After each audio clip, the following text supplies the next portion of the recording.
What's up? I'm gonna probably. I want to play a game of Risk first, and then I'll get into actual research. So I'm gonna watch a video about the Gulf War, and then we'll get into.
Hey, it's Ryan Reynolds. As owner of Mint Mobile, my goal is to spend as little as possible on things like commercials, so we can pass more savings to customers.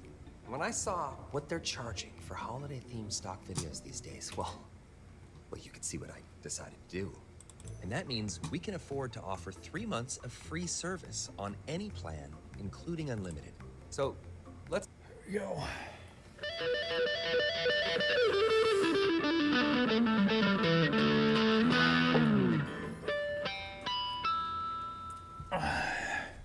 All right, well, here we are again. This time we're going to be talking about the Gulf War did not take place. So I think that this is preface more one of a by saying philosophical number of thing. things, but I'll keep it quick. In no way does Baudrillard assume that people did not die in this war, that the war did not actually take place, but rather he's drawing attention to the fact that The media this made war had it. much more of a presence in the media spheres than it did in quote-unquote real life, whatever that looked like. And there's a moment that Seemed kind of like way exemplifies this, and over-exaggerated. It's not one that Baudrillard picks up on, but it's one that Paul Patton picks up on, where he recounts a moment where CNN commentators or interviewers. Oh yeah, were in I've seen this clip. Iraq, They're definitely and in they're like a speaking to some studio. soldiers, asking them what was going on the front lines here, and they said, "We don't know. We're waiting to find out on CNN." So this is a pretty classic kind of Baudrillardian moment where the distinction between what is happening in real life and what is happening in the, the mass media spheres is hardly distinguishable. In fact, these two things seem to blend together to the point that one cannot necessarily be discerned from the other. So this book begins with the sentiment that the Gulf War will not take place. Okay, so when he writes this, he's thinking about war in terms of how it has been historically manifest, or how it has manifested itself historically. Oh my God. So for him, right off the bat, in the media sphere, at least following the Vietnam War, it would seem as though impossible that a war like this could occur. So he says, starting out, from the beginning, we knew that this war would never happen. After the hot war, the violence of conflict, after the Cold War, the balance of terror, here comes the dead war, the unfrozen Cold War, which leaves us to grapple with the corpse of war and the necessity of dealing with this decomposing corpse, which nobody from the Gulf has managed to revive. America, Saddam Hussein, and the Gulf powers are fighting over the corpse of war. So this is a pretty important kind of Baudrillardian idea, and it comes out in some of his other texts where this might correspond to what we'd understand as a strategy. So we mobilize war in such a way so as to convince ourselves that war has not disappeared. So in order to do this, we display it in hyperreal fashion for everyone to see, therefore making the ability to question the reality of war, or to suggest that this war is any different than it has been historically would be absurd. Where people can just brush you off. Hence the amount of criticism Baudrillard's gotten for this piece from thinkers like Douglas Kellner, pretty avid Baudrillard scholar, someone who has written that Baudrillard doesn't recognize the way that real things happen, or what's his name? I don't know how to pronounce it. It's Stefan. It might be pronounced Stefan Mistrovich. I think he's in Texas. He wrote a book called The Barbarian Temperament that deals specifically with Baudrillard's account I've never heard of war. this book. Well, not specifically, but a good amount of it, where he says that Baudrillard, by being too focused in the way that war is a simulated event, fails to recognize that war as it manifests itself today is an extension of the old kind of barbarian habits that predominated life for a very long time, or at least this is his theory, and that Baudrillard is simply some neo-Kantian focused on these, inconsequential debates around the reality of war. So this text is not, and I want to really make this clear, is not Baudrillard saying that the war didn't actually happen. Of course it happened, but he wants to call a question to two things, broadly. Number one, that we can't consider this to be a war. Number two, that its relationship, or that its affinity with the mass media calls into question its validity as something, as a territorial thing, as something that actually has a space. So when Baudrillard says the Gulf War did not take place, I think he means it kind of literally in that it didn't have a place. The Gulf War didn't exist in a place. It existed in a media sphere. So to continue on through the text, in considering his distinction between Cold War and Hot War... I mean, it was like one of the first wars that people were able to watch on the news, I feel. Like, maybe there was another one, but one of the first American wars that people were able to watch on the news.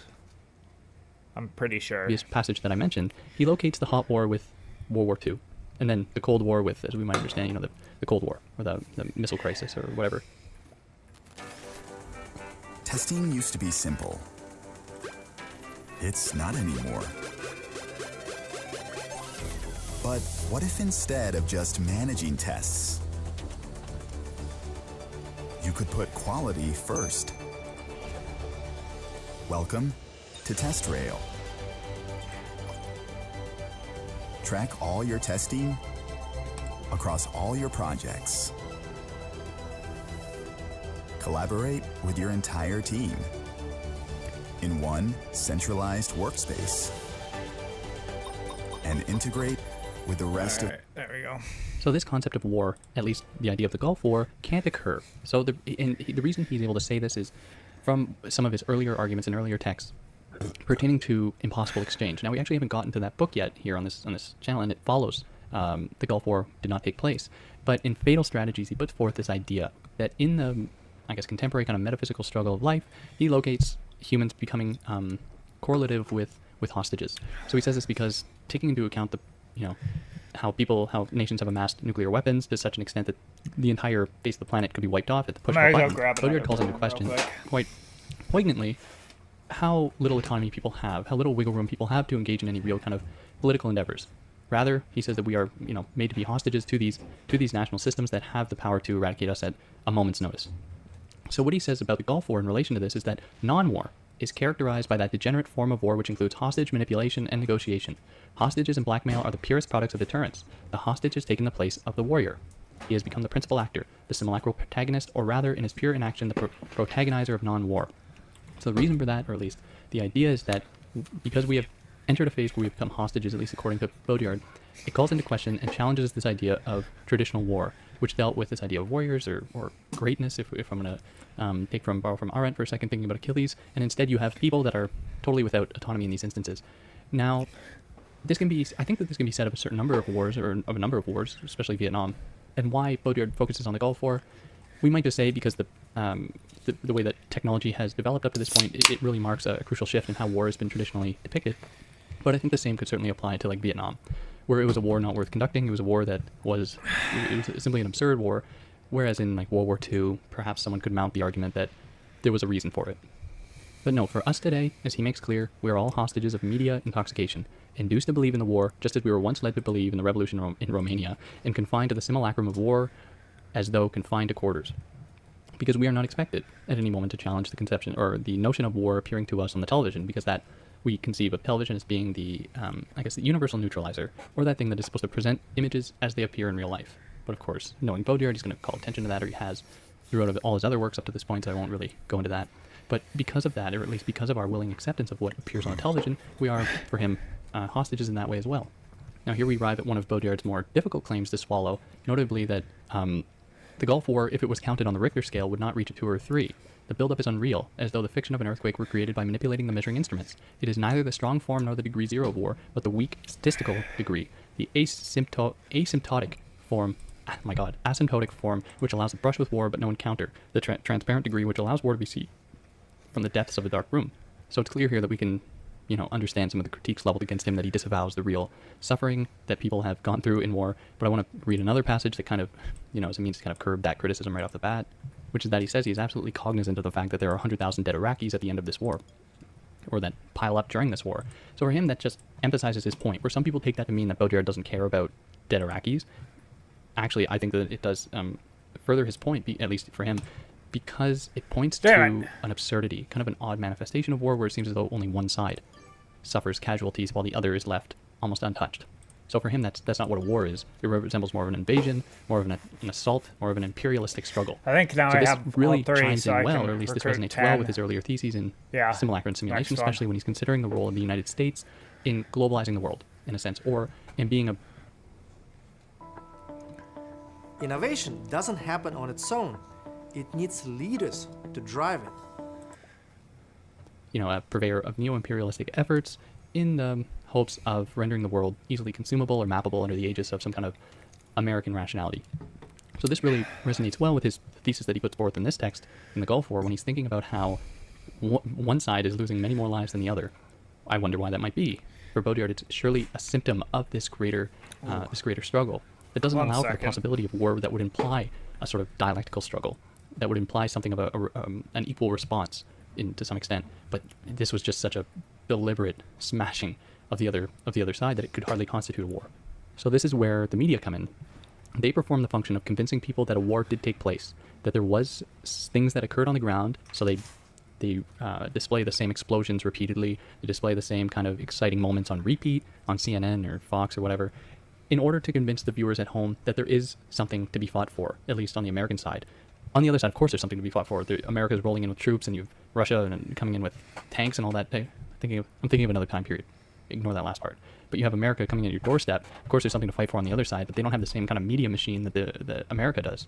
Therefore, we must question its position within that very media sphere, and how the media in that way are complicit in this endeavor, in this effort. So what we are confronted with then, according to Baudrillard, is a hegemony, ultimately more dangerous than real apocalypse, because at least an apocalypse would imply, and we are thinking about this only in terms of one side, right? Baudrillard doesn't spend any time in Iraq or is interviewing people in Iraq, and that's a problem. Like there are limitations there for that very reason. But thinking about this in terms of from America's side, this is a very oppressive scheme, and it's one that operates not only to eradicate difference in almost every capacity or where it sees a threat, but to convince those people at home that this threat is warranted and needed. Whereas in Vietnam, when cameras started rolling, then you saw these protests, come up. It seems as though the opposite, at least how Baudrillard's writing about it here, the opposite was the case with the Gulf War. So then he comes to ask, the Gulf War, is it really taking place? So he begins this chapter by asking, or saying, we may well ask, on the available evidence, absence of images, and profusion of commentary, we could suppose an immense promotional exercise like that one which one had advertised a brand name, GARAP in brackets, whose product never became known. Pure promotion which enjoyed an immense success because it belonged to pure speculation.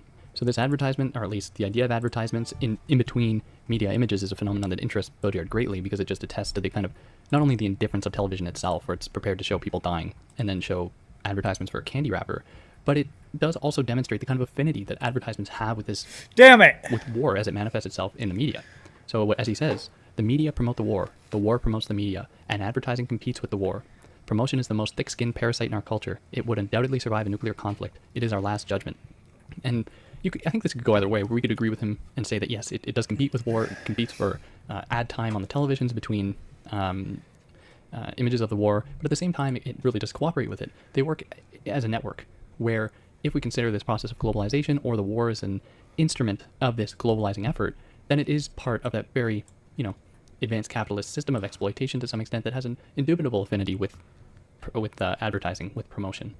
And what we are left with in all of this, at least according to Baudrillard, is not a will to power or will to knowledge, but rather a will to spectacle, where that is our total obsession with the case of both advertising and the war and the Gulf War. What we obsess over is this idea of spectacle itself and having it be reaffirmed and confirmed. Now, this is kind of odd for those people that are familiar with some of Baudrillard's other works, notably the one that precedes this one. I don't think it directly precedes it. Before I lie to you, no, it doesn't. The ecstasy of communication, Baudrillard makes clear that spectacle is over. So it seems odd that he's using this terminology here. However, we have it, so let's put up with it. So what this war is for him, because we at least have established, I think, up till this point, that it's not a real war. For him, it's a war to try and maintain the idea of war, or to save the idea of war. So for him, unlike earlier wars in which there were political aims either of conquest or domination, what is at stake in this one is war itself, the status, its meaning, its future.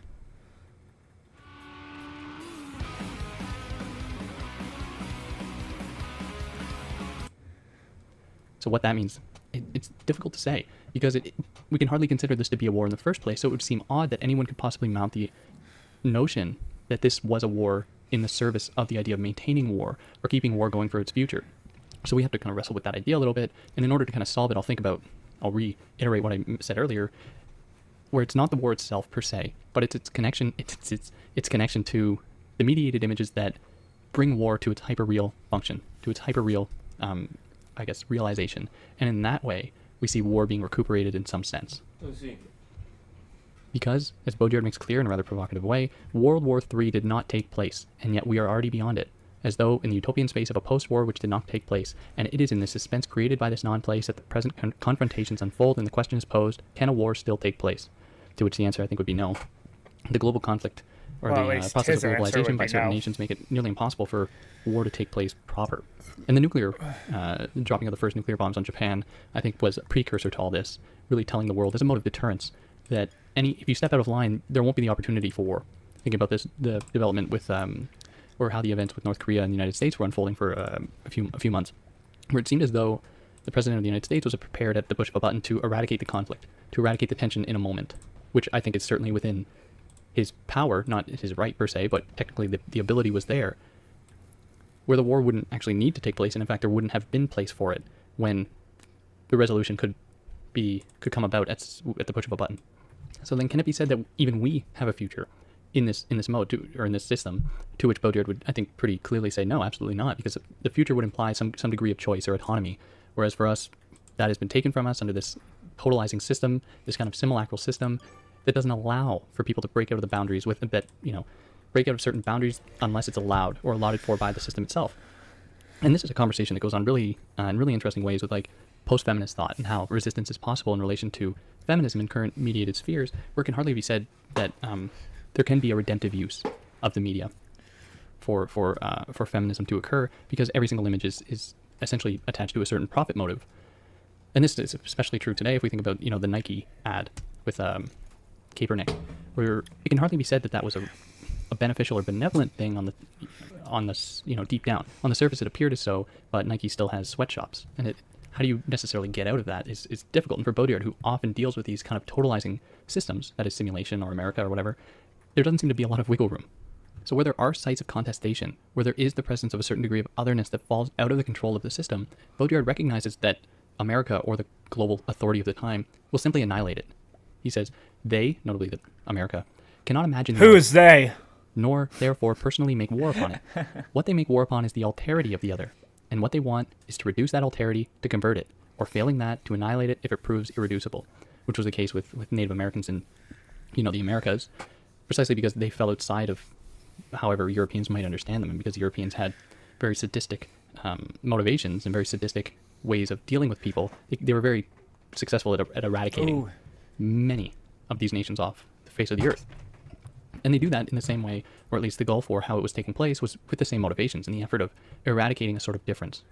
And this is even more malicious to some extent, because there's all that discourse around war with zero casualties, or the idea of a clean war, which was especially true thinking about the Obama administration, or up till today, with drone strikes, where there is no possibility to respond, where it is simply the act of committing violence against someone else without their ability to not only recognize what is happening, but to respond to that thing.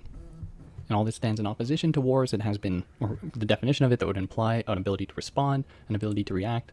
Drones and the other discursive strategies employed, or just not other discursive strategies, but discursive strategies employed, like War of Zero Deaths or Clean War, don't allow for that realization of war as it has been traditionally understood.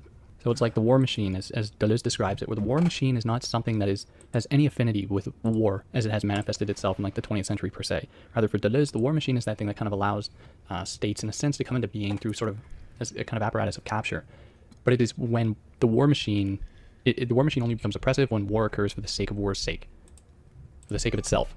And that is certainly what is happening here, where war is conducted not under the aegis of war itself, or not under the descriptor of war itself, but simply by taking war in its hyper-real form, notably total success and total victory by destroying another, or killing another.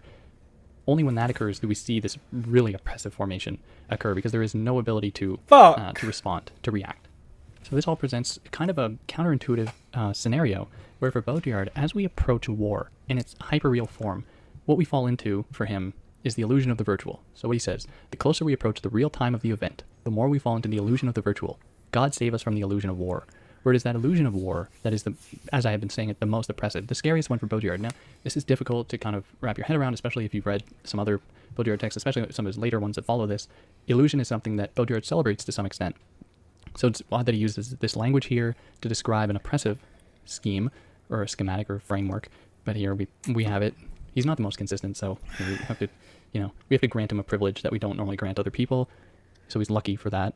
But he makes an interesting point about the illusion of the virtual, or the illusion of war, precisely because we are convinced of, by being convinced of its reality, we lose sight of the fact that it is not manifesting itself in a traditional way, and therefore not to say that war is ever just, but in a, I guess, more humanitarian way.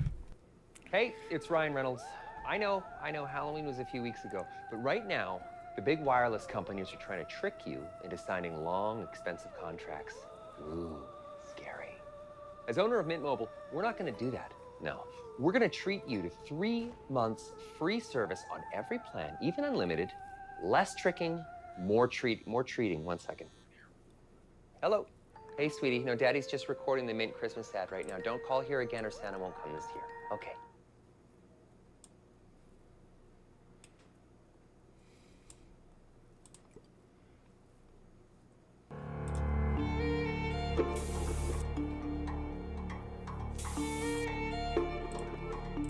Oh, what the fuck? So now we enter into the third chapter, the third phase, where the Gulf War did not take place. So now we're thinking of it after the fact. So as he says, since the war was won in advance, we will never know what it would have been like had it existed. So this resonates well with one of his earlier theses put forth in Simulacra and Simulation, when he says that, he says two things. America may have lost the war in Vietnam, but they won the movie in the form of Apocalypse Now. But he also says that the United States didn't need to win the war in Vietnam in the traditional way that a nation or whatever might have won a war.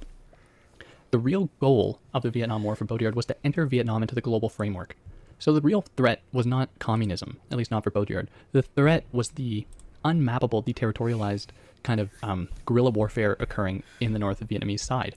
That was what Baudrillard recognizes was not okay with the United States. So it is when Vietnam was able to consolidate a real military in the form of that could be recognized nationally, or internationally, that the United States could leave. And then the United States could say, that's all we need. All we needed to see was that you can be placed under control in a sort of globalized network. And this is really the point of Apocalypse Now. So this will be, if you haven't seen the film, then this description or this analysis will kind of be lost on you perhaps. I hope that this In the guy film, doesn't try the to Americans take... present don't kill any Vietnamese, any Viet Cong or any members of the North Vietnamese. They kill civilians, but they don't kill, at least that we see their Damn armies, it! and they're shooting into the woods, but there's no indication that they actually kill anyone. Rather, their mission throughout the whole film is to kill a rogue American deep in the jungle somewhere. And I think that really represents what America was trying to do in Vietnam, at least if we accept Baudrillard's hypothesis, notably to eradicate those things that fell off the grid, those people that that we couldn't understand. And this speaks to, and this really resonates with the broader logic of this globalized domination of the world, or hegemony to be a little bit more lexically proper. The goal of the war in Vietnam was to make sure that there were no people in the jungle that couldn't be mapped, recorded, essentially graphed out in a trajectory. I actually hadn't thought about that in that way until now. No one steal that idea. I'll probably write about that. So, however, I digress. Thinking about this war in terms of what it did look like from looking backwards, we are presented with two figures. That is, we have Saddam Hussein and then we have America. So Saddam Hussein was by no means a good person. That is certainly, I think, without dispute. But that doesn't mean that he deserved, or his nation in any way deserved what America mounted against them. But what Baudrillard says about this, and it's difficult to swallow, is that for Saddam, there was a recognition of a degree of symbolic exchange. Now, what does that mean? Personally, in this context, I have a lot of trouble understanding, but I can try to provide what I think about it. So for Baudrillard, what he says is that the Americans take no account of these primitive subtleties. They have much to learn about symbolic exchange. So what are these subtleties? He says, for the Americans, bargaining is cheap, whereas for the others, it is a matter of honor, mutual, personal recognition, Damn it! linguistic strategy, language exists, it must be honored, and respect for time. Altercation demands a rhythm. It is the price of there being another. So I think that it's not so much that these Saddam Hussein and what Baudrillard characterizes as a group of people that share an affinity with symbolic exchange. This isn't like an anomaly. And this is one of the trickier things about Baudrillard, is the way that he's framing it here. It makes it seem as though they tapped into some kind of secret truth of the universe. Whereas I think what is really going on is Baudrillard is saying that, no, it's actually the other way around. Something has happened in the American moment that has driven it away from the world, right? So America has satellized itself, essentially driven it into orbit, where it can just look down onto the world, the kind of movement of the Archimedean point. So these old institutional formations that Baudrillard recognizes indicative of Hussein's armies or Iraq was more in line with the classical ideas of war. So the idea that altercation demands a rhythm. This is something that America, and the way that it mounted this war, what we're just calling this war, has no notion of. Instead, it's all about doing it quickly. Logic of zero deaths, not even being physically present in many cases, with stealth bombers and drone strikes. But there is another way we can think about this term symbolic exchange, where the response by some nations against the terrorist rationalization of the globalized or globalizing efforts of America are not means by which these people hope to attain a certain degree of power, but rather it is many of their strategies, and this comes out in often terroristic forms, and Baudrillard writes about this in much more like Fatal Strategies and In the Shadow of the Silent Majorities, and how they ultimately, the actions of terrorists, like with the Badr group, Meinhof and Badr, or the Badr gang, and the IRA, the Irish rebels, how these people, work into the hands of the system more than they think. However, I think that we can think about these responses, or these kinds of global responses to globalization, as certainly necessary, but not as an attempt by people to gain power, but rather an attempt by people to say no to power in some way, to say no to hegemony, to say no to the satellization of the world through the, mass-mediated, spectacular, illusory effects of these hyper-real institutional formations, like in the case of war, where it's a demand to slow down, to bring the world back a few notches. Now, ultimately, Baudrillard does recognize this, and he considers this, but he says that no, we can't slow down, we're screwed. All we're doing, and all we can do is just hope that the system will crash. That's all we can really do. But that does not mean that these efforts aren't totally futile, at least for me. But here we have it. You make up your own mind. So then he presents a rather, what I think to be an interesting insight, where he says this kind of preventative, deterrent, and punitive war is a warning to everyone not to take extreme measures and inflict upon themselves what they inflict on others. The missionary complex, the rule of the game that says everyone must remain within the limits of their power and not make war by any means whatever. So then, he continues, just as wealth is no longer measured by the ostentation of wealth, but by the secret circulation of speculative capital, so war is not measured by being waged, but by its speculative unfolding in an abstract, electronic, and informational space, the same space in which capital moves. So here we're seeing another affinity with that idea, where he's bringing up that idea about advertising and war again. And then he makes an interesting analogy to, or response, I guess, or homage to Marshall McLuhan, where he says that imagine if you could design products as quickly as your ideas flow. Only TV functions as a medium without a message, giving at last the pure image of television. Now this is a consequence of the war as it is depicted on the media, because it doesn't show anything for Baudrillard. In fact, because it wasn't a war conducted in the traditional sense, it therefore more closely resembles false advertising, which, as we know, we shouldn't pay attention to. But because it is on the television anyway, Baudrillard says that, sure, we are presented here with the medium, that being television, but without a message, right? This is the pure form of the medium. So we see this as being almost the next step to Marshall McLuhan's famous, platitude, the medium is the message, right? Now we don't even need a message. It's just the medium. That is all. That is all we have. And one way that he elaborates this, and I think it's rather funny, even though it's depressing, he says that a simple calculation shows that of the 500,000 American soldiers involved during the 7 months of operations in the Gulf, 3 times as many would have died from road accidents alone had they stayed in civilian life. Should we consider multiplying clean wars in order to reduce the murderous death toll in peacetime? So again, we have to make clear that he's really just speaking about one side here, and this does communicate the imperialistic, the imperialistic quality of this brand of war, because we see on the other side 100,000 dead Iraqis, civilians and military personnel, all people that absolutely did not deserve this. And here we have, on the American side, very few deaths. In fact, more people would have died had they stayed at home, at least statistically, according to Baudrillard. So this is just one reason I think that there is this move by these kind of globalized efforts, or these moves toward ultimate globalization and this sort of neo-imperialism, because of its ability to eradicate resistance, to eradicate contradiction, to eradicate conflict in some way. But at what cost? Of course, people are they have to eradicate otherness and eradicate difference for that to occur. And it's not as though these people would have actually posed any threat to the first place. This really reveals the racist tendencies behind these kind of imperialistic efforts. And then he says of this, strangely, a war without victims does not seem like a real war, but rather the prefiguration of an experimental blank war, or a war even more inhuman because it is without human losses. Again, only on one side. We have to keep qualifying that, because it seems as though he forgets it. And I don't know, I'm not in his head. I don't know what he was thinking here. And approaching the end here, Baudrillard says something that I think is interesting, and he really calls attention to, separation of church and state. Oh my God, what is that word? Secular state. He really calls attention to our supposed liberalism, or supposed our secularism, because we use this to position ourselves against fundamentalists, against traditionalists, and this certainly goes on today with these clowns like Bill Maher, people who condemn Joe Rogan, or any of those clowns that condemn religion in almost every capacity in favor of these, forgets it. And I don't know, I'm not in his head. I don't know what he was thinking here. And approaching the end here, Baudrillard says something that I think is interesting, and he really calls attention to, separation of church and state. Oh my God, what is that word? Secular state. He really calls attention to our supposed liberalism, or supposed our secularism, because we use this to position ourselves against fundamentalists, against traditionalists, and this certainly goes on today with these clowns like Bill Maher, people who condemn Joe Rogan, or any of those clowns that condemn religion in almost every capacity in favor of these, enlightened Lockean type liberal values that have some kind of affinity with science and rationality and the Enlightenment. Whereas for Baudrillard, he says that consensual traditionalism, that of the Enlightenment, the rights of man, the left in power, the repentant intellectual and sentimental humanism is every bit as fierce as that of any tribal religion or primitive society. Motherfucker. Not to say that Iraq is either of those things, but he makes an interesting claim, and I think that it's important to consider this because we don't want to imbue onto Baudrillard a kind of superior position where he feels like he's floating above everyone, throwing down these criticisms of technological society in favor of some kind of, return to the old values or something like that. Rather, I think that he views this as really being a consequence, this phenomenon as being a consequence of these values. So in that way, he's very much in tune with like Adorno and the other Frankfurt School thinkers.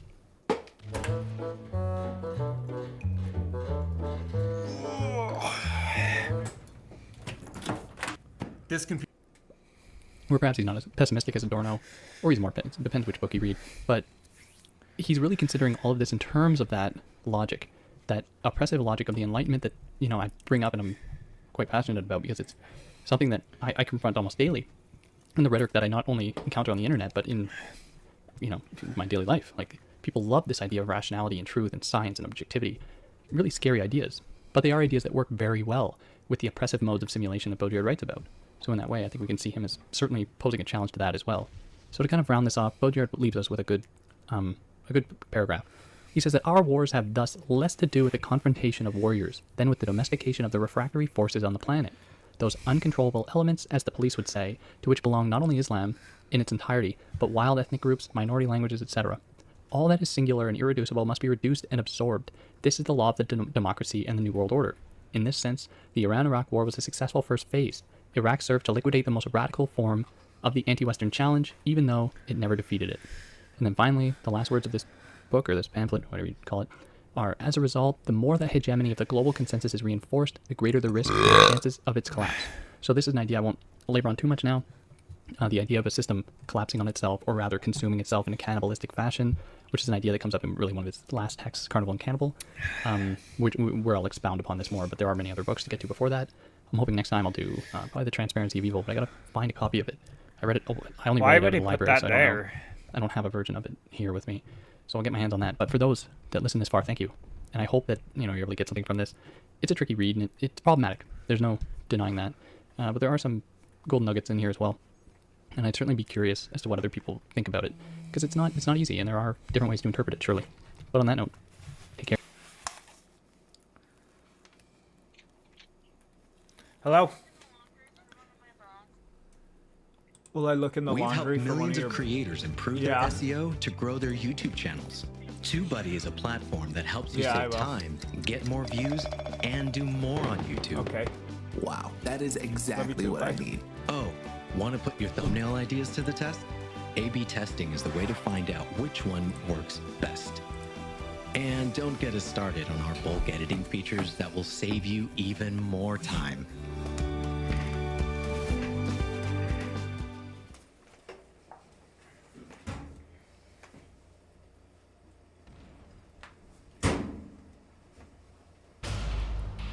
I'm really excited for this.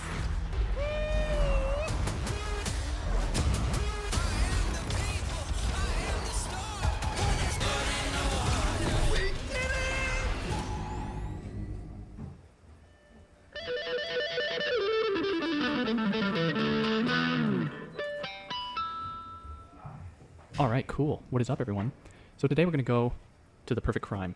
Again, I'm skipping The Transparency of Evil for now because I don't have a physical copy of it, and I need to work with a physical copy, or at least an online version or an ebook version or a PDF, but I don't have that because I suck. So for now, we're going to just go with The Perfect Crime, which I happen to have on hand. So this book is really important, and it's one that we can't skip. People can't gloss over if they want to really get into what Baudrillard is doing, because in this book he really untangles some of the more complex ideas that he's been working with up until this point. Notably in this book, he makes the claim, very important claim, that simulation is not the opposite of reality, an idea that I know many people miss, where some people would be inclined to think that there's some kind of telos, okay, where there's some kind of progress that goes from reality to simulation, and this comes about with virtual technologies or with information or anything like that, whereas Baudrillard wants to trouble that idea. Whereas simulation for Baudrillard is in many ways the hyperreal, or the more real than real, or the injection of reality into the world. So what does he mean by that? Well, hopefully this book will come to kind of explain that. So he begins the book in a way that challenges what I just said. He starts out by saying this.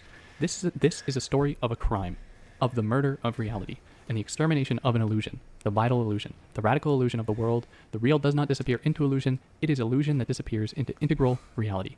So in order to You really get motherfucker. at this idea, I'm going to jump into the book a little bit to a rather important passage. So this is at the beginning of the chapter called The Radical Illusion, where he says that it is not then the real which is the opposite of simulation. The real is merely a particular case of that simulation, but illusion. So it is, for Baudrillard, illusion that is that which opposes simulation, not reality. Okay, so moreover, to jump a little bit later in the book, because you have to do this when working with Baudrillard. You can't even make your Motherfucker. own narrative with it because it's so aphoristic. You know what I mean by that is that it's kind of all over the place, where no chapter is part of like a sequence. Rather, these are kind of different ideas that come together in a fragmented way, like kind of fractals of a whole. So what he says later, on page 38, is that we are no longer alienated within a conflictual reality. We are expelled by a definitive, non-contradictory reality. So this moment is very important because it tells us that for Baudrillard, reality is not a singular thing. And we can, I think, syllogistically, so we can conclude then that because reality and simulation are part and parcel of the same system to some extent, then we can apply the same kind of logic, excuse me, the same logic to simulation itself, where perhaps we can say that simulation is not a singular thing either. So we have reality, we have, as he defines it here, we have the conflictual reality, which is probably the better one, and then we have the non-contradictory reality, which is the oppressive one for Baudrillard. I will say, and perhaps someone would trouble this, that the same can be said of simulation, where we can have a conflictual, which would be a good form of simulation, and we can have a non-contradictory, which would be the bad form of simulation, or the oppressive form of simulation.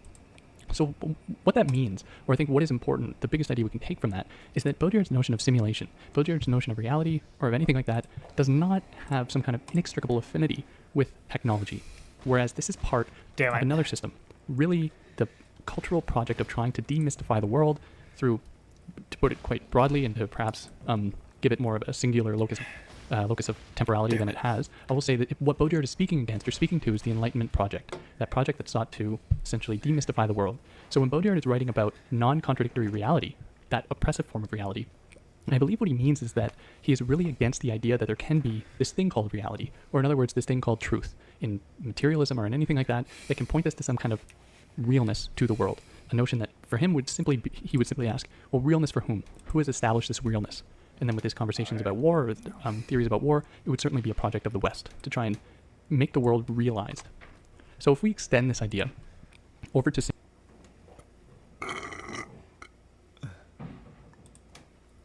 Today's video is brought to you by Squarespace, the easy-to-use all-in-one platform for building your website.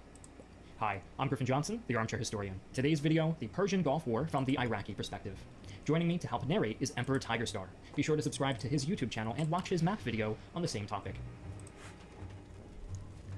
Silhouetted by the flames of hundreds of burning oil wells, the shattered remnants of the Iraqi army make their way north along Highway 80 toward Basra. Vehicles of all kinds, from tanks to technicals, clog the road, forcing swarms of Iraqi soldiers to weave their way through the traffic on foot.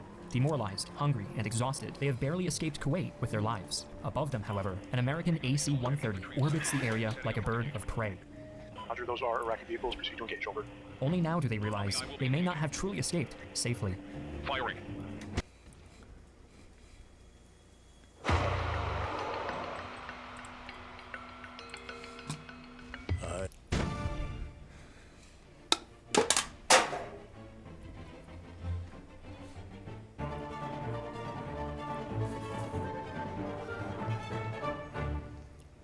Before we continue, let's turn the clock back 7 months. On August 2nd, 1990, Iraqi forces, acting under the direction of President Saddam Hussein, crossed the border into Kuwait.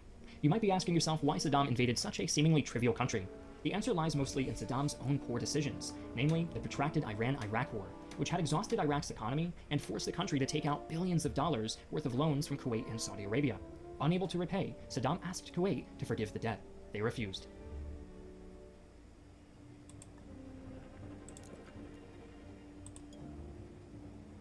To exacerbate matters, Kuwait was exporting more oil than it was allowed to as a member of OPEC, the Organization of Petroleum Exporting Countries. By June of 1990, the price per barrel had plunged to around $17, costing Iraq billions of dollars in oil revenue. Around this time, Iraq also publicly accused Kuwait of illegally drilling under the border and siphoning oil from them. Predictably, Kuwait and the foreign firms working in the area dismissed the claims. This alleged theft of Iraqi oil was a major catalyst, at least officially, for the invasion that occurred 1 year later. In addition to the aforementioned oil dispute, Saddam also invoked Iraq's traditional territorial claim to Kuwait, arguing that the country was merely a product of British imperialism. In 1922, British High Commissioner of Mesopotamia, Sir Percy Cox, had unilaterally set the boundaries between Iraq, Kuwait, and Saudi Arabia, and in the process, he gave away most of Iraq's coastline. Although Iraq was unhappy with this arrangement, the issue of Kuwaiti sovereignty lay largely dormant until the start of the Gulf War. With all of these grievances, it was only a matter of time before war broke out. For his invasion, Saddam mobilized 100,000 of his best troops. In contrast, the Kuwait army consisted of only 16,000 soldiers, and many were on leave at the time of the attack. The element of surprise ensured that effective Kuwaiti resistance ended within just 12 hours, after which Saddam triumphantly proclaimed that Kuwait was now the 19th province of Iraq. Although his army was in good shape and could have easily continued into Saudi Arabia and seized its valuable oil fields, Saddam abruptly gave the order to halt. For now, conquering Kuwait was enough, as he had shown the rest of the world that Iraq had become the preeminent power in the Middle East. Nonetheless, Iraq was not the preeminent power in the world, and it wouldn't be long before the major powers intervened on behalf of Kuwait and Saudi Arabia. In anticipation of this, Saddam employed as many as 600,000 soldiers to Iraq's southern border over a period of 6 months. Within the same time frame, the American-led coalition assembled nearly 1 million personnel on the other side of the Saudi border as part of what was called Operation Desert Shield. During the preparation phase, the Iraqis decided on a strategy of protraction, seeking to turn the upcoming showdown into another Vietnam. They would prolong the conflict to turn the American public against the war and dictate the decision-making process of President George H.W. Bush's administration.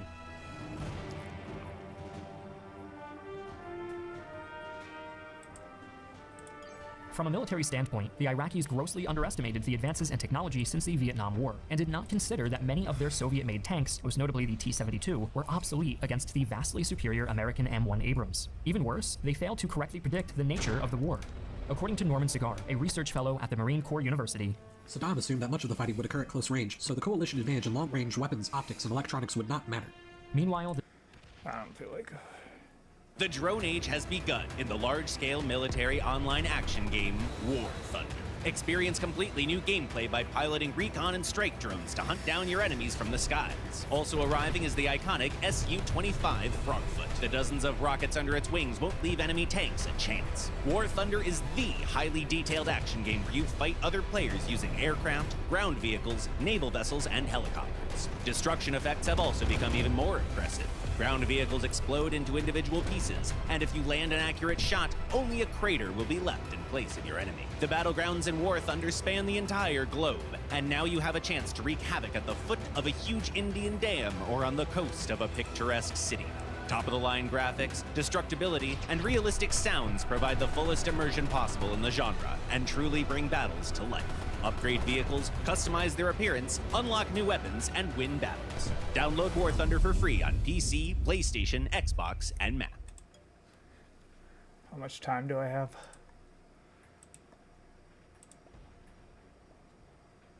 It's Black Friday. Now's your chance to build customer relationships and spark growth with all the automated tools you need at half the price.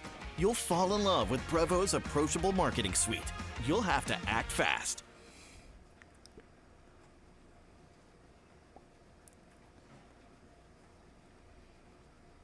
This is the story of a larger, more powerful country invading its weaker neighbor to the south. But in this story, a coalition of 35 countries came to the rescue. The rumors are true. I'm Mr. Beat, and this video is about one of the quickest wars in American history, the Persian Gulf War. Often it's called the Gulf War, because talking is hard. It started with Iraq invading Kuwait on August 2nd, 1990, and ended on February 27th, 1991, just 4 days after troops from around the world landed in Kuwait and kicked the Iraqi soldiers out. But wait, why did Iraq invade Kuwait in the first place? Why was the war so short? Why do we even need to learn about the Persian Gulf War today when later on it was overshadowed by bigger wars in Iraq? Oh, I got answers all right. Just keep watching and you'll hear answers to those questions and more. It's late 1988. The country of Iraq is headed by a ruthless dictator named Saddam Hussein. He had just led his country through a brutal war with Iran over the previous 8 years. The war devastated Iraq. It resulted in possibly more than 500,000 soldiers dead. It cost hundreds of billions of dollars to fight, and the Iraqi government had to borrow much of that money. One country that loaned money to Iraq for that war was its neighbor to the south, the tiny country of Kuwait, a country with less than 2 million people, more than half of those people not even native to Kuwait. Kuwait had been a relatively wealthy country due to having more oil than most other countries countries on the planet, but had recently gone through economic troubles ever since its stock market collapsed. Now it was wanting Iraq to start paying all that money it had borrowed back. However, Iraq was in no position to pay it back, even trying to convince Kuwait to forgive the debt. Kuwait was like, nah. But there were other reasons for tension between the two countries. Kuwait was likely producing too much oil, making oil too cheap. You see, both countries were part of the Organization of the Petroleum Exporting Countries, or OPEC, a cartel formed to get oil prices artificially high so that they all can make more money exporting it to the rest of the world. Well, Iraq and others in OPEC talk trash about Kuwait exceeding their quotas for oil production, and Iraq had good reason to be mad. It was losing billions of dollars thanks to Kuwait. In July 1990, Saddam ramped up his trash talking about Kuwait and said if their government continued to disrespect the oil production quota, Iraq would take military action. Soon after this, Saddam sent 30,000 troops to the Iraq-Kuwait border. But this was about more than oil. Saddam was also hoping to make Iraq great again through gaining territory that once was kind of part of Iraq. You see, before the British came in and drew up borders of the Middle East, modern-day Iraq and Kuwait used to be part of the same territory within the Ottoman Empire. Thus, Saddam and others in the Iraqi government thought that Kuwait ought to be part of Iraq. On July 26, 1990, Kuwait announced that it would limit its oil production. But Iraq was mad at them still for something else that Kuwait apparently was doing, man. Iraq claimed Kuwait was sneakily stealing oil through cross-border slant drilling in an area known as Rumaila. To make up for it, Iraq demanded Kuwait pay them $10 billion. Kuwait offered $500 million instead. I bet they were. So, yeah, instead of taking Kuwait's counteroffer, Iraq just invaded them instead. What was Kuwait going to do anyway? They barely had a military. On August 2nd, 1990, Iraq marched right in and easily took over the country. The Kuwait military didn't put up much of a fight at all. Heck, many soldiers were on vacation anyway. Within 2 days, the Iraqi military had installed a puppet government. A few days after that, Saddam Hussein announced that Kuwait was just another province of Iraq, dude. While the speed of Iraq's invasion was surprising, the world's response to it was just as swift. Not that swift. On August 3rd, the United Nations Security Council unanimously denounced the invasion and demanded the immediate withdrawal of all Iraqi forces out of the country. On August 6th, it implemented a full trade embargo on Iraq, with the exception of food and medical supplies. And yet, Iraq refused to leave, even after a growing Kuwaiti resistance movement. The Iraqi military often tortured and killed Kuwaitis resisting, even though most of them were just civilians. By November, it was clear to the United Nations Security Council that more would have to be done. It gave an ultimatum to Saddam Hussein: leave Kuwait or else. Specifically, it gave Iraq until January 15th, 1991 to leave Kuwait, or United Nations forces would, quote, use all necessary means to push them out. Of course, when I say the United Nations, I mainly mean the United States. We are united in the belief that Iraq's aggression must not be tolerated. No peaceful international order is possible if larger states can devour their smaller neighbors. The American president at the time, George Herbert Walker Bush, worried that Saddam might eventually attack Saudi Arabia, who was a big ally to the United States, next. First, he got Congress's permission to intervene. They were like, sure. Next, Bush got Saudi Arabia's permission to increase the number of American soldiers stationed in their country to 400,000. Bush then worked with other countries in NATO. If you don't know what NATO is, I have a video about it here. Oh. Pussy.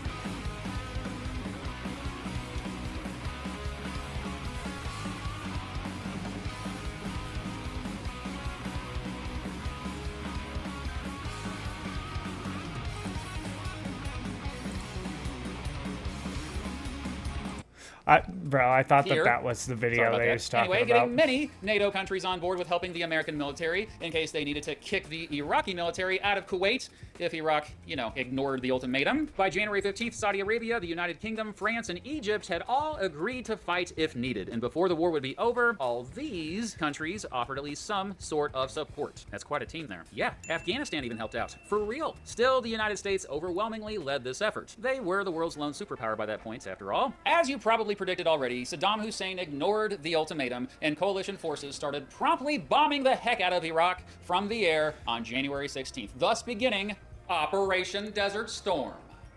The coalition, mostly the American military, led by General Norman Schwarzkopf Jr., dropped bombs on Iraqi forces for 37 straight days. Meanwhile, around 539,000 American soldiers surged into the Persian Gulf region, joined by an additional 270,000 soldiers from 28 different countries. In response to the daily airstrikes, Iraq launched missiles at Saudi Arabia and Israel. Wait, why the heck did they bomb Israel? Israel had nothing to do with this war. Well, the Iraqi government hoped attacking Israel would cause Israel to attack right back, and thus getting all the Muslim-majority countries to leave the coalition against them. But Israel smartly did not respond to any Iraqi attacks. While the daily airstrikes wore down the Iraqi military, the coalition knew that in order to end the occupation, they'd have to land troops on the ground to fight. On February 23rd, 1991, they did just that. The coalition forces, again, mostly American forces, launched an assault in Kuwait that quickly overwhelmed Iraqi forces there. Iraqi soldiers, most who were veterans of the Iraq-Iran War, weren't that motivated to fight anyway. Not only that, their weapons were crap, relatively speaking anyway. Within hours, Iraq was on the retreat, but coalition forces quickly outflanked them, blocking their ability to further retreat or get reinforcements. It was obvious the American military was far superior, especially with its ability to use precision-guided weapons aided by lasers, as well as state-of-the-art helicopters and tanks. Speaking of tanks, this ground assault featured some of the biggest tank battles in American military history. Much of Iraq's remaining fighting force was completely destroyed, leading to scenes like this, aka the, quote, Highway of Death, in which up to 2,000 Iraqi military vehicles were either hit by coalition forces or abandoned. While retreating, Iraqi forces destroyed everything they could, famously setting fire to at least 700 oil wells. Some of these fires would burn for as long as 10 months, causing severe air pollution and costing Kuwait at least $1.5 billion. The ground assault of Operation Desert Storm lasted just about 100 hours. It was a decisive victory for coalition forces. Kuwait was free. The coalition could have attempted to take over all of Iraq, but instead held back. Bush later said, quote, to occupy Iraq would shatter our coalition, turning the whole Arab world against us, and make a broken tyrant into a latter-day Arab hero. On February 27th, that broken tyrant, Saddam Hussein, accepted a ceasefire. The war was over. Yeah, the Gulf War was lopsided, to say the least. Just 292 coalition soldiers died in this war, and nearly half of those were accidents not caused by the enemy. Compare that to as many as 50,000 Iraqi soldiers killed. Despite being so short, the war cost more than $110 billion in today's money. Most Americans were happy about the quick and decisive victory, and George H.W. Bush's approval rating skyrocketed to around 89%. The highest approval rating for an American president recorded in history up to that point, only surpassed once 10 years later by his son, George Walker Bush, right after 9/11. Thanks to the emergence of the cable news network CNN, the Gulf War was the first war continuously televised live around the world, right near the front lines. That said, the American military did heavily restrict press coverage of the war, not wanting unauthorized footage to become public like it did in the Vietnam War. Many coalition soldiers came home with lingering sickness with common symptoms like chronic fatigue, fibromyalgia, and serious stomach issues. In fact, this sickness was so common it became known as Gulf War Syndrome. Historians still debate about what caused the sickness, but one recent study found a strong link to exposure to the nerve agent sarin. There were other unintended consequences of the Gulf War. Because the embargo against Iraq for invading Kuwait was never lifted by the United Nations after the war was over, millions of ordinary Iraqis suffered. Poverty dramatically increased in Iraq over the next several years. Not only that, after the Gulf War, the Shiite in the south of Iraq and Kurds in the north of Iraq both rebelled against Saddam's regime. Well, Saddam responded to these rebellions with extreme brutality, and this brutality led to the United States and United Kingdom continuing to patrol skies over Iraq, setting up no-fly zones, which are basically areas where aircraft are not allowed to fly, and if they do, they may get shot down. After the United States accused Saddam of developing weapons of mass destruction, and after he refused to let the United States look for these supposed weapons of mass destruction, the next American president, Bill Clinton, ultimately ordered Operation Desert Fox in December 1998. The American military dropped bombs on around 100 military sites around Iraq, killing or wounding as many as 1,400 Iraqis. And then, of course, the much more controversial and devastating Iraq War, which the United States started after invading Iraq again, this time without support from the United Nations. While it did ultimately lead to the overthrow and execution of Saddam Hussein, the war, and especially the occupation of the country by American forces afterward, did not go so well, especially compared to the Gulf War. And this ultimately led to what's simply known as the war in Iraq later on, which many people don't realize was probably as devastating. Because of all these conflicts, hundreds of thousands of civilians have died in Iraq since the Gulf War. Even today, Iraq is not a stable place, still recovering from decades of warfare. Now, we often treat the Gulf War as a blip, a short victory overshadowed by much bigger losses later on. In fact, while we should remember what went right during the Gulf War, we are more likely to remember what went wrong after it. This video is sponsored again by Raycon earbuds. I've been enjoying my Raycon earbuds for a couple months now, especially when I'm at the gym. They offer 8 hours of playtime and a 32-hour battery life. It's pretty amazing. Raycon earbuds offer a premium sound, useful features, and a very comfortable fit. It almost feels custom to my ears. And I'm not the only one who loves my Raycon everyday earbuds. They have over 50,000 5-star reviews. Raycon's noise isolation on their earbuds is incredible. They really do block out all outside sound, and there's even sound profiles like bass sound, which boosts the bass and is really good in particular for rap. You can buy Raycon earbuds from stores like Walmart and Kohl's, but you're gonna get the best deal by going to my Opera GX. Trying to play a game while you're watching your favorite YouTuber on the side, and then boom, your game starts lagging because your soy boy web browser is hogging all your resources. I mean, look at this fatty. Everybody point and laugh. Opera GX, however, lets you say, enough. See this magical panel, right? This is where you can limit the amount of CPU or RAM your browser is using, boosting performance, taking your gaming to the next level. If that wasn't enough, they have GX Mods, located right here on your sidebar. If you want to go shopping for all of these delicious mods, you can find the store to do some browsing right here, letting you customize your browser down to the individual cells. You can change all of these things right here. I found this Deep Rock Galactic mod pack that replaces every single keyboard press with a gun sound. So now I always feel like I'm fighting back these glyphids. I also found a way to make it so every time I open a tab, it says Call! Call! It even has sounds for closing tabs. Pretty sick. You can mix and match all of these mods to create a truly custom experience catered to your needs. So what are you waiting for?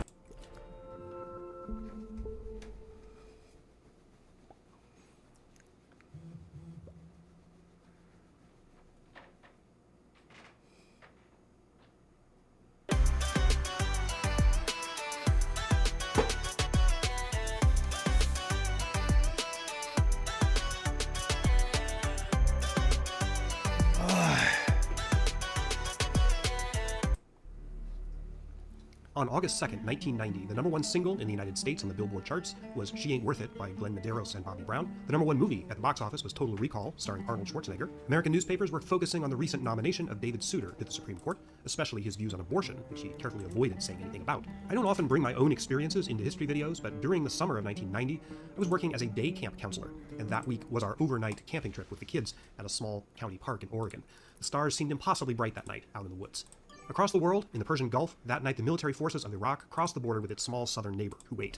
The main Iraqi forces were armored divisions, though special forces, helicopter, and fixed-wing air forces and boats were also involved. Kuwait, which didn't have much of an army to begin with, put up what resistance it could, but it was far from enough. Kuwait's leader, the Emir Jabarel Ahmed al-Sabah, took off in a helicopter and fled to Saudi Arabia in the north, just before Iraqi helicopters attacked his palace with rockets. By the end of the day, Kuwait City was under the firm control of Iraqi forces. Pussy! Saddam Hussein, the dictator of Iraq, who had planned and organized the invasion, had completely taken over his neighboring country. Though relatively small compared to massive military operations of the World Wars era, Iraq's invasion of Kuwait in early August 1990 was one of the most audacious military moves of the 20th century, and if you'll forgive the expression, was definitely a turning point in modern history. As it happened, George H.W. Bush, President of the United States, you're going to have to forgive my instinct to call him Bush the First, was vacationing at a place called Little Woody Creek Ranch outside of Aspen, Colorado, which was then the home of Henry Cato, U.S. Ambassador to Great Britain. Margaret Thatcher, Prime Minister of the UK, was also staying there. She was unpacking when the news came of Saddam's invasion of Kuwait. Thatcher was one of the first people Bush spoke to about the event. "This is no time to go wobbly, George," Thatcher reportedly told him.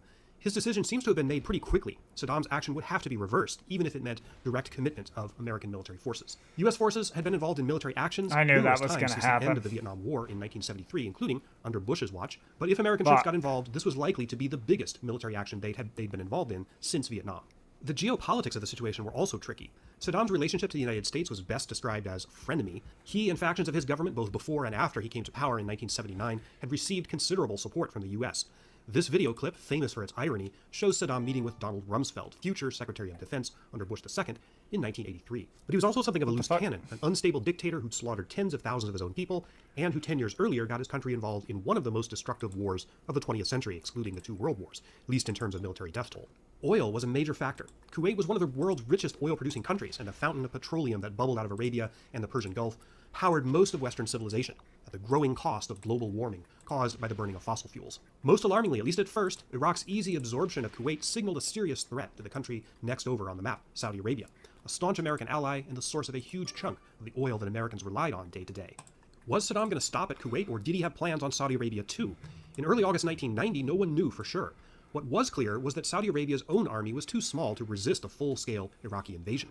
Like Kuwait, Saudi Arabia's primary defensive strategy was to rely on Western powers to protect it, though up to this time the Saudis generally refused to let American forces base directly in their country, with a few limited exceptions. So, for all intents and purposes, Saudi Arabia was a sitting duck if Saddam wanted to keep going. On August 7th, 1990, American General Norman Schwarzkopf, commander of what was called U.S. Central Command, General Colin Powell, chairman of the Joint Chiefs of Staff, and Secretary of Defense Dick Cheney, held a briefing with King Fahd, the ruler of Saudi Arabia. Prince Bandar, the Saudi ambassador to the U.S., was the interpreter. The purpose of the briefing was to seek Fahd's approval to station U.S. forces directly in Saudi Arabia to defend it. Oh, motherfucker! At the briefing, Fahd gave that approval on the spot. He communicated it in one word: okay. That decision was one of the seeds of the terrorist attacks of September 11, 2001, for reasons I'll mention toward the end of this video. Not the only seed, far from it, but one of the factors. U.S. forces began moving pretty much immediately. Bush started working the phones to gain the support of other nations, eventually building a military and diplomatic coalition against Saddam. 5 months later, in January 1991, the war to reverse Iraq's invasion of Kuwait began. And within a few more weeks it was over, mostly over, but with far-reaching and world-changing consequences. The Persian Gulf War of 1990 and 91 really was a major inflection point in recent world history. Almost everything that's happened in the world since then is at least related to a chain of events of which it's a significant part.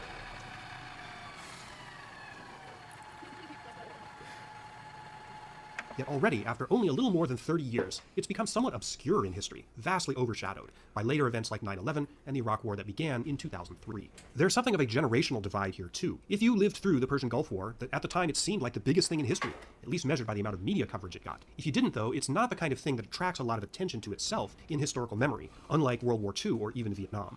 Even its name is strange. Between 1980 and 2011, there were 3 major military conflicts that could rightly have been called a Persian Gulf War. This one is the second, sandwiched between what's usually called the Iran-Iraq War from 1980 to 88, and the Iraq War, which began with the American-led invasion of Iraq in 2003 and which ended in 2011. So why aren't these called Persian Gulf Wars 1, 2, and 3? I have no idea, but I don't get to decide these things. Suffice it to say, this is a conflict that needs to be understood more than it is. It needs a deep dive, and one that's about more than arrows on maps or the fetishizing of military hardware. That's why this video exists. It's long, it's in-depth, and its focus is a little different than a lot of the other works that there are out there about this topic. But if you're ready to explore this vitally important piece of recent history, the train is departing now.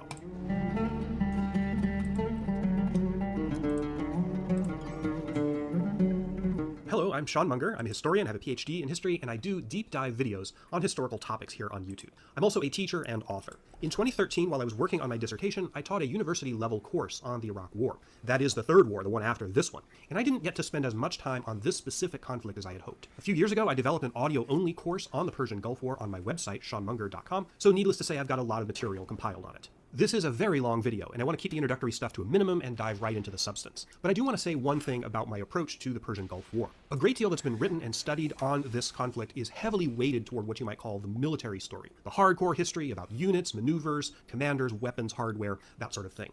I call this the pins on maps type of history, which I admit I am not very good at. Consequently, this video is much less weighted toward that kind of history. Indeed, of 16 chapters, only one, chapter 9, deals in depth with what happened on the battlefield, and above it when the shooting started. This presentation is mostly about the politics, context, the background, the overarching strategy, and the meaning of this conflict. So if you are a fan of the very in-depth pins on maps type history, the good news is that there's plenty of other works, especially books, written by military people themselves and military-focused historians that do that kind of thing much better than I do. The focus of this video is also not weighted toward the experience of everyday soldiers in the field, what you might call the veteran's story. There are hundreds of thousands of Desert Storm veterans, and their stories are important. But again, as this video is more about the high-level big picture, I've chosen to leave those stories to be told much better than I could do so by the veterans themselves. And there's lots of great books and videos out there where they tell their stories. I also want to make one other introductory point. There are lots of foreign names and words in this story, particularly Arabic. I don't speak Arabic, but I have made an effort to get the pronunciations correct, but I can guarantee you, as this is a weak spot of mine, I probably fell short a number of times. But I'm doing the best I can. If you're a regular viewer of my stuff, you know that when it comes to history, I love context, and I think it's really important. In less than a minute, we're going to be deep into the context of the Persian Gulf War, literally going back centuries. But I assure you that in due course, we will get back to the essential story, so keep in mind where we left off. Iraq has invaded Kuwait. Bush has decided to send troops to Saudi Arabia to deter a possible Iraqi invasion of that country. Now, we aren't going to come back around to that until chapter 5, but do keep it in mind. So now, here we go. We dare you to find a place where you show your family a new view. Let them fly like angels and teach them about gravity, all before the sun goes down. We dare you. Plan your trip today.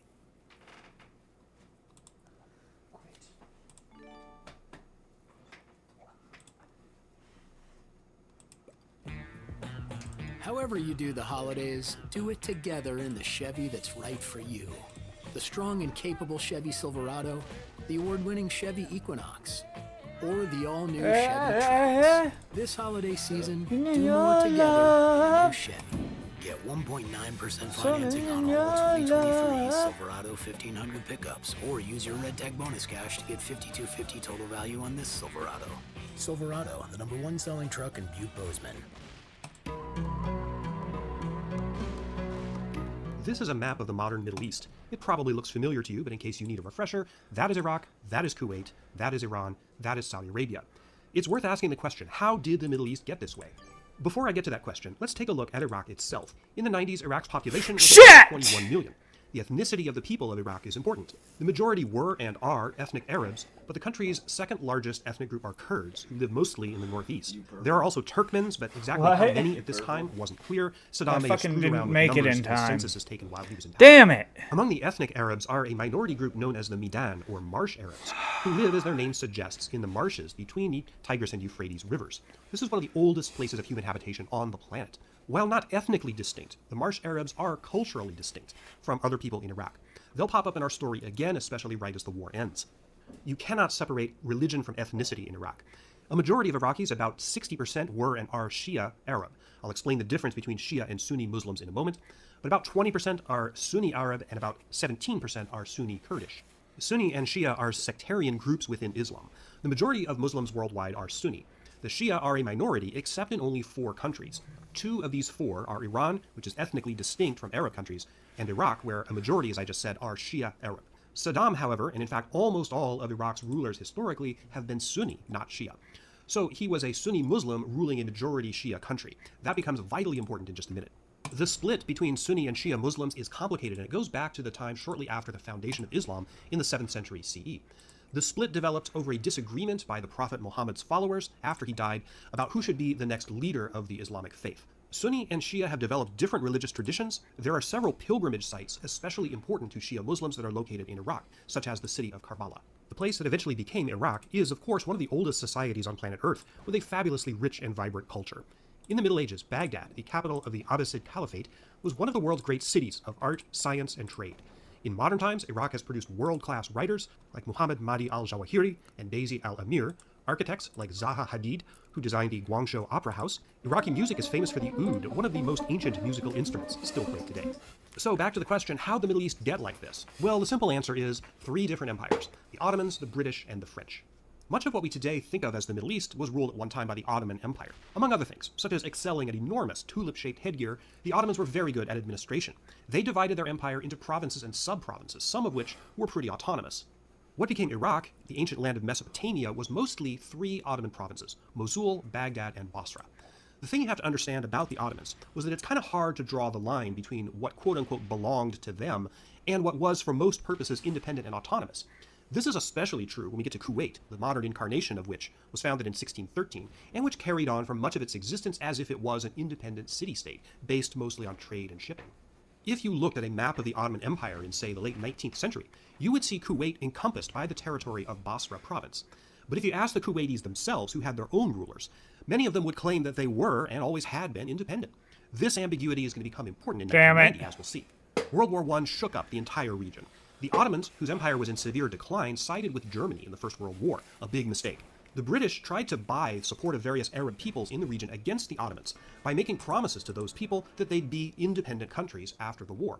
Cue Lawrence of Arabia, the Arab Revolt, and that whole story, which I'm not going to go into. When the war ended, though, running true to form, the British and the French turned the Middle East, they reneged on these promises and turned the Middle East into a series of mandates, colonies by another name, with lip service paid to the idea of independence. They also drew these borders, which ignored, in many cases deliberately, the ethnic, linguistic, and nationalistic realities of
of the people who lived there. The traditional homeland of the Kurds, for example, got sliced and diced like sushi, with parts of it ending up in Iraq, another part in Iran, and a third part in Turkey.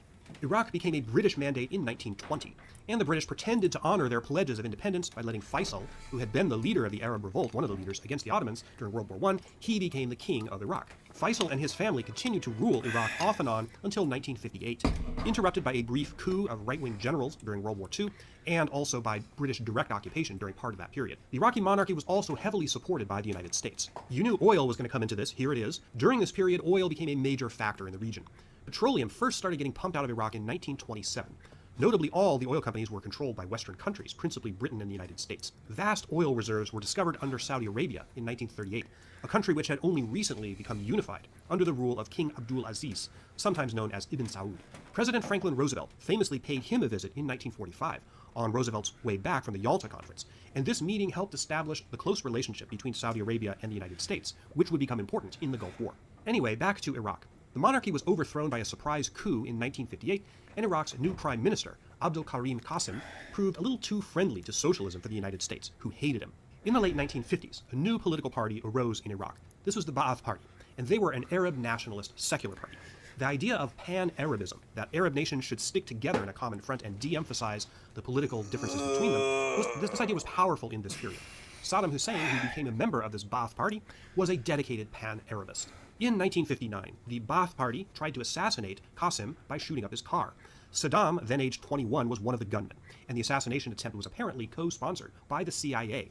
I'm going to talk more about specifically about Saddam's background in the next chapter. Anyway, this gun attack failed, but the Ba'ath Party did eventually gain control, first in a united coalition with other Arab nationalist parties in 1963, and then in a full-on coup that deposed the military ruler in July 1968. By now, Saddam was very high up in this party, having supervised its reconstruction in the mid-60s. The CIA also backed the coup that took out Qasim in 1963. By 1968, when the Ba'ath Party took full control, the U.S. had started to hate them too, and after the 1968 coup, the next U.S. presidents, Johnson and Nixon, did a lot of meddling in Iraq to try to subvert them. A major reason for this was that Iraq's foreign policy was tilting more toward the Soviet Union, something that always made Americans lose their minds. Not to confuse you, but let's backtrack just a moment, and we have to go back to the map. Thanks to the botched border drawing after World War I, Iraq is mostly landlocked, except for a 20-mile wide strip that juts out and connects to the Persian Gulf. This is called the Shetil Arab Waterway, and because it's Iraq's only outlet to the sea, it's vitally important. This is where oil tankers come to call and pipelines to Iraq's oil fields terminate. Since the 1930s, Iran and Iraq were arguing constantly with each other over access to this waterway. A treaty was signed in 1937 that provided how it would be administered. Iran could use it, but it had to pay tolls to Iraq, and there were also some other provisions. In 1969, when Saddam was deputy prime minister of Iraq, Iran tore up this treaty.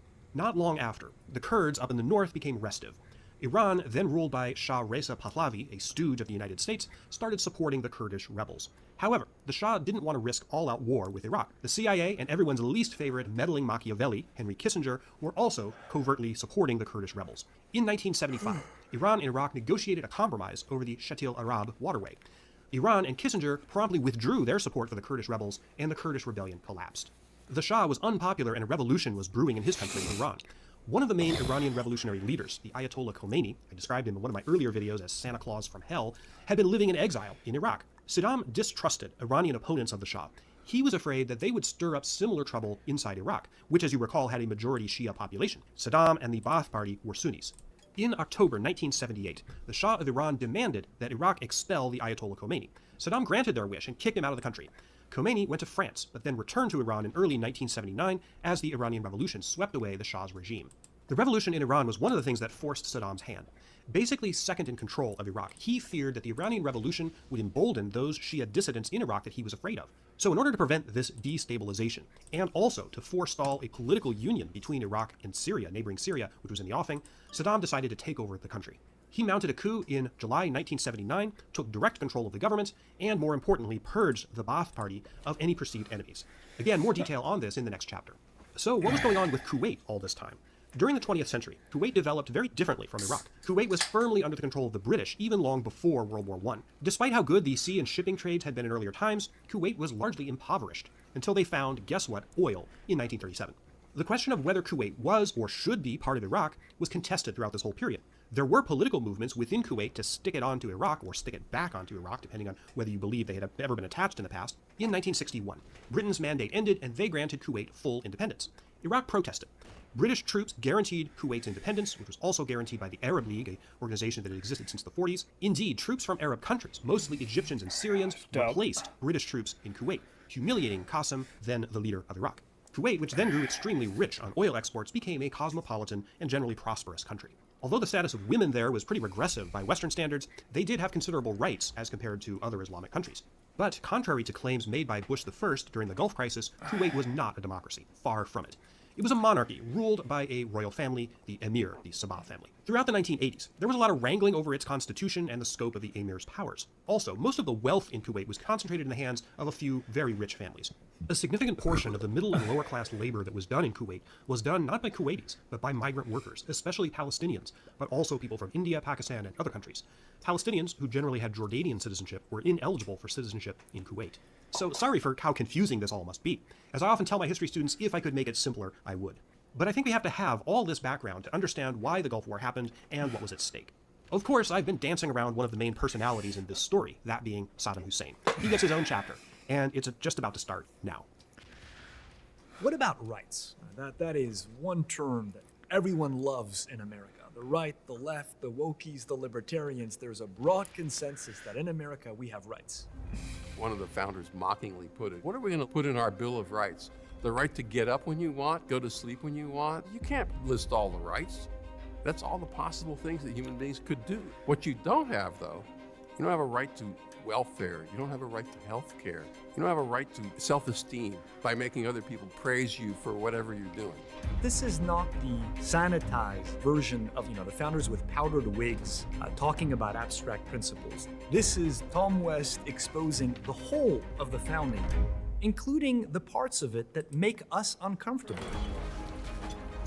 We've lost the frame for thinking clearly about politics in the modern world.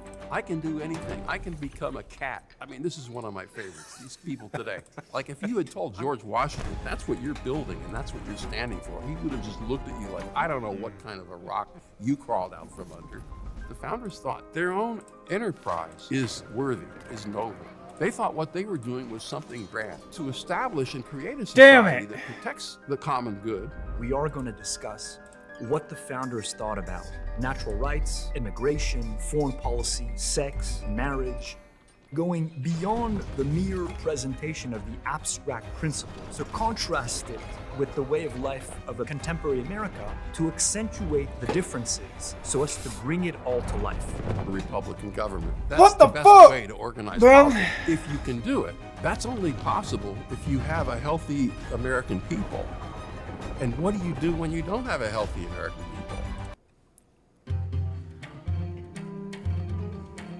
Saddam Hussein and his family were from Tikrit, a rather dusty place in north-central Iraq.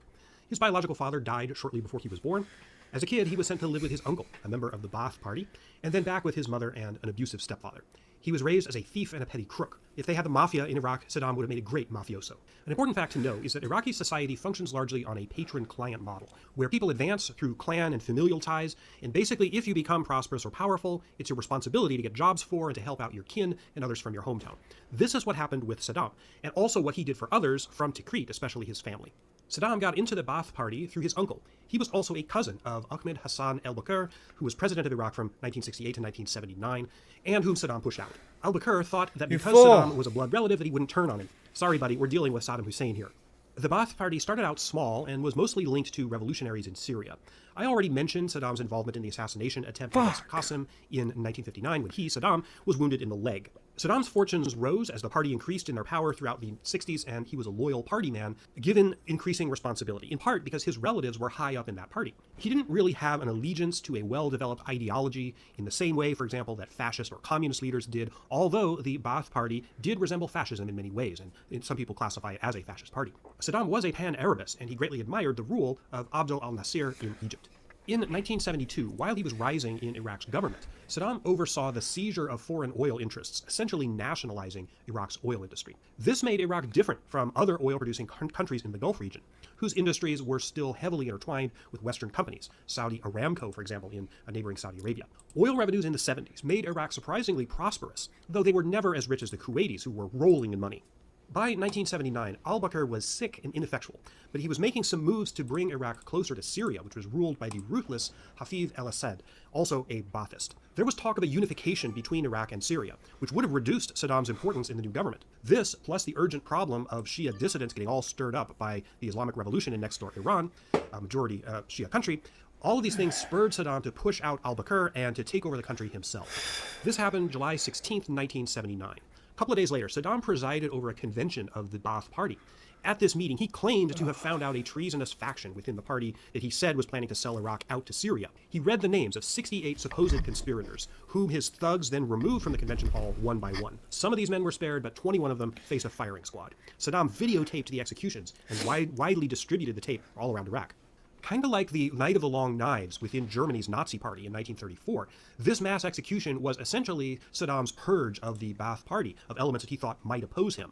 This set the stage for the rest of his rule, which, as you might imagine, was brutal and bloody. Through the coup and the purge, Saddam had solved the problem of al-Bakr and the proposed Syria murder.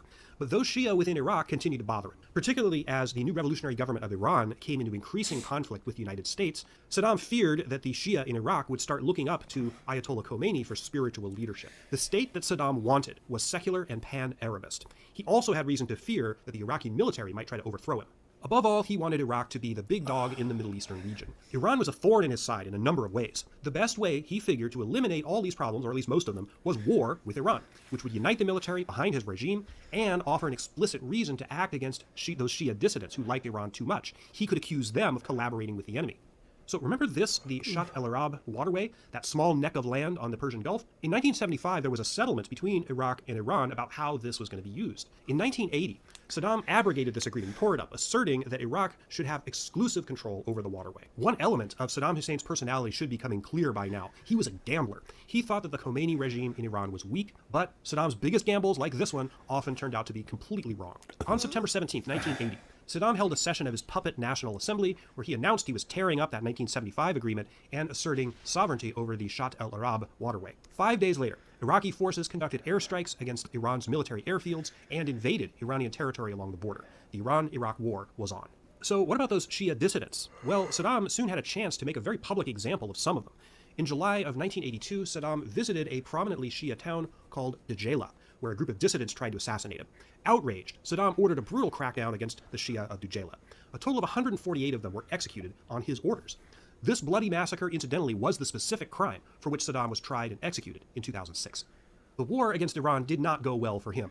It became a hideously bloody, drawn-out stalemate with trenches and artillery duels resembling World War I. Tehran and Baghdad fired Scud missiles at each other, and at one point Iran sent thousands of teenage boys riding on motorcycles directly into the Iraqi lines, shouting, "God is great." Nothing moved the needle very much, but the war was horrendously costly for Iraq.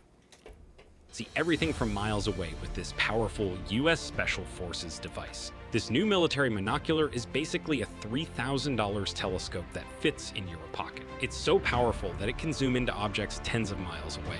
It can even shoot stunning close-up photos and videos from any distance, all with DSLR camera quality. It was created specifically for the US Special Forces by Captain Peter Swan, a 33-year-old US Army officer and leading engineer. He and his team were assigned to develop cutting-edge optical equipment for a critical mission in the Middle East. The mission required the Special Forces to observe enemy positions from miles away without ever being detected. After months of research and development, they created a groundbreaking prototype, and the results were incredible. Celebrated as the most successful military invention in recent years, it was the first to ever use the patented MOST military optical technology, meaning it's at least 20 times more powerful than any commercially available lenses.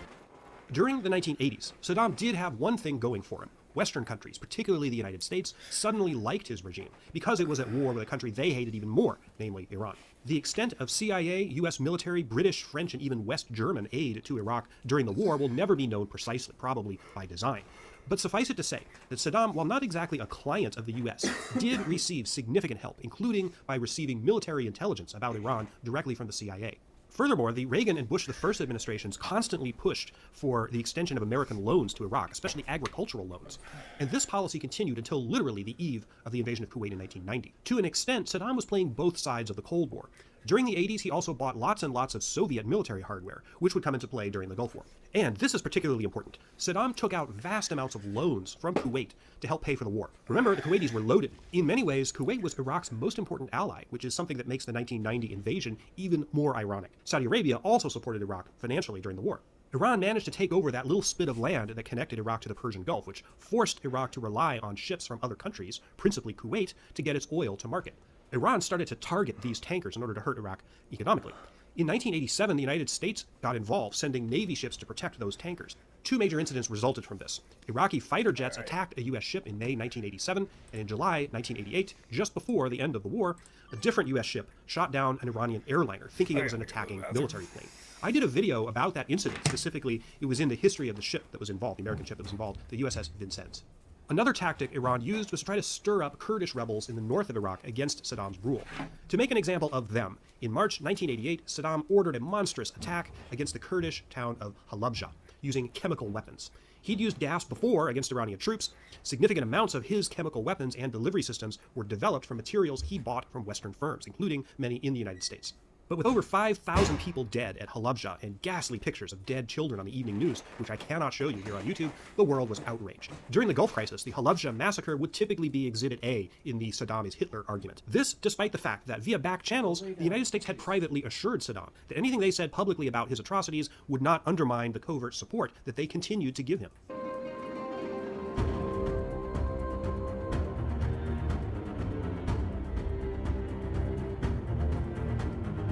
One of the major causes of the Iraqi invasion of Kuwait in 1990 involved something that had happened 4 years earlier. The price of oil collapsed. This was due in part to cheap oil coming from the Soviet Union, which was economically desperate in 1986. This oil hit the market and depressed prices. Saddam begged OPEC, the Organization of Petroleum Exporting Countries, to hike the price of oil. They refused. What this meant is that Iraq's #1 export was suddenly worth a whole lot less than it used to be. And this happened when he needed the money the most while he was at war with Iran. The war finally came to an end in the summer of 1988. Saddam had finally scored a partial military victory by recapturing the Al-Faw Peninsula, which controls that Shatt el-Arab waterway. Both sides were by this time exhausted. Iran accepted the terms of a ceasefire that had been proposed years earlier by the United Nations.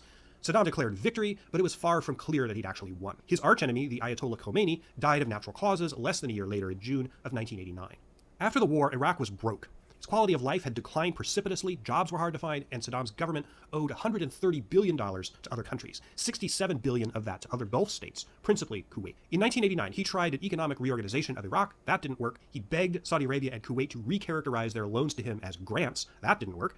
So by 1990, Saddam started to fear that his rule might be shaky. Again, he seems to have been afraid that the military commanders possibly overthrowing him.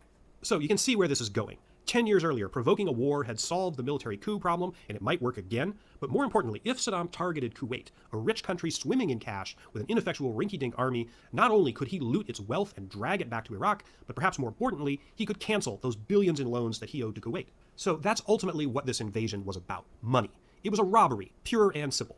Saddam, the gambler, threw the dice that the West wouldn't intervene and would ultimately let him get away with it, or at least part of it. He lost that gamble, but at the time, it might have seemed a chance worth taking, especially given his nature and how desperate he was in 1990. Saddam's roll of the dice meant that he suddenly faced a new and more powerful enemy, the most formidable one he'd been up against to date. I'm going to tell that person's story in the next chapter.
50 years before Saddam's invasion of Kuwait. In June 1940, the same month that Nazi Germany conquered France, U.S. Secretary of War Henry Stimson gave an address at Phillips Academy in Andover, Massachusetts, his alma mater.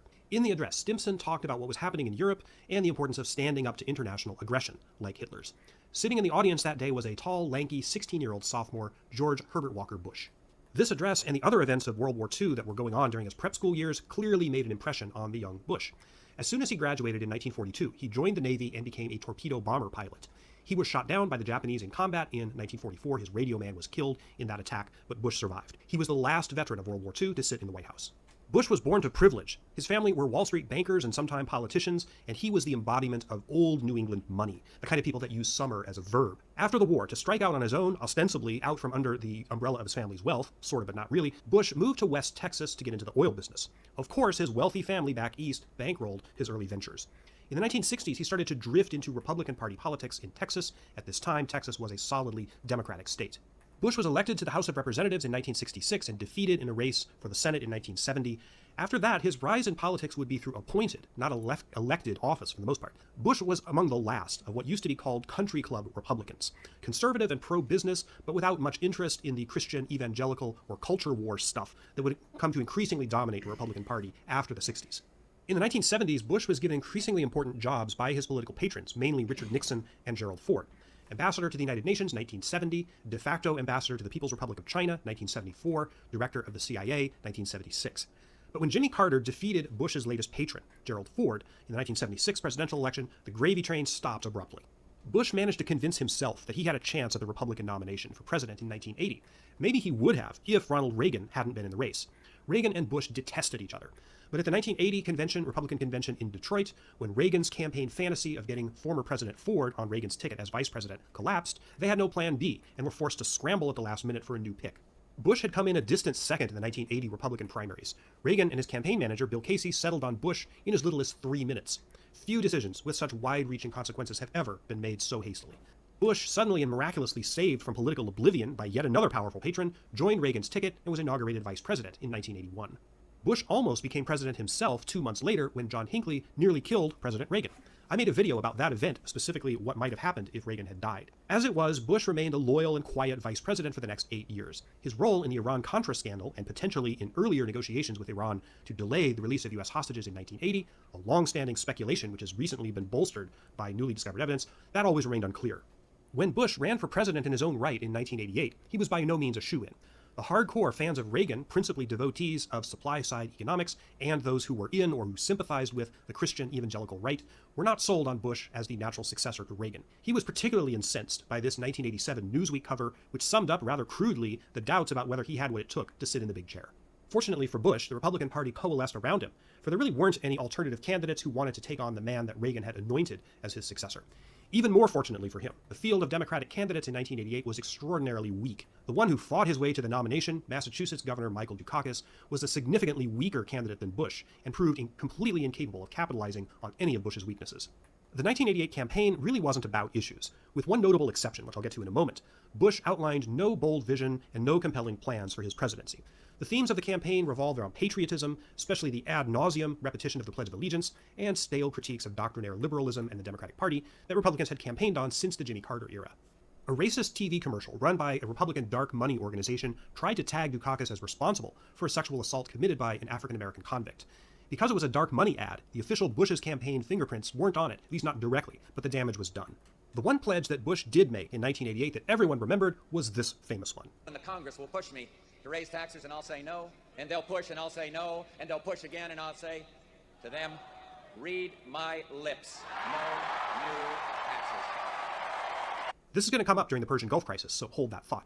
Once in power, Bush showed little interest in domestic affairs, for which he was consistently criticized, but he did show a talent for foreign policy. World leaders, at least friendly ones, seemed to like and trust him, particularly Margaret Thatcher of the UK and Mikhail Gorbachev of the Soviet Union. In 1989, Bush faced two major foreign policy crises. The first crisis was the massacre of pro-democracy demonstrators in Tiananmen Square, Beijing, by the hardline communist Chinese regime. Most of the world was outraged, but behind closed doors, Bush, who had been U.S. ambassador to China, was relieved and sympathized with Deng Xiaoping, who had ordered the massacre. Bush feared that the demonstrations would destabilize China and mess up the world order. Congress thwarted Bush by passing a package of economic sanctions against China without a single dissenting vote. Bush undermined the sanctions anyway by executive order and fumed. The second crisis involved Panama. Manuel Noriega, the dictator of Panama, had long been supported by the United States and in fact was a CIA asset, having received a lot of money from the agency over a 30-year period. No one is sure exactly how much. The Reagan administration turned a blind eye to Noriega's extensive drug trafficking operations, which contributed to the flooding of America's inner cities with drugs, whose impacts fell disproportionately on African Americans and other people of color. A detailed rundown on Noriega's villainy and the collusion in it by the Reagan administration and Bush himself is not necessary here, at least beyond the greatest hits that I mentioned. But suffice it to say, even Bush, who had supported Noriega, couldn't turn a blind eye to him after the dictator ruined an election in Panama in 1989 with fraud and violence. After increasing hostility to the United States, Bush ordered an American invasion of Panama in December 1989 to kick out Noriega and capture him. He was wanted on drug charges in Miami. The United Nations, which in less than a year's time Bush would rely on heavily to legitimize his strategy in the Gulf, condemned the American invasion of Panama as violation of international law. Noriega was captured, he was put on trial and sentenced to 40 years, but he was eventually extradited to Panama, where he died. Bush also faced international and domestic pressure to act on global warming. In July 1990, just before the invasion of Kuwait, the Intergovernmental Panel on Climate Change report was released. I'll be talking about that more specifically in Chapter 12. It is related to the Gulf crisis, as you'll see there. Bush was not a denier of human-caused global warming. In fact, he raised it himself as a campaign issue in 1988. His chief of staff and principal political advisor, John Sununu, however, was a global warming denier, and he did much to ensconce denialism as official U.S. government policy on climate change. In the summer of 1990, at the time of Saddam's invasion of Kuwait, Bush's pet project in foreign policy was to guide East and West Germany toward formal unification, which was scheduled for October. The communist satellite states of the Soviet Union had collapsed like dominoes in the fall of 1989, as demonstrated most dramatically by the breaching of the Berlin Wall. Bush was eager to count the reunification of Germany as a foreign policy feather. He did eventually get it, but as the Gulf crisis was going on by then, it didn't make as much of a splash as he'd hoped. One last thing relevant to the Gulf crisis. The Bush family had extensive business and personal ties with the royal family of Saudi Arabia. As vice president in the 1980s, Bush was a friend of Prince Bandar, the Saudi ambassador to the United States. Later, the Bush family became much more directly involved with the Saudis through a private equity firm called the Carlyle Group. These ties became much stronger in the 1990s after the Persian Gulf War, but they did exist nascently prior to that. In 1990, the year the crisis began, some Carlyle execs pulled some strings to get Bush's son, George W., the future President Bush II, on the board of one of Carlyle's subsidiary companies. The Saudis were deeply involved in Carlyle, and the Saudi royal family in particular was cozy with the very large and very rich bin Laden family, one of whose black sheep sons, Osama, crops up in our story at the very end. The Bush-Saudi Carlyle connection became much more prominent in the 9/11 era for obvious reasons, but it did exist at the time of the Gulf crisis. In the next chapter, we're going to look at the big picture of the Iraqi invasion and Bush's response. Geopolitics zoomed out. Then, I promise, we'll get back to what was happening on the ground. Holidays are a time to come together. Shop all the best athletic apparel now and All get right. the gear at Universal Athletic. Let's get to researching. Before the Gulf Saddam War. threw the dice on trying to loot Kuwait, the big story in 1990 was that the communist world, or at least the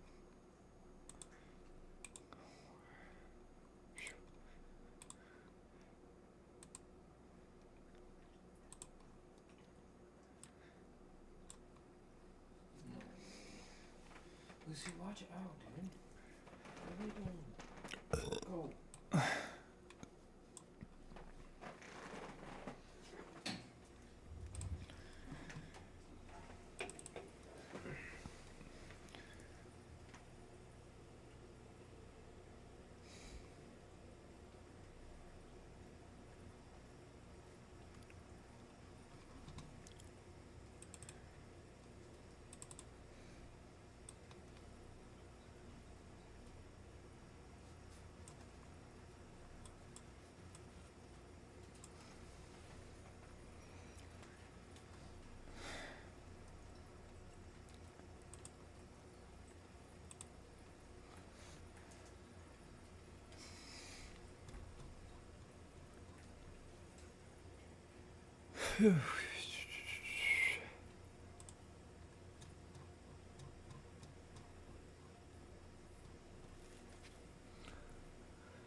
37 Easting.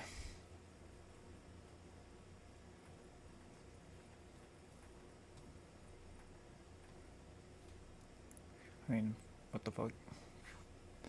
73 Easting.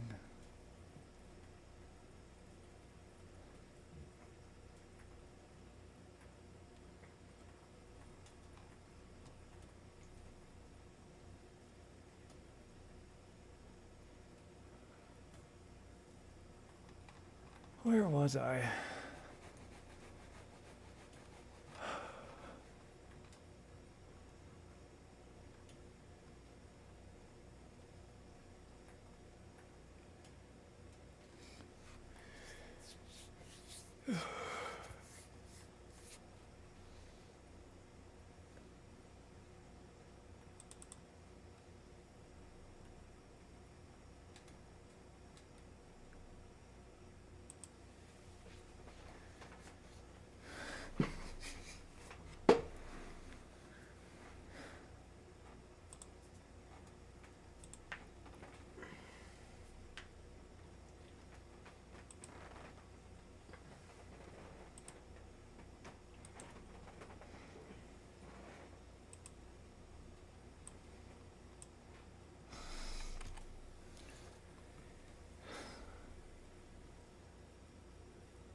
Battle of Norfolk.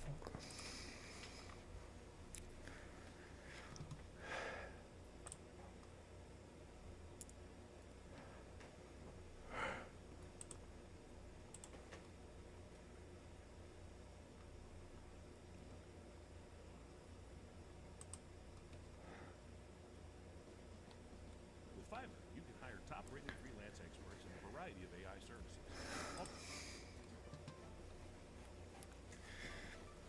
It was a tank battle. Fought on...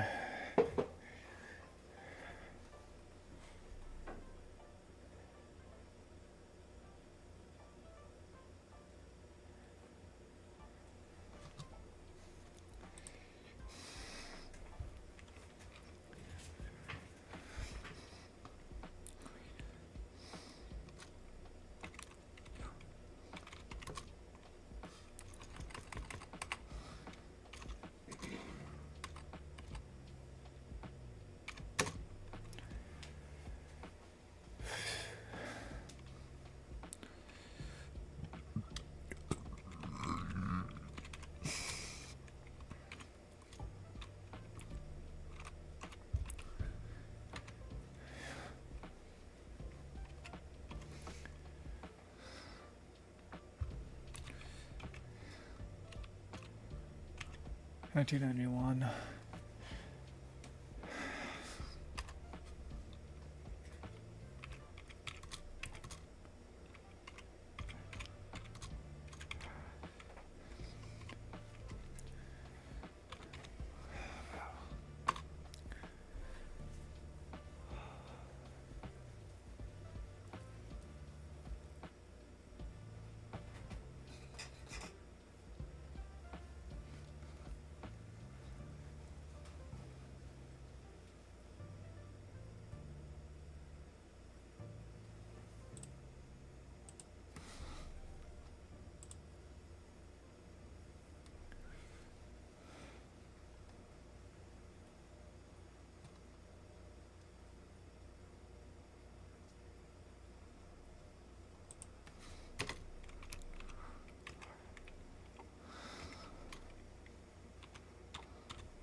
What's she whining about? Lucy, go lay down. You're fine. Go.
quit.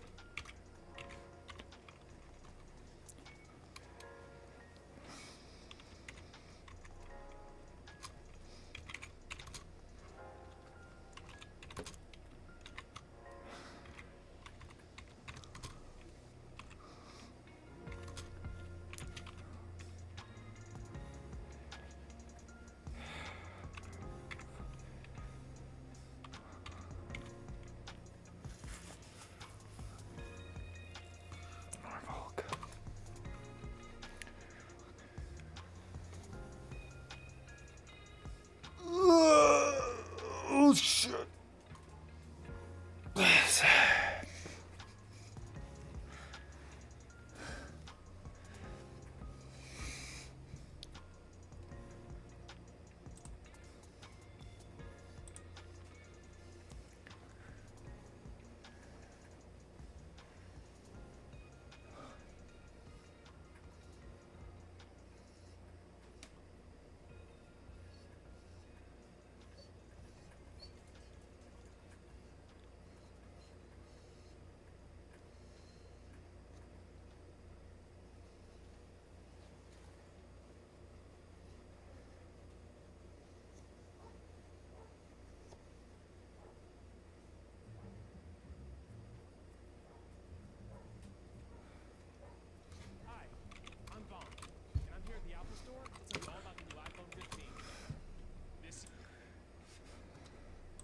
Lucy, quit. You're not going out there.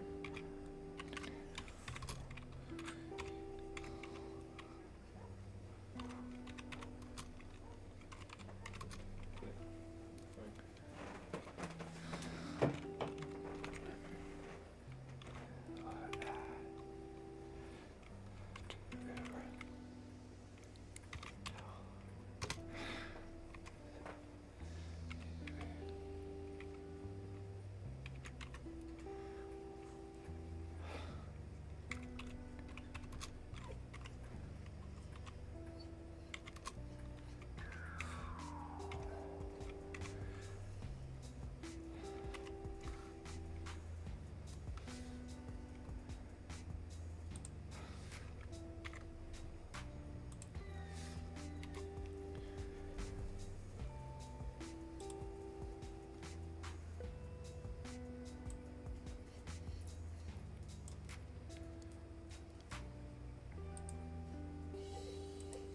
Lucy, quit.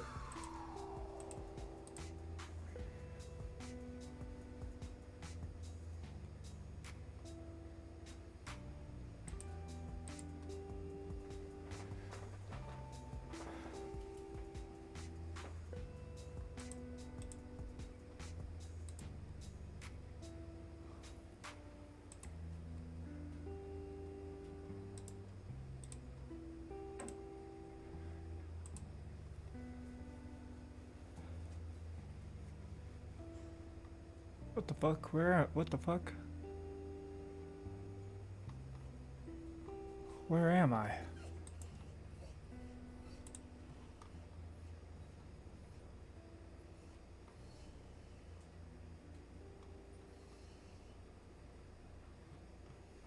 Oh, damn.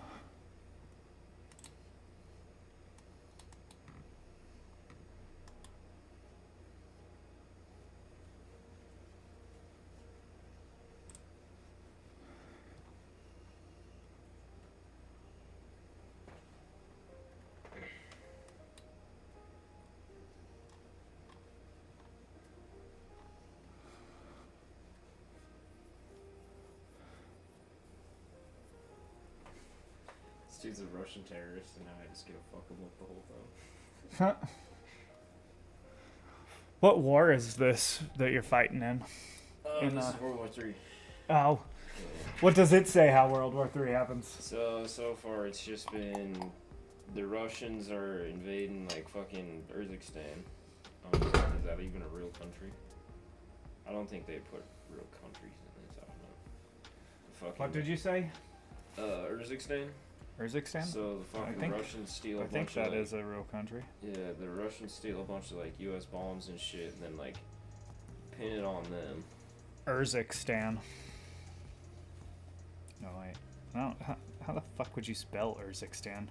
U-R-I-Z. Something like that.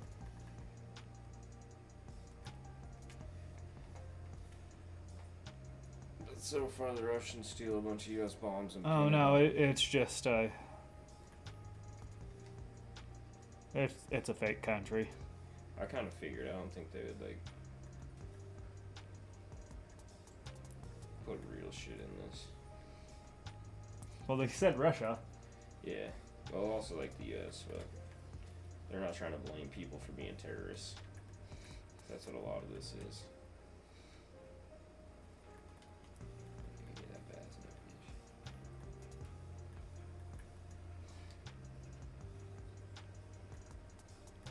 Where's this little punk at?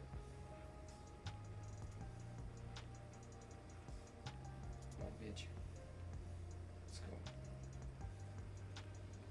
Pussy. You're lucky I can't shoot you, because I would shoot your ass. Fucking terrorist. Yeah, dude, like, he had the cops on his side. They were, like, shooting civilians and shit. Weird. Yeah, like, look at this. It's just some chick going to, like, a soccer game. Bro, that reminds me of when you like fake you don't fake it, you actually go in. Is it number 2 where you just shoot up the fucking airport? Oh, yeah. Bro, that shit's wild. Yeah.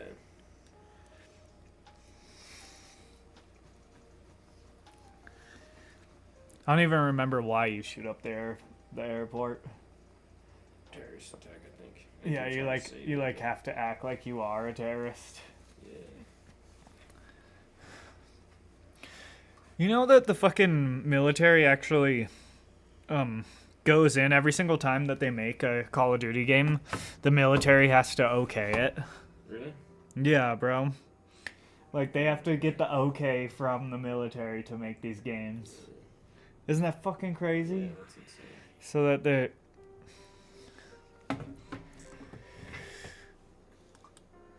Alright. Shit, they're coming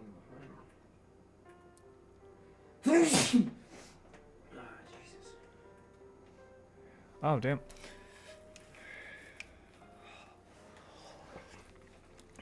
What is the largest tank battle in American history if the Battle of North Fork is the...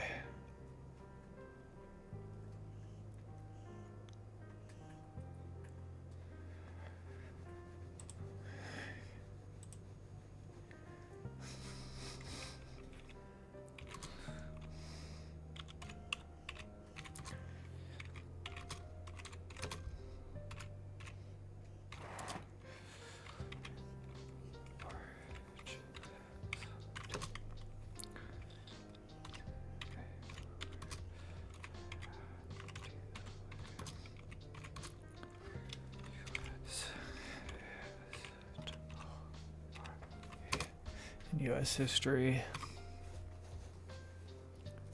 I actually want to know this. What is the largest tank battle in U.S. history?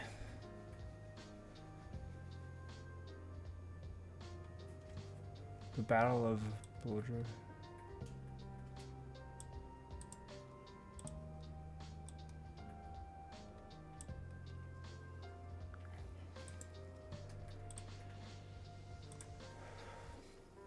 Oh.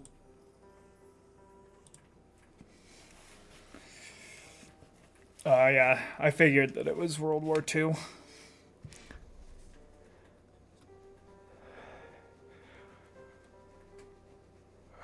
Less than 5 weeks? Holy shit.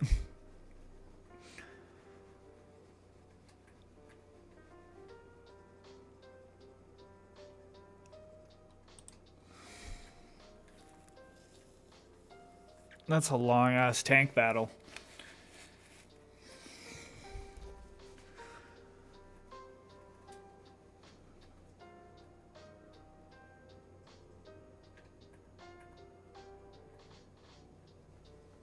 No fewer than 12 divisions participated in the Battle of Norfolk, along with multiple brigades and elements of regimes.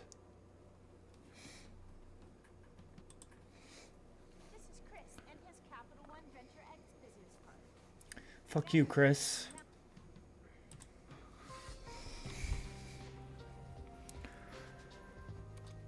Oh,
phew.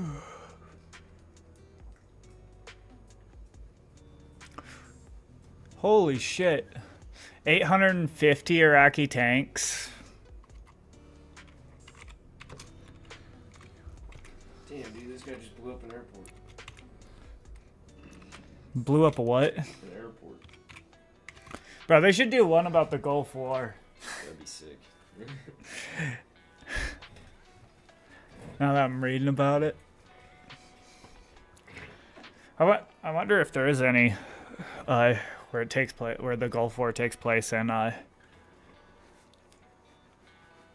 don't think so. I don't remember anything about Saddam Hussein in any of the. I don't think they can use real people. There's probably like made up people that represent. Oh, they could use real people, like they do it in TV all the time. That's true.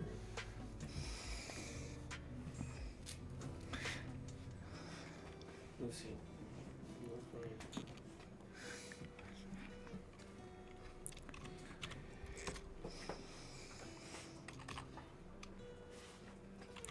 What? Go in there.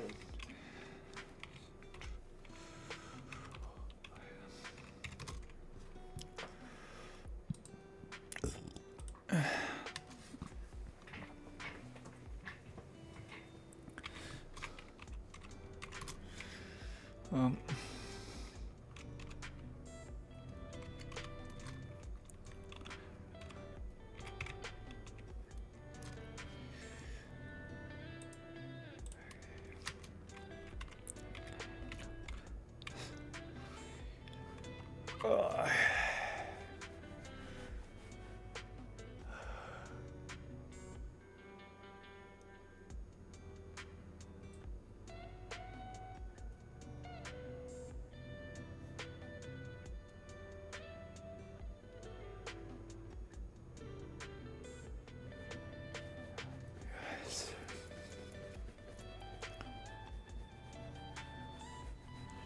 Battle took place about east.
Okay, so it happened like right over here.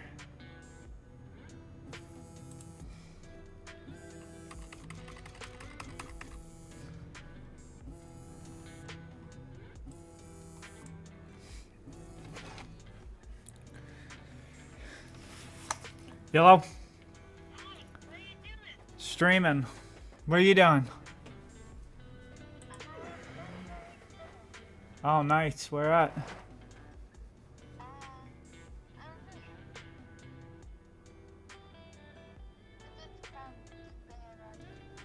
Oh, love you too.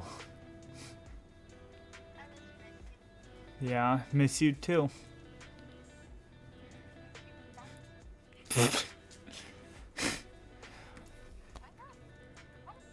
You to get me an Xbox. What? I wanted you, if I can call you and ask if you can give me an Xbox. An Xbox for Christmas? Yes. Don't you already have a PlayStation?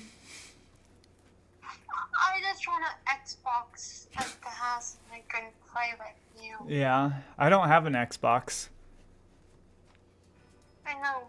They're on the clearance. Oh, nice. Right now. Yeah, they're on clearance. Yeah. And I don't know what one I wanted.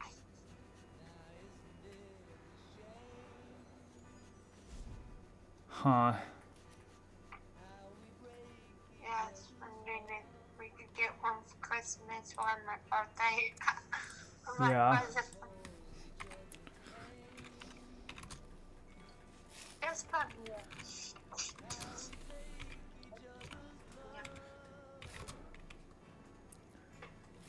Yeah.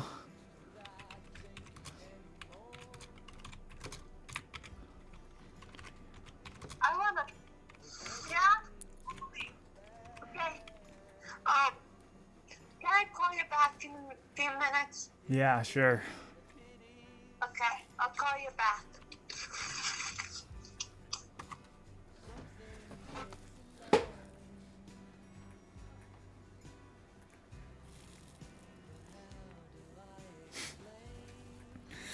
I was just calling to see if you could buy me an Xbox for Christmas. Yeah, I was kind of listening. I have an Xbox. Gabby. I was calling to see if you could buy me an Xbox for Christmas. It's like, jeez. That's funny as fuck. Maybe ask your mom about that. I don't know if she knows how much an Xbox costs. She doesn't really understand the concept of money. I don't think so. No, she'll like go up to the cashier, and like you'll give her a certain amount of money to pay with it, and she'll just hand it a little bit, and I'll be like, "We need more," and then she'll be like, "I already gave you money for it." She gets pissed, bro, when the cashier asks for more money. And, like if she gives like the exact amount, she's always expecting them to give money back. Oh, So she'll be like sitting there like, "Oh, you're supposed to give me money?" Yeah, like money back change. Mm-hmm. It's funny. Bro, did I tell you about how she thought that the weather was controlled by the weatherman? Yeah, you told me that. That shit's so funny.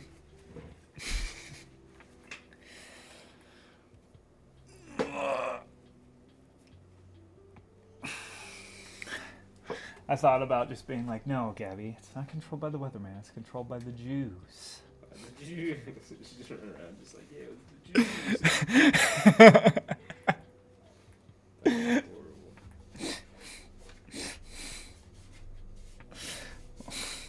One time I told her that the Jews did 9/11. And she said that. She was like, yep, Jews did 9/11. Yep, they did. Jews. Which, I mean, they Listen, did. Clay. But she can't be saying that. No. It's not a good But they thing. did. Yeah. Of quit. Go lay down. You're fine. They did. There's a bunch Lay of shit down. that if you look it up on, like Google, it won't show up. But if you look up like dancing Israelis, maybe it'll show up on Google. But last time I looked it up, it's like there's nothing about it.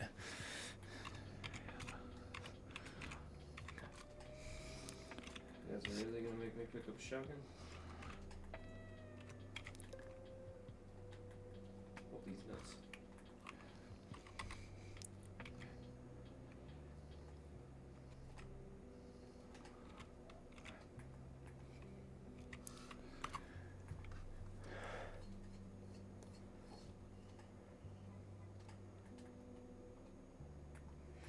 Yeah, there is some stuff about it. Who were the dancing Israelis of 9/11? But anyways, there's a bunch of fucking people who were like connected to the Mossad, if you know what the Mossad is. Yeah. It's like the Jewish like FBI basically, and it's like the Jewish FBI or like CIA, I guess, probably more like the Jewish CIA. FBI would be like the internal investigations, but so it's like more like the Jewish FBI, and they fucking were watching from another building. The fucking towers get hit, and then they were like, yeah! Fucking cheering it on, and then that same day there was a bunch of Jews who got caught going over I forget which bridge, but it was like going to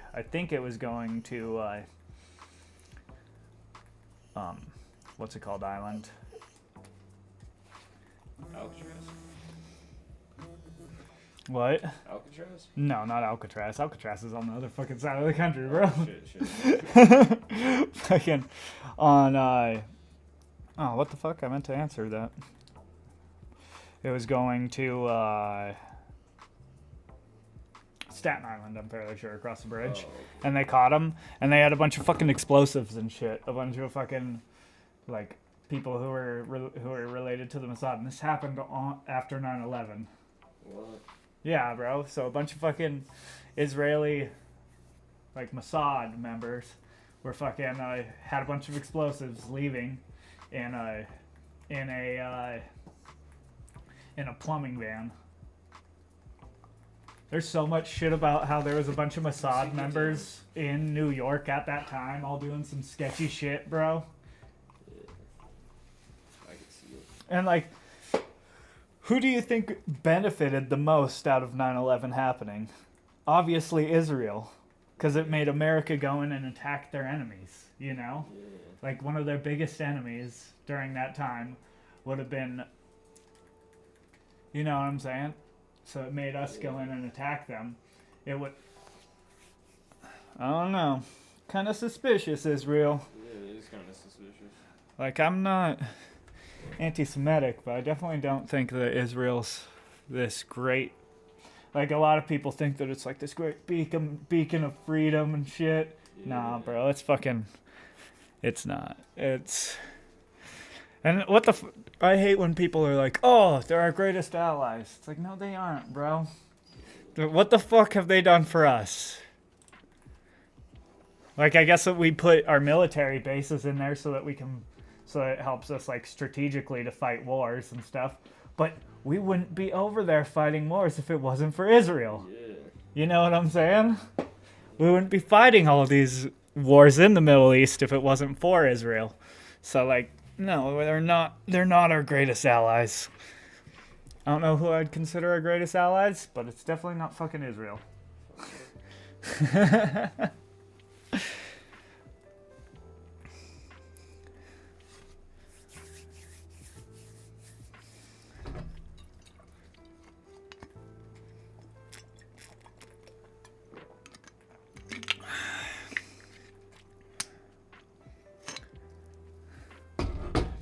Okay, I'm in the wrong spot.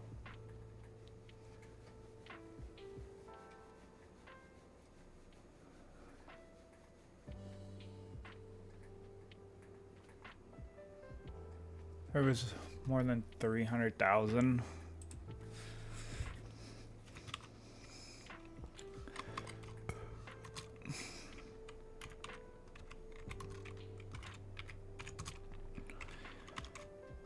mean, not 300,000, 3,000. What the fuck?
Forgot to put an extra P there. I hate when I do that. I do that all the time when I'm typing shit out. I'll just put one letter instead of like typing out two P's or two, you know what I'm saying? I think that I tap it twice, but I don't. You know?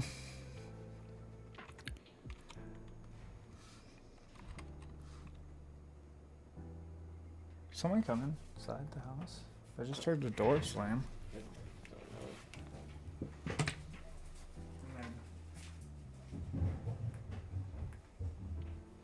Lucy. Yeah. Come here. Lucy. Boost your revenue and drive growth with Google Ads. Reach high-value customers across the entire Google network, like search, shopping, YouTube, and more. Lucy, come on. Get started today. Maybe it was Lucy making that noise running up the Yeah, stairs. come on. Come on. Come on. You lay down. You stay. You stay. No, she hears those fucking dogs barking outside. That's why she keeps fucking. Yeah. Smarter than me, Lucy.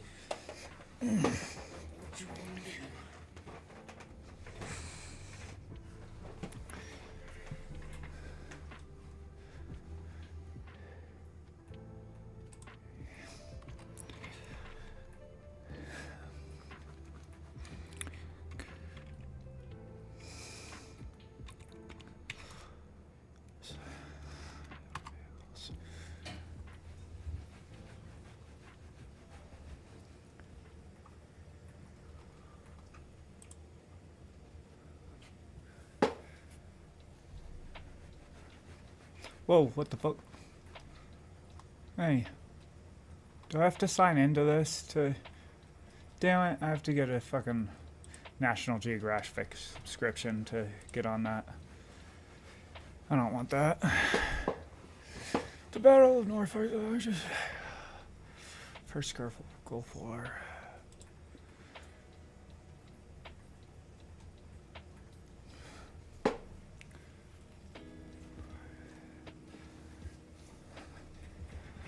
Some of the most brutal battles of the Gulf War, including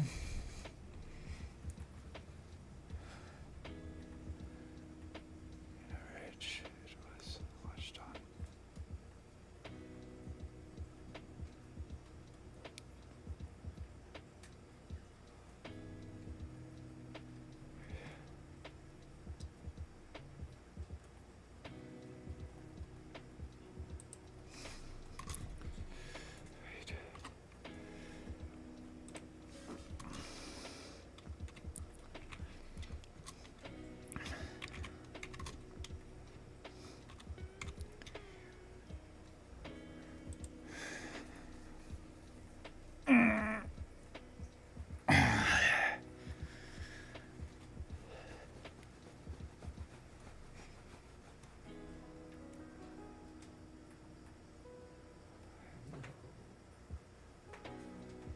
Stormin' Norman. The plan of action was formulated by General Norman Schwarzkopf. Do you know how the fuck to pronounce that last name?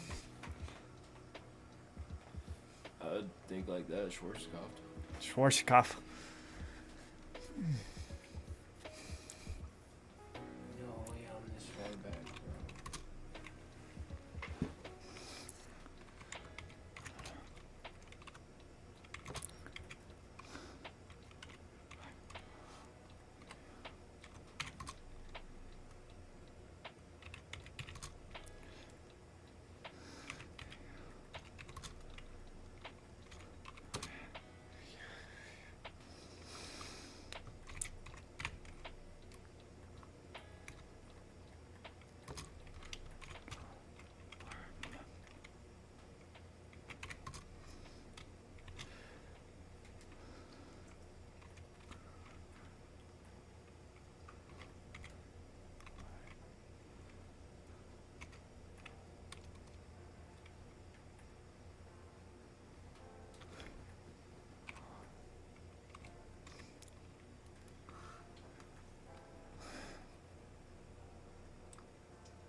Copy. Let's go to people to know.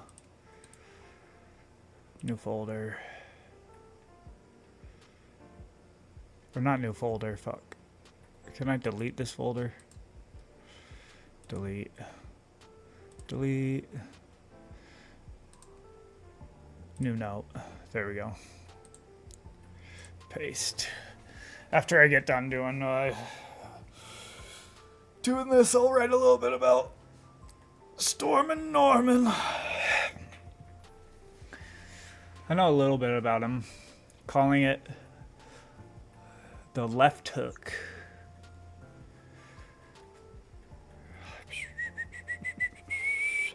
Where the fuck was I? Battle of Norfolk.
Alright, so let's see where they...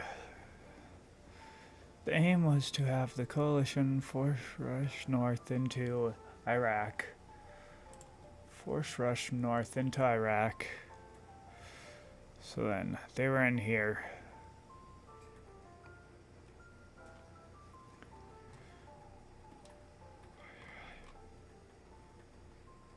Where were they though, I wonder? Probably right here. Around here, so they came in from here, maybe, and then came this way to Kuwait City. So they probably came in here and then went this way, like that. All right. I wish that they told more fucking, like in a lot of these, I can't see where they tell you like what cities. I guess that there's not many cities in fucking all these places. It's just a lot of vast land of just desert and nothing, you know.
Oh, what the fuck? Why the fuck did that pause that?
Along the way.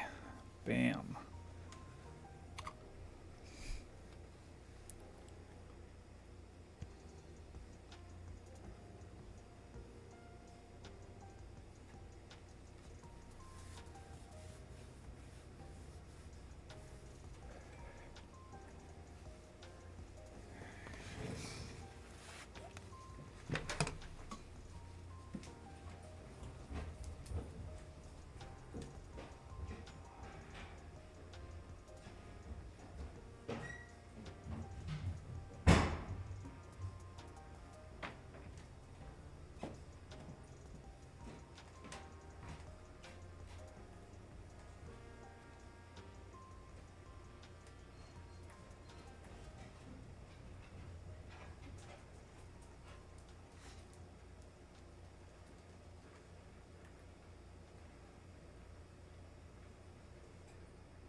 Bro, why is the music guy on the corner of my screen here? You know, look, you recognize this guy? He's a YouTuber. He does like album reviews and shit. You never Anthony Fantano or whatever? Fantano? Huh?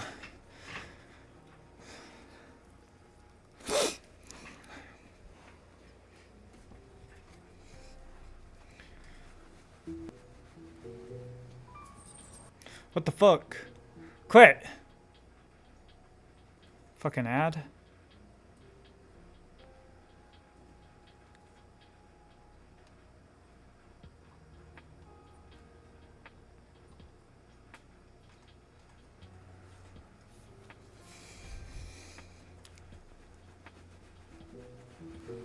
Bro, these ads are pissing me off.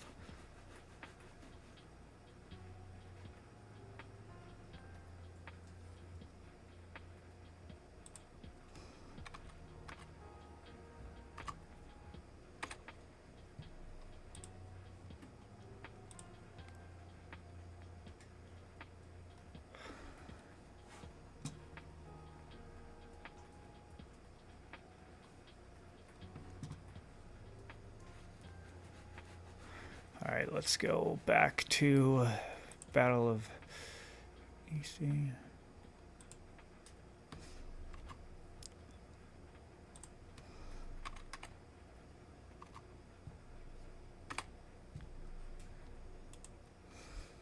Don't miss out on this great Pixel offer. Plus, save even more with eligible phone trade-in. Shop Black Friday deals on googlestore.com. Step into Rick's store. It was the morning of truly began. Absolute efficiency. Elements scale by default in perfect harmony, and even the most advanced layout.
The 2nd U.S. Armored Cavalry.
left hook.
Tank division.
This is it.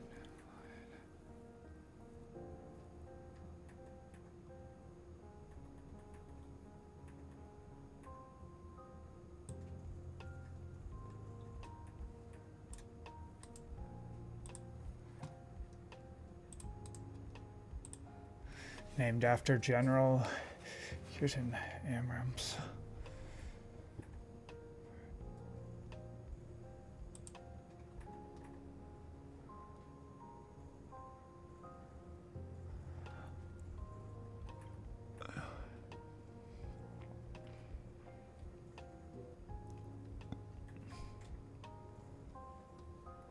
Damn.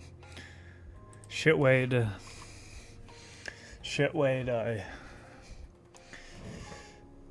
68 metric tons. That's fucking crazy, bro. This tank. What is? The fucking M1A1 tanks weigh 68 metric tons. Damn. And can go 45 miles per hour. That's insane. That is. I didn't know a tank could go 45.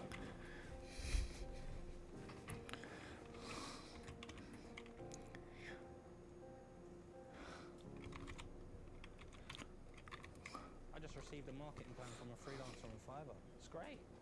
The way I'll present it, really take it to the next level. Check it out. Skills. We're developing that with a freelancer and it's excellent. Probably my feedback that made it so good. And do you know who came up with the idea to use Fiverr? Liam. And who hired Liam? Me. Just to be clear.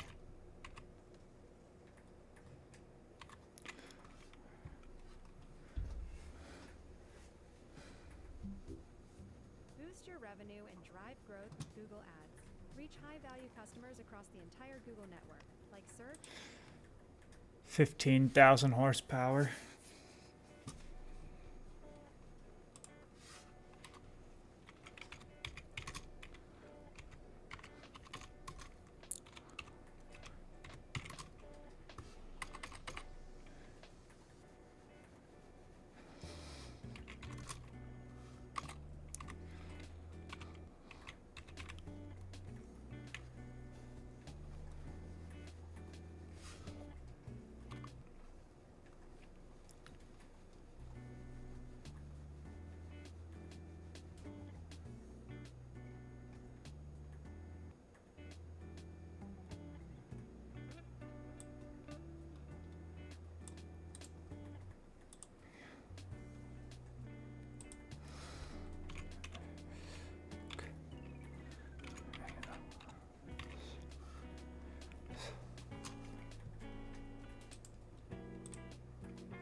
Whispering Death.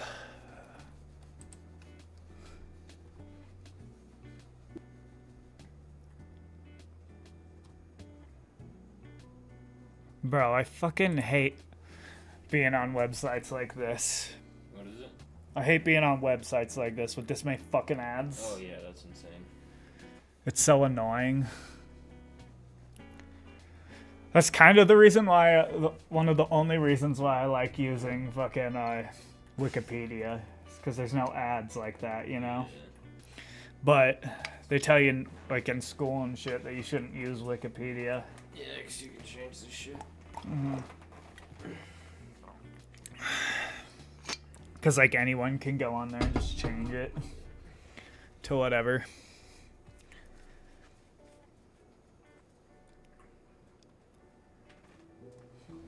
Motherfucker. Yeah, see? Like this. Alright, I think I got enough about this tank. I don't need to know a shitload about a tank.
I'm just gonna abbreviate it into ACR. That's way easier.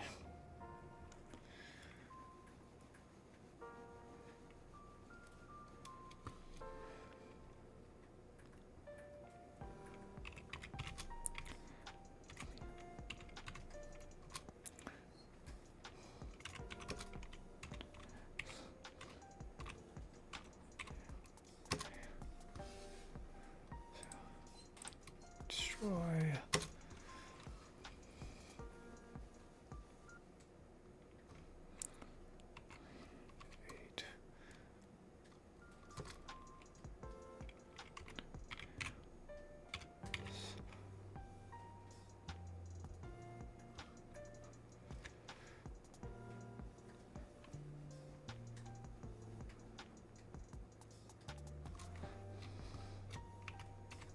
$16.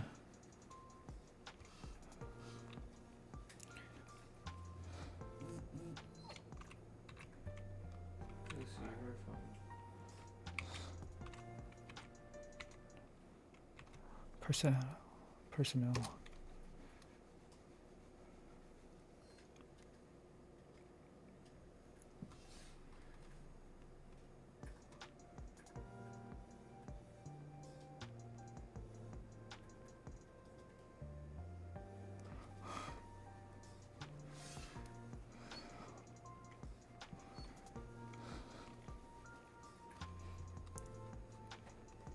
William, in front.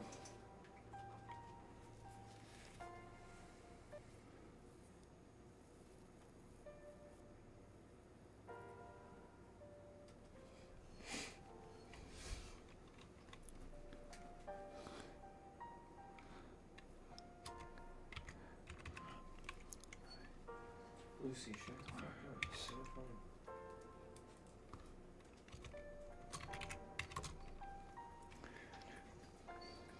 Lucy, quit.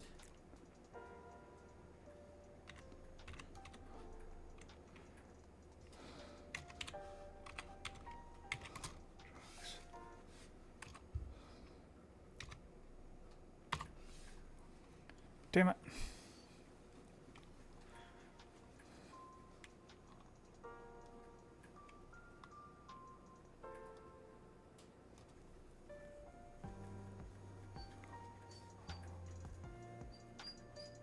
Lucy, lay down.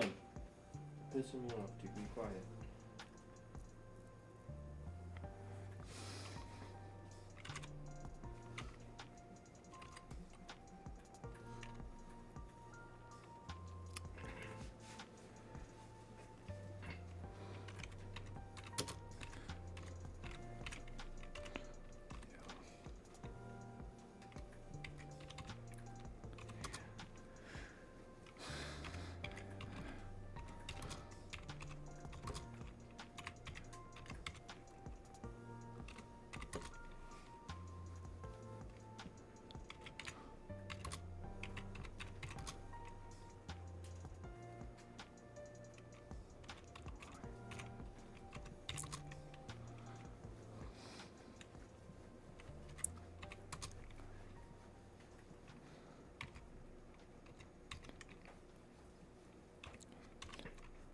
Want to make the switch to Shopify? Here's how to do it in a few easy steps. Sign up for a free trial at Shopify.com and download one of our top-rated migration apps from the Shopify App Store. All of your content and data, we're talking products, customers, order history, blogs will be imported into your Shopify store. You're probably thinking, okay, now I have to redesign my store? Shopify has tons of customizable, no-code themes that let you express your brand your way. Then it's on to selecting shipping options and setting up Shopify payments so you can get paid. All right, now the only thing left to do is connect your domain and launch your store. Yeah, you'll get used to that. With powerful tools, world-class support, and the best converting checkout on the internet, Shopify can help you grow your business into a global empire. Make the switch and see for yourself. Start your free trial today.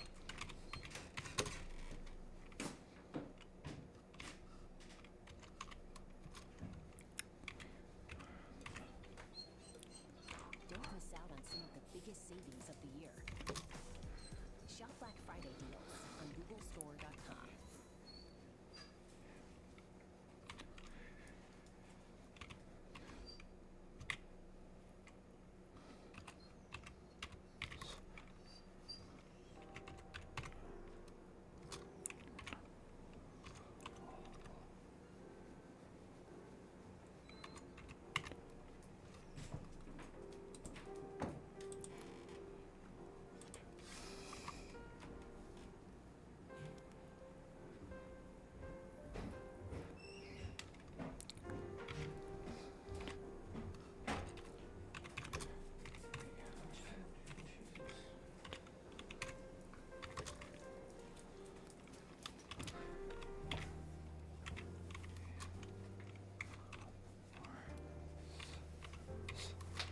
After Japan.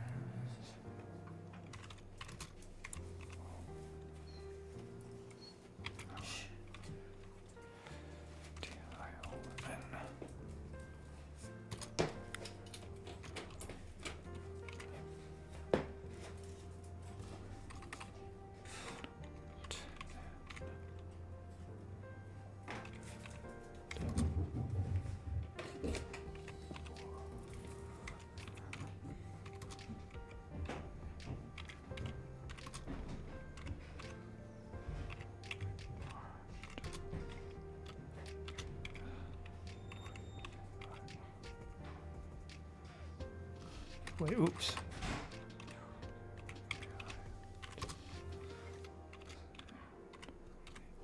To Kuwait City. All right.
Oh, I wonder who called me.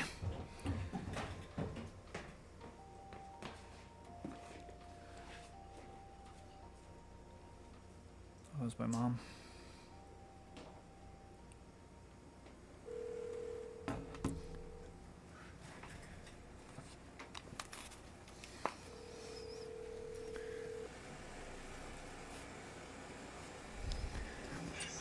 Hey, Mom. I saw that you called me. I'm streaming right now, and you're on speaker, so. Oh, okay. Well, I was just letting you know that Ken and Lydia are here, and Kurt's flying in tomorrow. Oh, really? I didn't know that they were coming to Thanksgiving. That's. Yeah, I knew Ken and Lydia were, but I didn't know. I didn't realize Kurt was until yesterday. But I thought you might want to know, so you guys can Is Luke not coming? see them. No, Luke can't make it. Oh, that's too bad. He hasn't been able to make it to like most of the stuff. Yeah. So, anyways, you guys might want to try to. Yeah, figure out a time. I haven't seen Kurt since he went to Japan. I don't think. Since.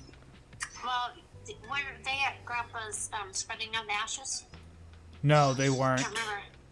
They weren't, neither one of them. No, I don't think either one of them were. I think they were too busy with work and stuff. Yeah. Yeah. All right. Well, yeah. So it's been a while. Yeah. So anyways, I you might. might What wanna- time is he flying in tomorrow? No, I don't know what time yet. Are they all gonna be at Mark and Carrie's or something? Epic Grandma's, you know. Up at Grandma's. Well, tomorrow. Are they gonna be? I'm not sure. I can find out and see. I don't know what time he's flying in and what their plans are. If they're gonna, Okay. be back at Grandma's by a certain time or what. But I'll find out and let you know. Okay. All right, bud. All right. Okay. All right. Well, I'll let you know as soon as I find out. All right. Sounds good. Love ya. Okay. All right. Love you. Bye. Bye-bye.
Involved number of the divisions from both the U.S. and U.K. Most notably the second.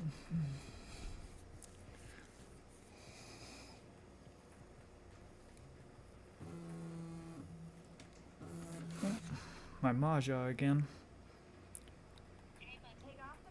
Hello? Jay.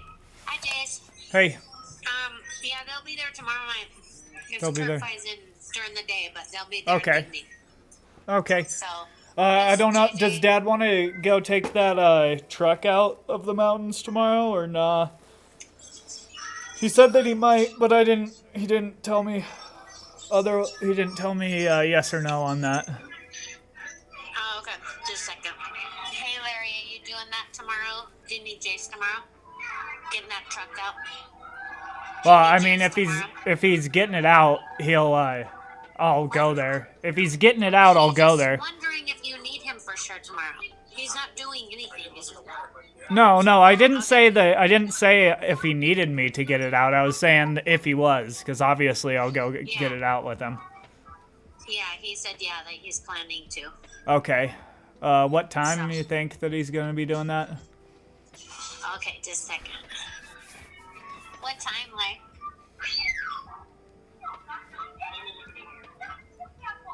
He said let him look at the weather and then he'll let you know. Okay, sounds good. All right. And is JJ off tomorrow? Yeah, JJ's off tomorrow. Oh, nice. Okay. Yep. Yeah, so maybe you She guys should can be, go over and see at them least. on- I would or assume. see, Ken and Lydia and Kurt, since you won't see him on Thanksgiving. Yeah. Right? Yeah, no, I won't. Yeah. Alright. Alrighty, sweetie. I'll talk to you later. Okay, sounds good. Bye, love you. Love you, buddy. Bye-bye.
What was I doing here? I got distracted.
Where's I?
Ooh, why did I put? Why did I capitalize and? And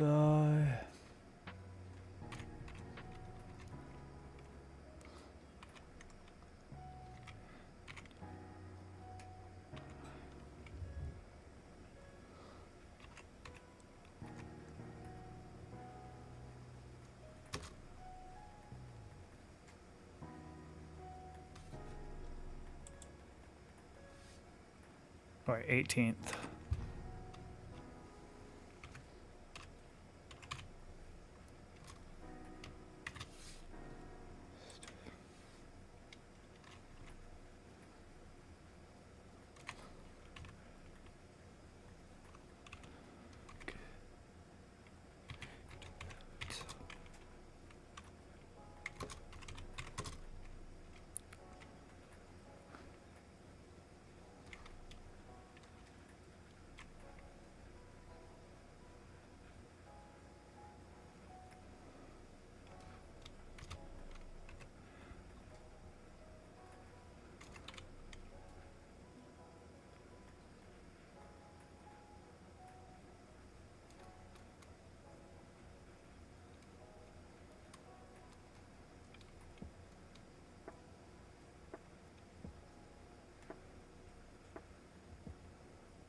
Okay. Our infantry units equipped with armored personnel carriers or infantry fighting vehicles. Okay. I didn't know what the fuck mechanized infantry would be.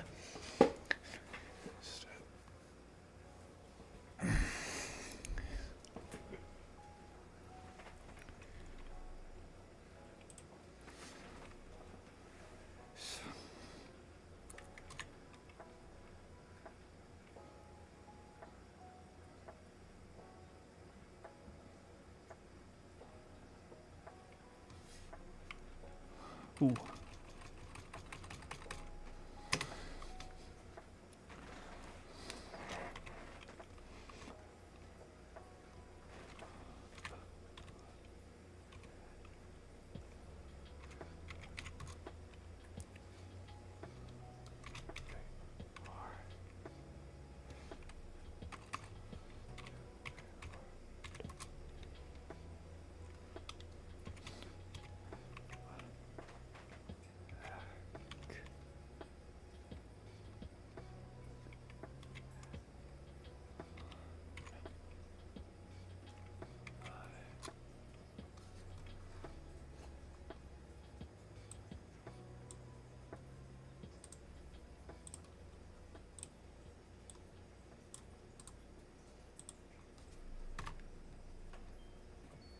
Cake in the break room!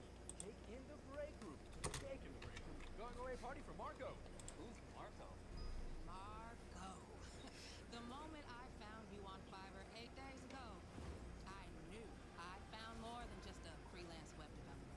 The museum-worthy work, your portfolio, humility despite your towering reputation. You were coy at first, but you're exactly what we needed. A heartbreakingly beautiful website for our company. To Marco. To Marco! Let's type in.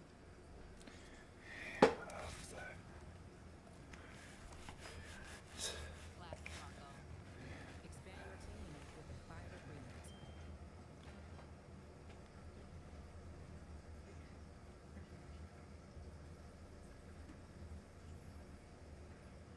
Step into Wix Studio, where creative freedom meets absolute efficiency.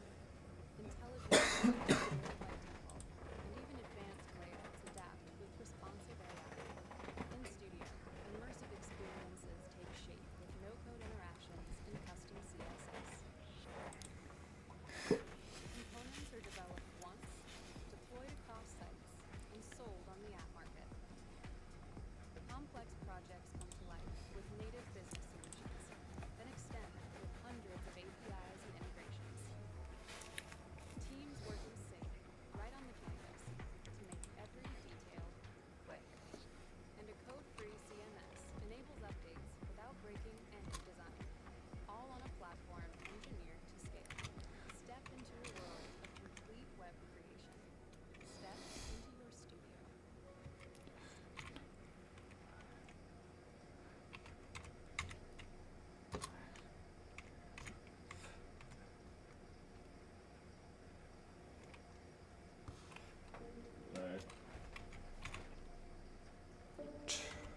this guy.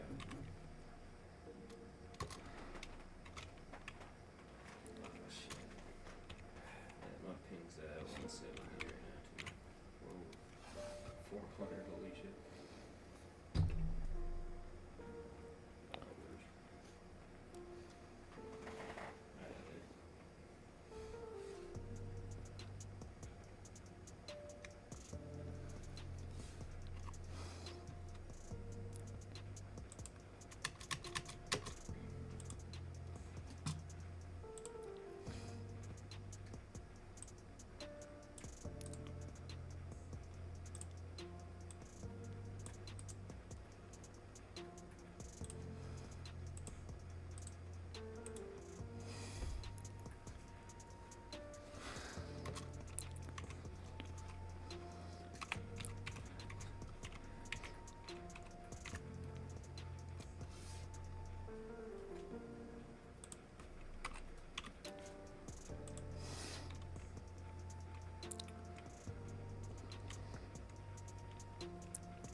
It's kind of a based name, honestly.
You got a vape?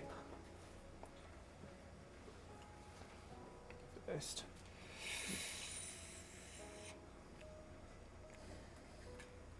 Bro, I wish that I could just smoke my cigars in here.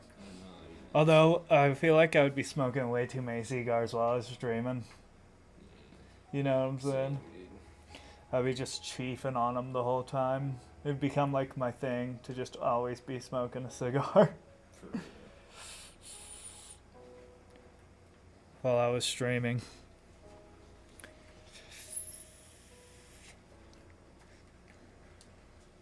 It'd be kind of a cool thing, though.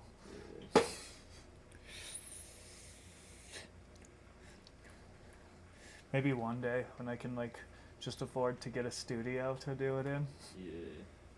Instead of in my basement, where all the smoke will just rise up into the rest of the house. I'm Vaughn, and I'm here at the Apple Store to tell you all about the new. Where was I?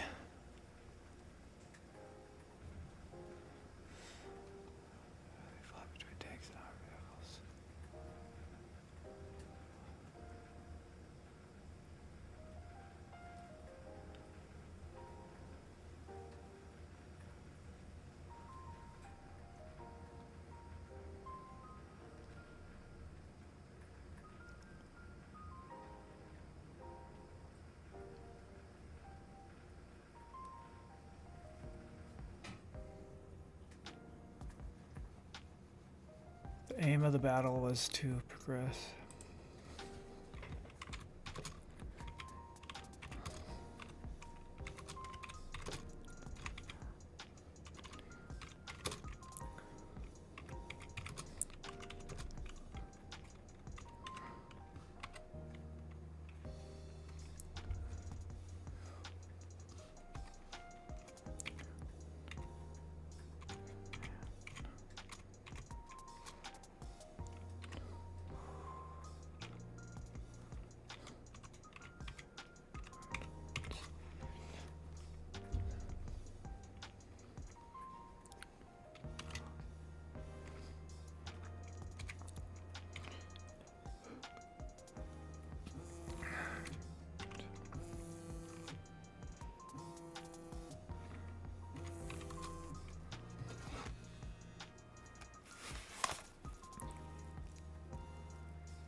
Hello? Hi, what are you doing? Streaming. Can you bring me some stuff? Why? What do you need? Cause it's been busy since I got here and my feet are killing me. And, I'm dying of heat stroke, fucking the sweater I got on. Yeah, what do you need? I don't know what to ask you for, though. I want my Hey Dudes and like a t-shirt or something. Okay. What t-shirt? I don't know what t-shirt. Wait, are you at Bliss right now? Yeah. Okay. Just go into my closet and see if you can see when I wear a lot. Okay. Okay. Alright, let me know. Alright, sounds good. Alright, love you, bye. Alright, love you too, bye.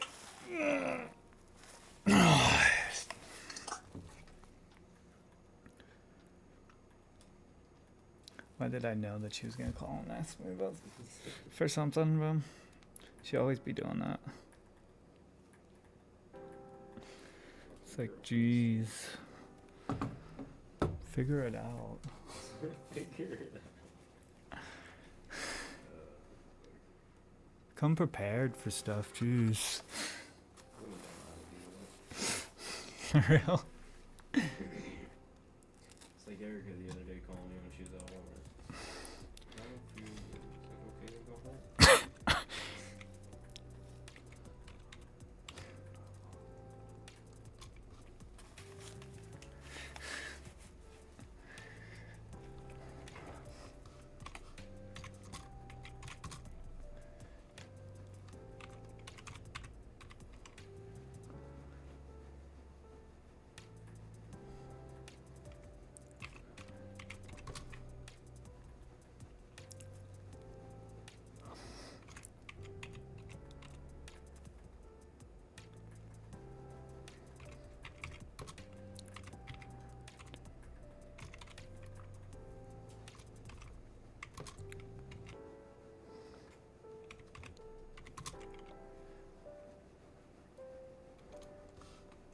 Should I say dirt? Yeah, I'll say dirt.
All right.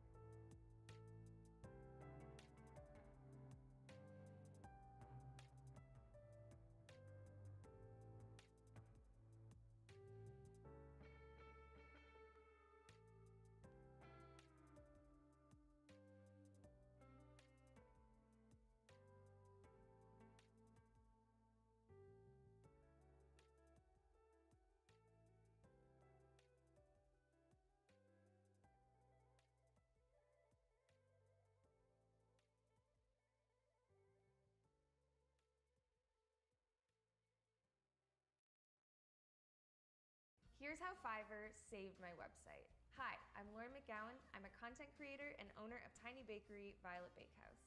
When I opened my bakery 2 years ago, I was doing absolutely everything. Web design, social media, customer service, and all of that baking. As my business has grown, I can see little improvements I could make to my website for a better customer experience. I'm no expert at Shopify, but I found someone on Fiverr who is. If you don't already know, Fiverr connects you with a global network of talented freelancers to help you build and boost your business, like website developers, programmers, and graphic designers. I looked through different freelancers' portfolios and found someone on Fiverr that was an expert in Shopify. They helped me customize my product forms so that clients can customize their cakes with different flavors and colors. They also helped me clean up my site and added a whole new blog section so I can share recipes. Check out Fiverr.com to discover a talented professional to help you build your business, brand, or dream.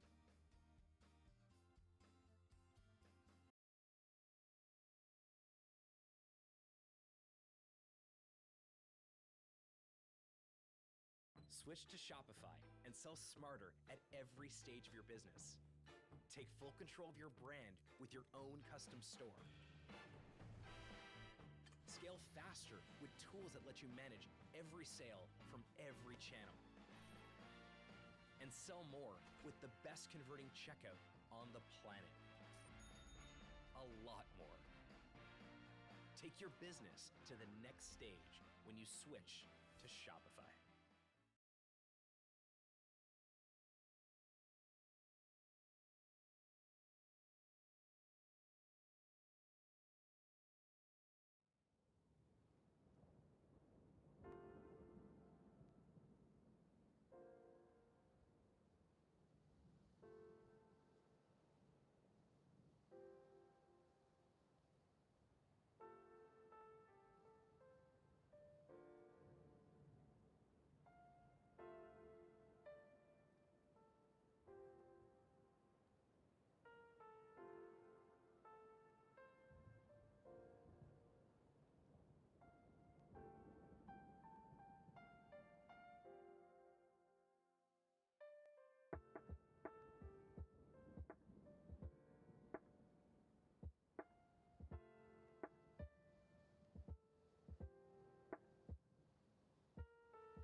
With Photo Vibrance, you can transform any photo into a mesmerizing moving image in just a few clicks.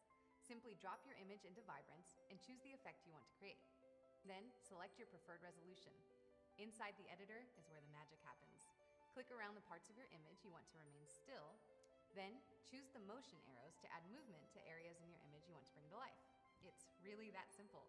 You can also add text, images, as well as special effects and sky replacements to make your images really grab attention.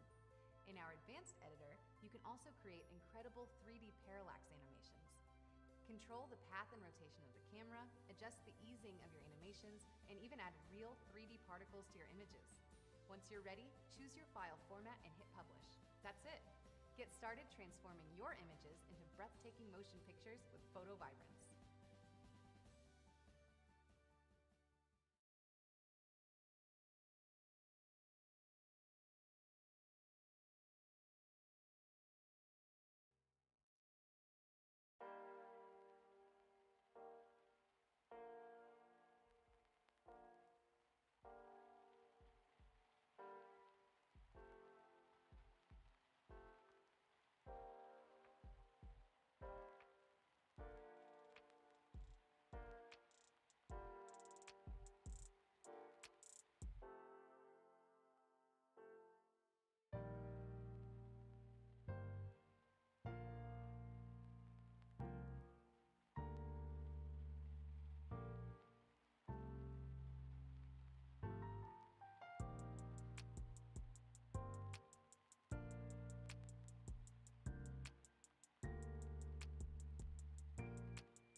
generations, we've been farming out here. We look out for each other and we keep our word. But like much of Montana, it's changing. Folks in Washington and some folks moving here don't get it or even care. I may not look like the other senators, but I'm defending our way of life with all I've got.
is. There's like no like rounds or anything.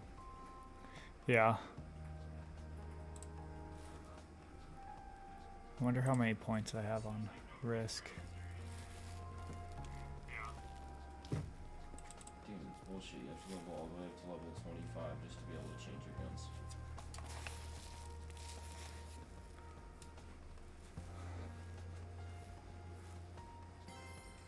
Eight.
Bro, I'm gonna try fucking...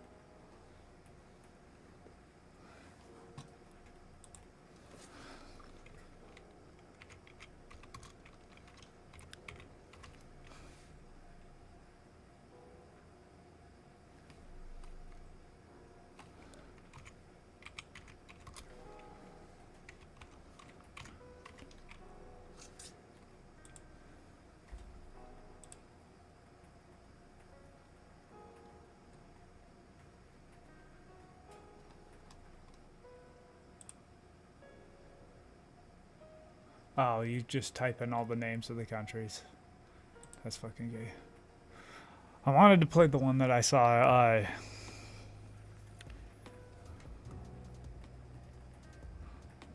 Destiny playing.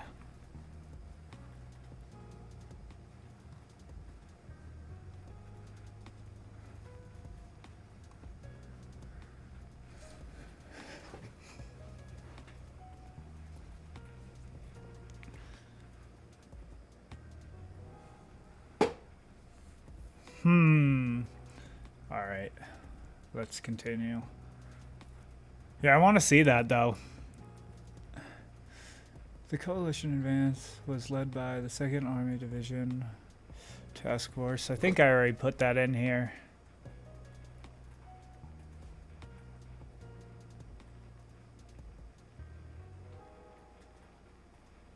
Yeah, I did.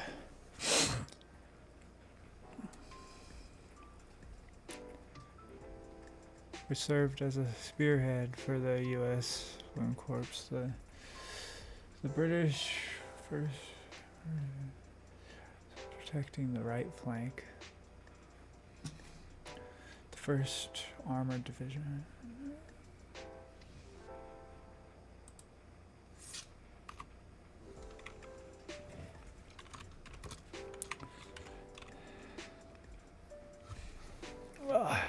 What the fuck?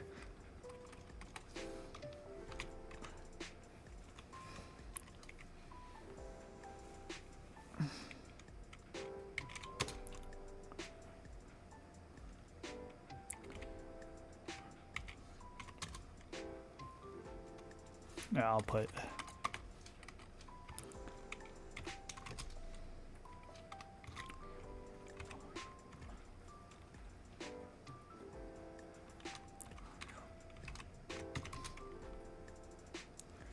British First Armor. The fuck?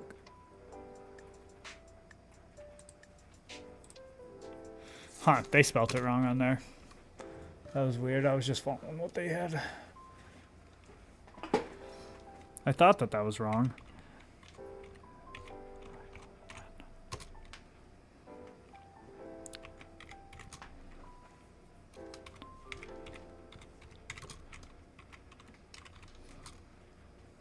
was tasked with protecting the right flank.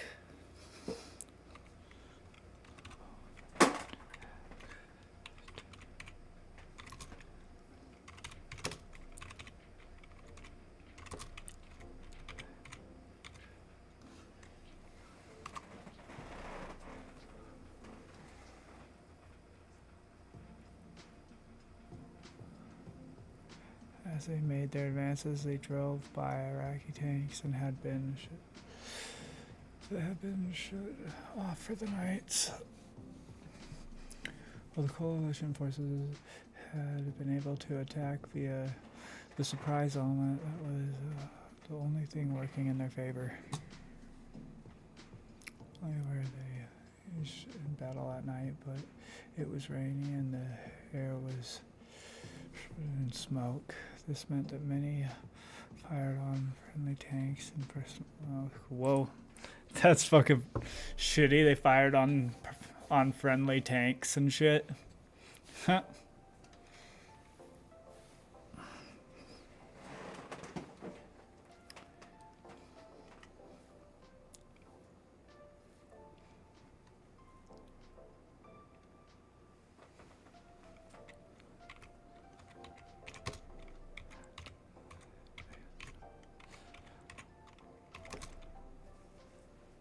I'm advancing.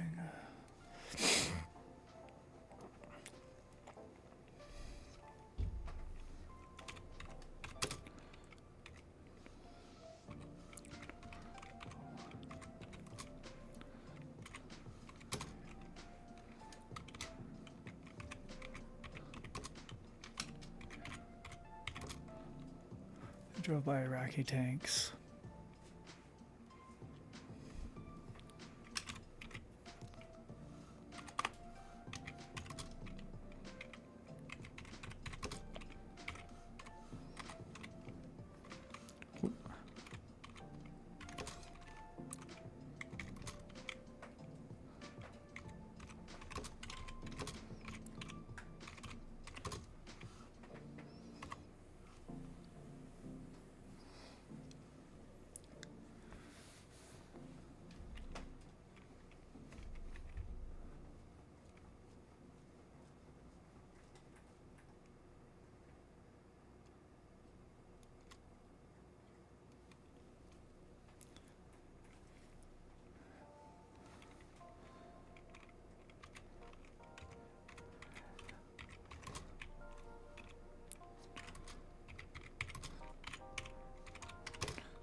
Oop, shit. Forgot the eye.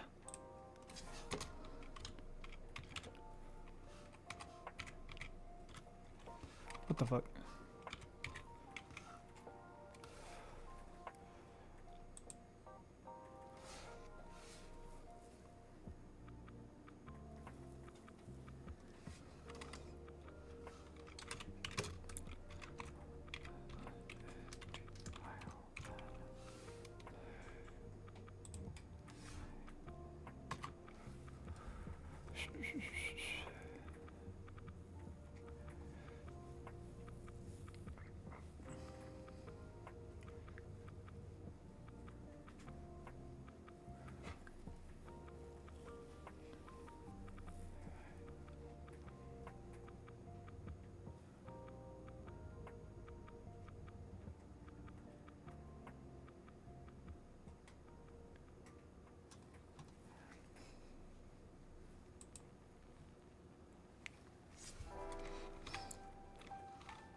I'll put that over here.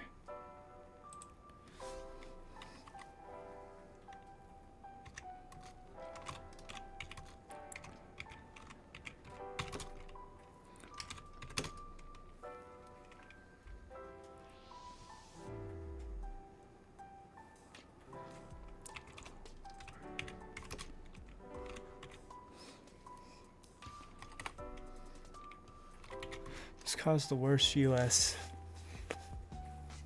friendly fire incident.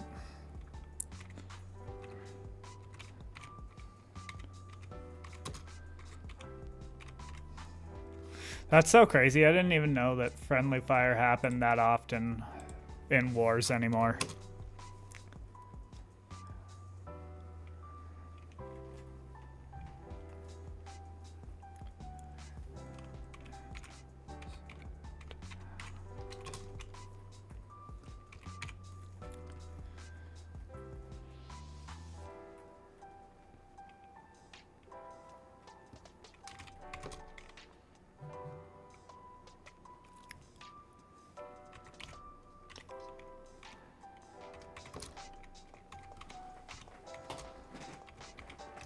Well, I mean, it probably was because the like ground invasion only lasted like 100 hours of the Gulf War, so I mean, there probably wasn't much time for them to even have a friendly fire incident, except for this one.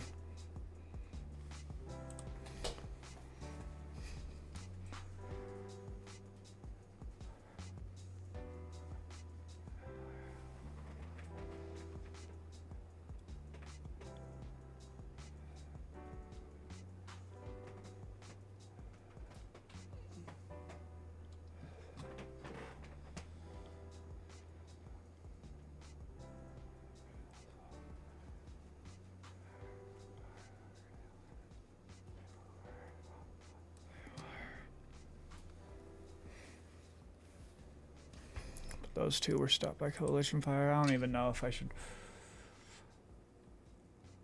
attempt to stop the coalition advancement.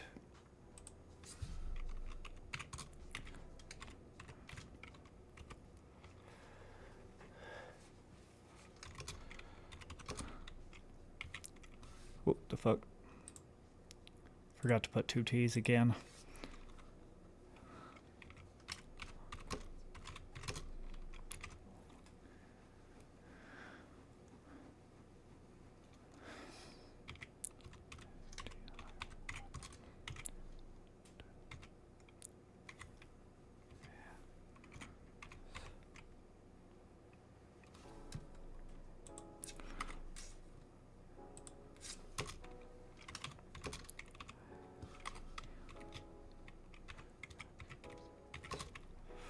Iraqis.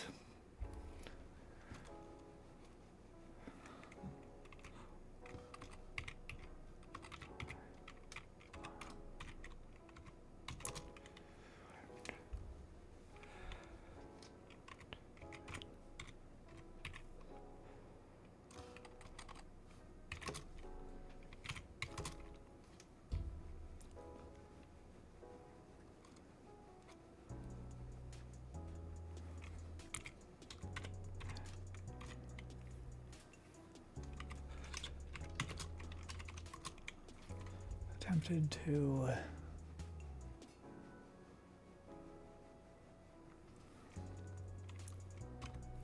I wonder if they're talking about RPGs. Wait, yeah. I don't know why it said rocket-powered grenade launchers instead of just saying RPGs. That would have been so much easier. Like everyone knows what RPGs it.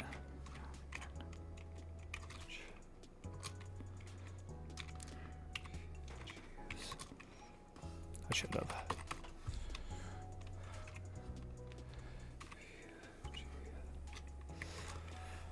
Launch RPGs.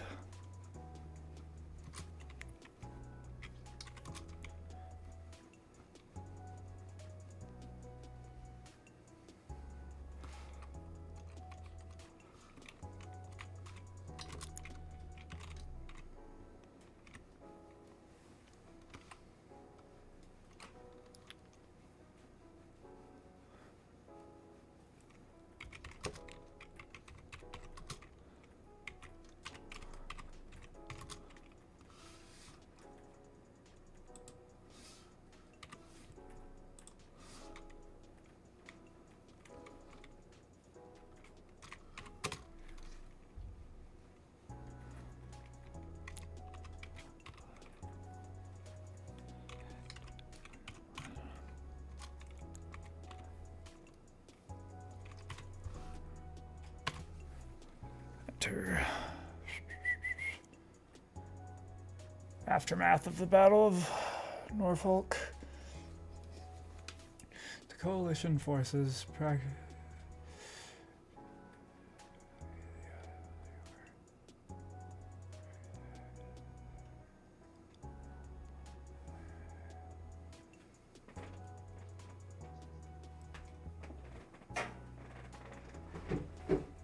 I don't think that I've looked into this battle.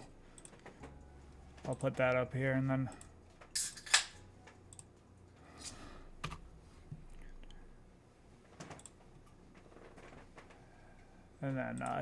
we'll continue.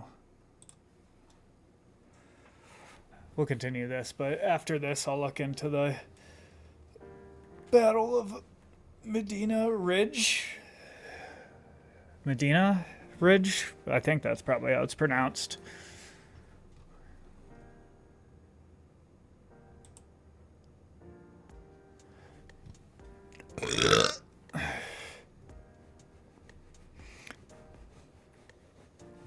So did they even make it to Kuwait City before the ceasefire was called? It doesn't look like it. They didn't even have to make it to Kuwait City before the ceasefire was called? Huh.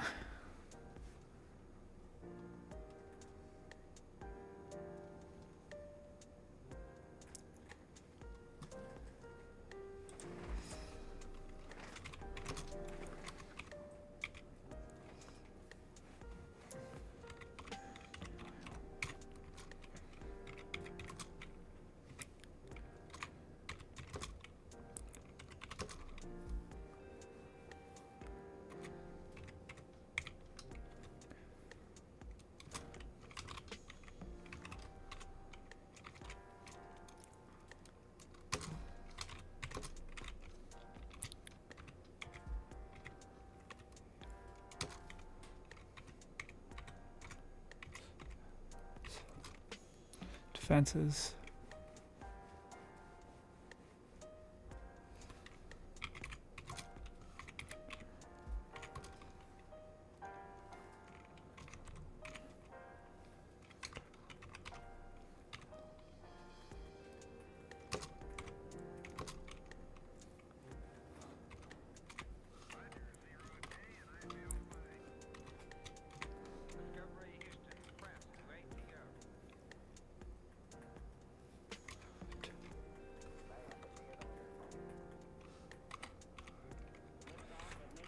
Objective.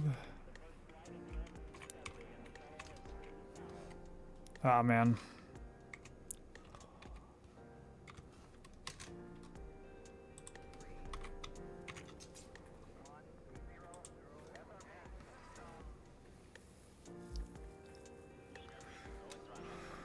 Oh. I don't think it told me. By the time the coalition forces...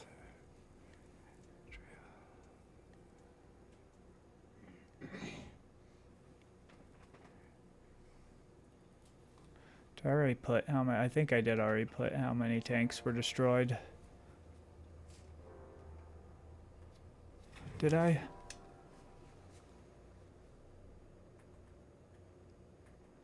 Yeah.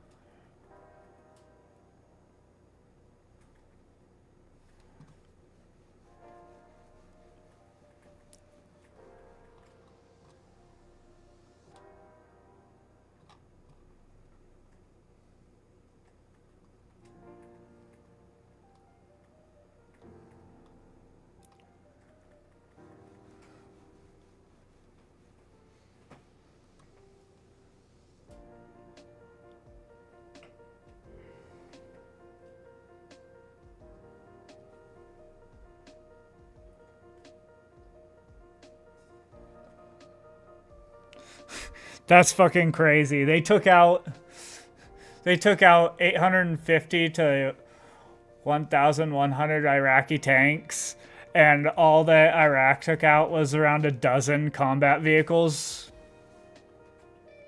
Holy shit, that's fucking crazy. So in this battle of in the Battle of Norfolk, I guess that like the Americans took out 150 to like around 150 to 1,100 Iraqi tanks, and only lost about a dozen combat vehicles. Holy shit. That's fucking crazy.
A dozen combat vehicles.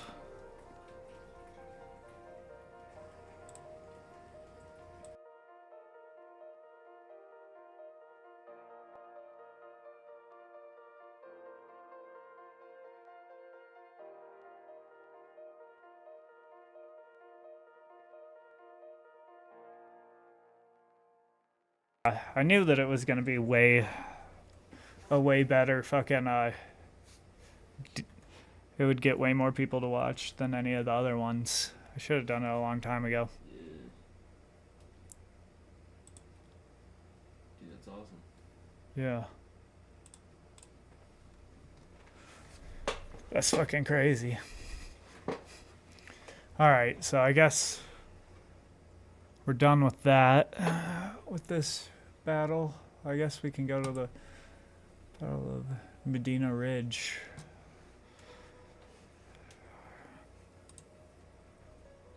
New note.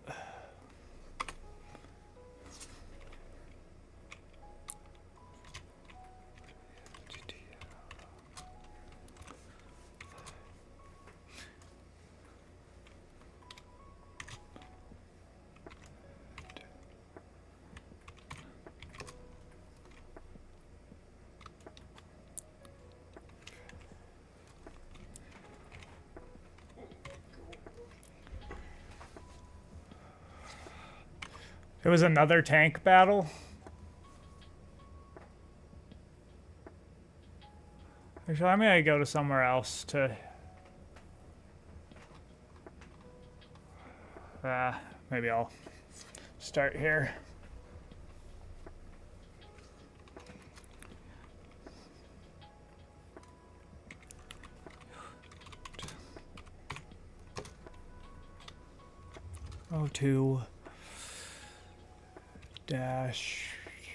-27dash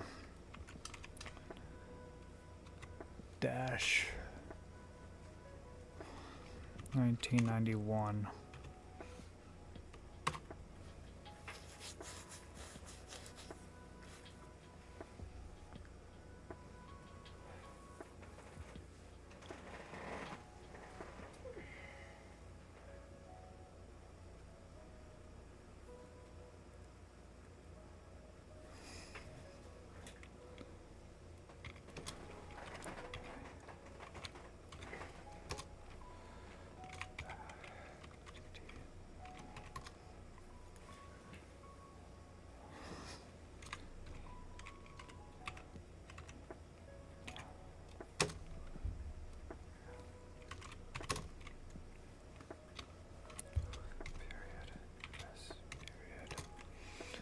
In the US.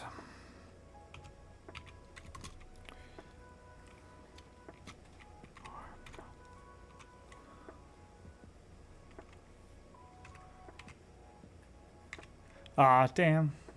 Now it's down again.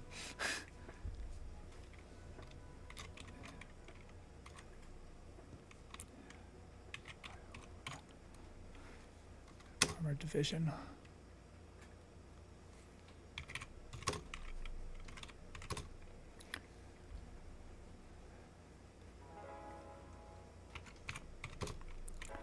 And the 2nd Brigade of the Iraqi Republic Guard.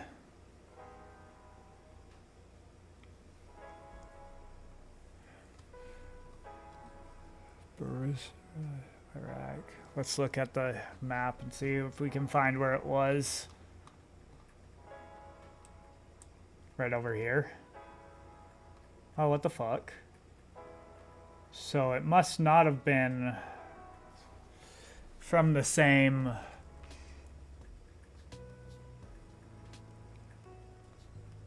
It must not have been from the same division that came up from over here and was going into,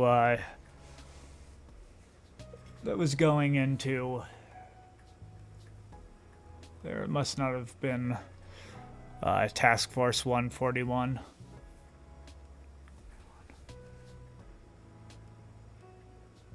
Yeah.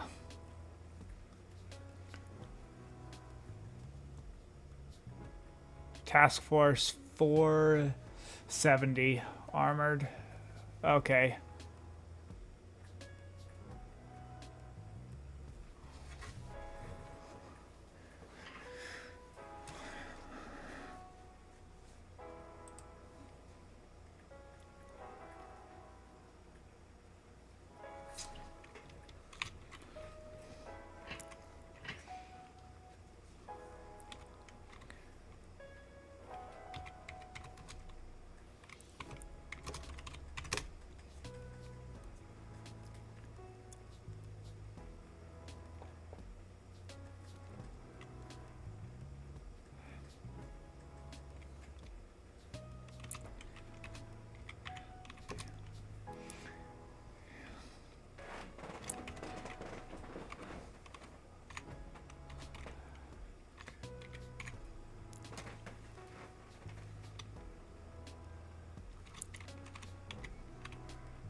Looking guard.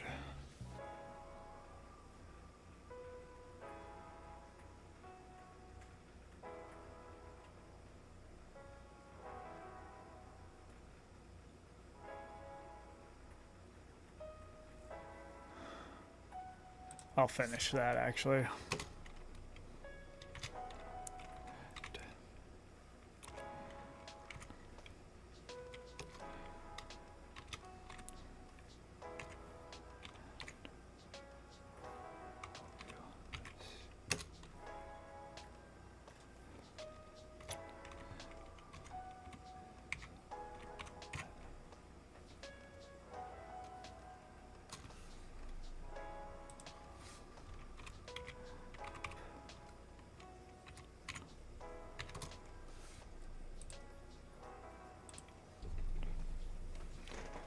Happened.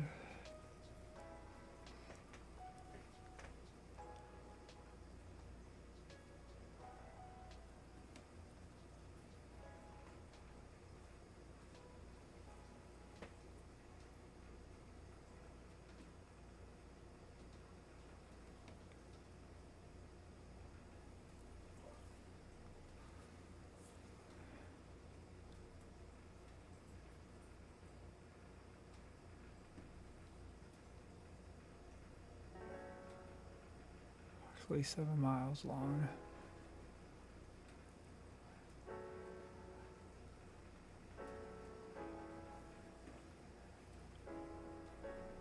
What the fuck? I swear that the Battle of Norfolk was said to be the largest tank battle. Well, the second largest tank battle in U.S. history. So there's no way that this tank battle was the largest of the war. was considered by some sources.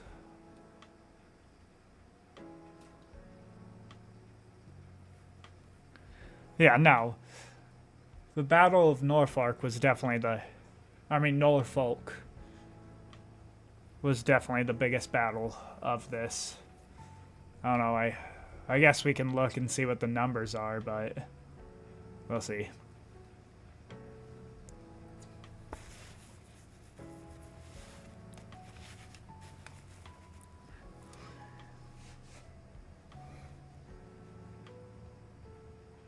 Oh, where were we?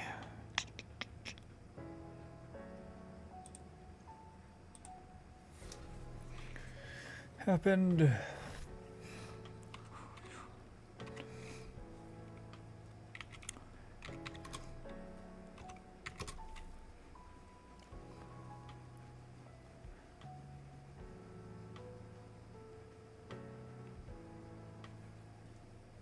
Happened outside of.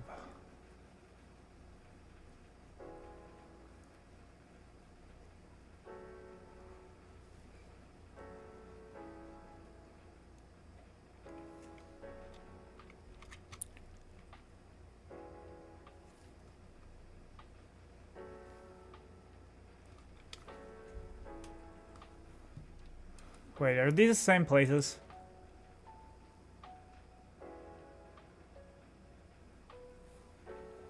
Let's look this up. Because if it's right there... Okay, it might be a different place. No, it is. Why is it spelt differently?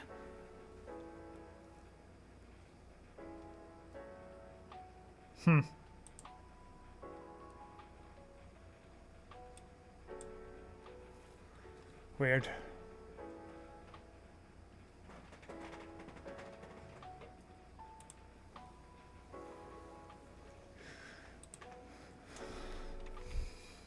Which one should I call it?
Oh, Medina Ridge.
I don't know if I had to put that, but all right.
Right, I'll just go.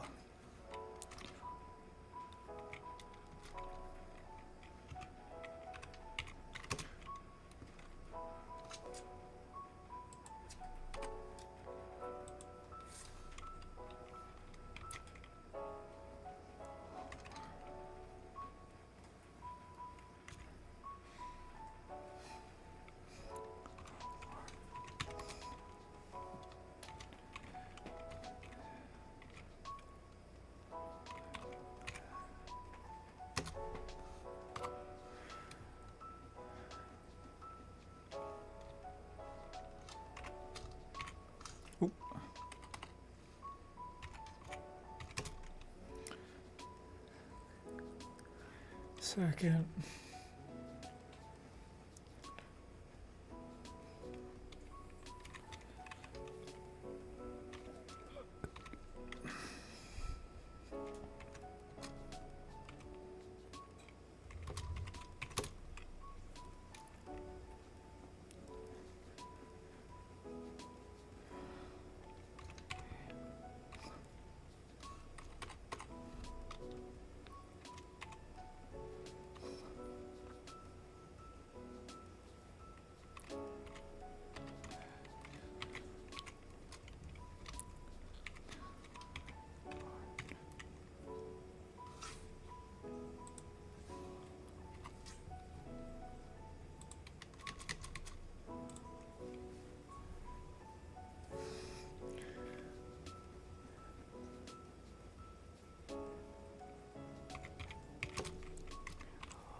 Was commanded by what the fuck was it? Major General Ron Griffith. Ron Griffith.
Fuck.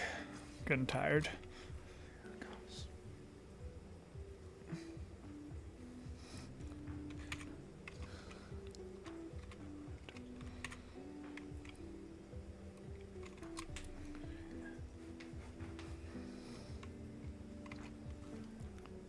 $348.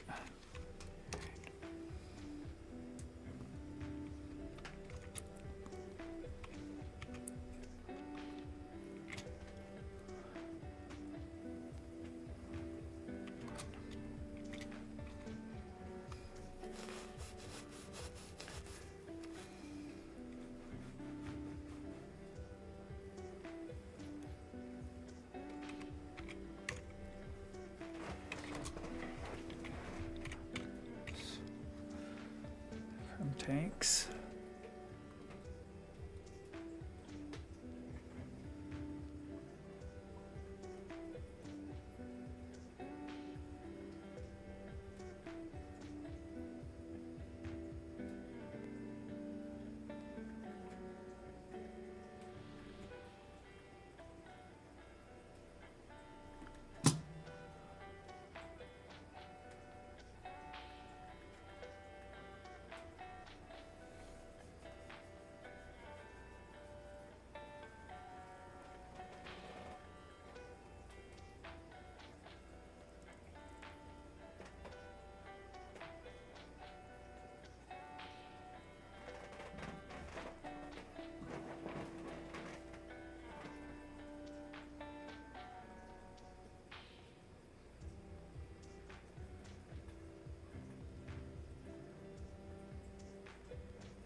I don't think I need to get too in depth with this.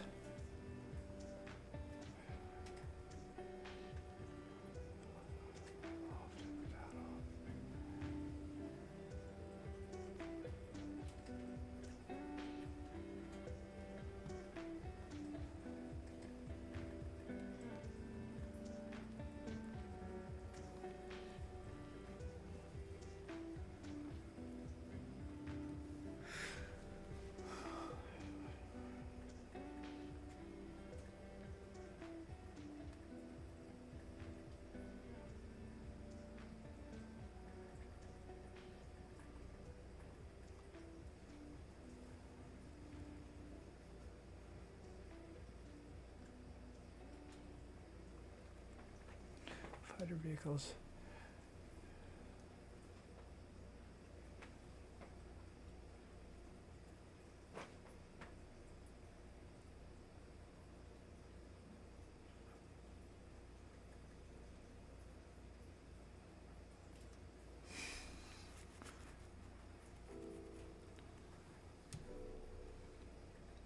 I'm gonna go to a different website and look at this. I don't really like reading the... There we go. War History Online. I liked that website, even though it had a shitload of ads.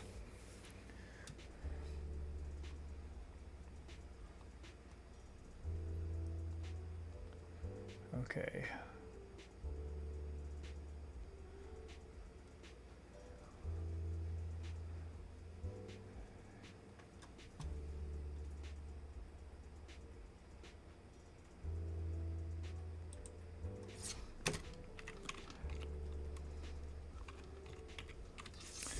Day.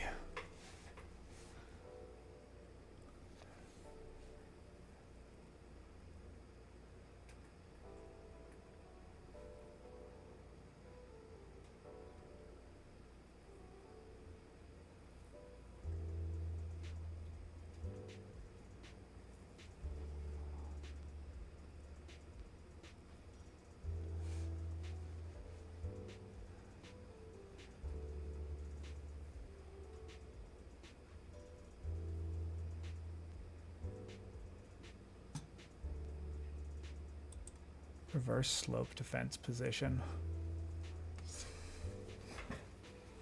It's a military tactic where a defending force is positioned on the slope of an area.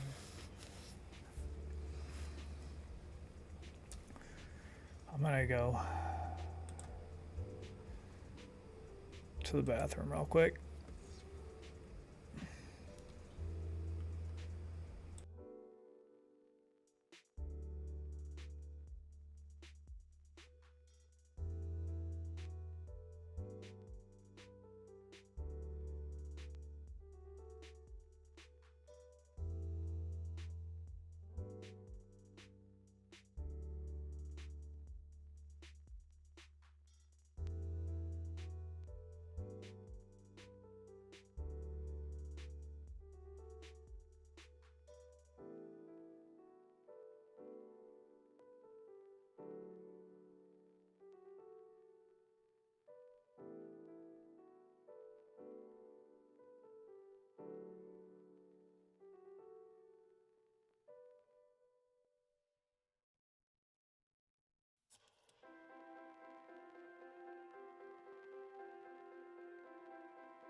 All right, I'm back.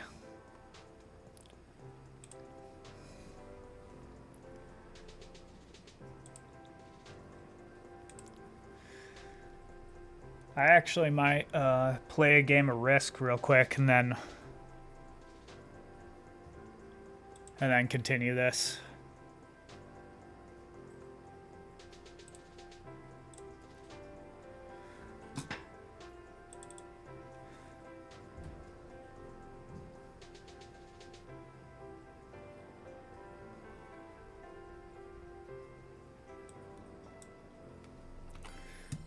Watch a video on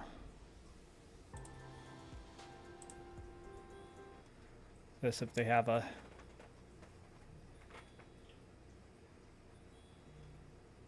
yeah, there we go.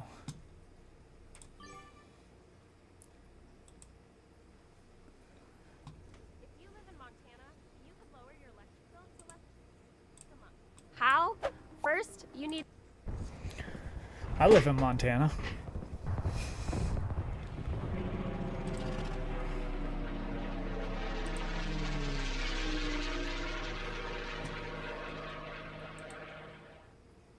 This video is sponsored by NordVPN. A VPN, I wish that they had a virtual Middle private East, network, allows you to securely and safely use the internet. map and with on over here. 5,300 Nord servers in 59 countries, you'll find a server continue their advance east, pulverizing the Tawakana Republican Guard Division with few losses. The armored fist punch that began with the Battle of I went 73 too Eastern far yesterday, forward. or nordvpn.com/opsring. Oh shit, I'm all out. As the clock ticks through midnight into day 4, the US armored divisions Rogues. continue their advance east, pulverizing the Tawakana Republican Guard Division with few losses. The armored fist punch that began with the Battle of 73 Eastern yesterday has broadened into the Battle of Norfolk overnight, with hundreds of Iraqi tanks destroyed. Over the hours of the early morning, the American tanks Wait, continued what? attack. The Battle of. As the clock ticks through midnight into day 4, Did he say the Battle of US armored 34 divisions Eastern? continue their advance east, pulverizing the Tawakana Republican Guard Division with few losses. The armored fist punch that began with the Battle of 73 Eastern yesterday has broadened into the Battle of Norfolk overnight, with hundreds Huh, of so Iraqi this must have tanks been a destroyed. different. They must have split Over the hours off. of the early morning, the American tanks continue the tactic employed thus far, to use Huh. their superior range against the Iraqi T-72s to keep them at arm's length while destroying them. A brigade of the Adnan Republican Guard Division of motorized infantry moved south against the US 1st Armored Division overnight. and Come wounds on, we needed 23 one more American player. soldiers with artillery fire. The Adnan are motorized and fast-moving as their vehicles are mostly made up of trucks and light armor. They are attacking to slow the 1st Armored Division's advance, to give their comrades in the Medina Republican Guard Division to the east more time to set One up sec. defensive positions. I'm gonna be right back.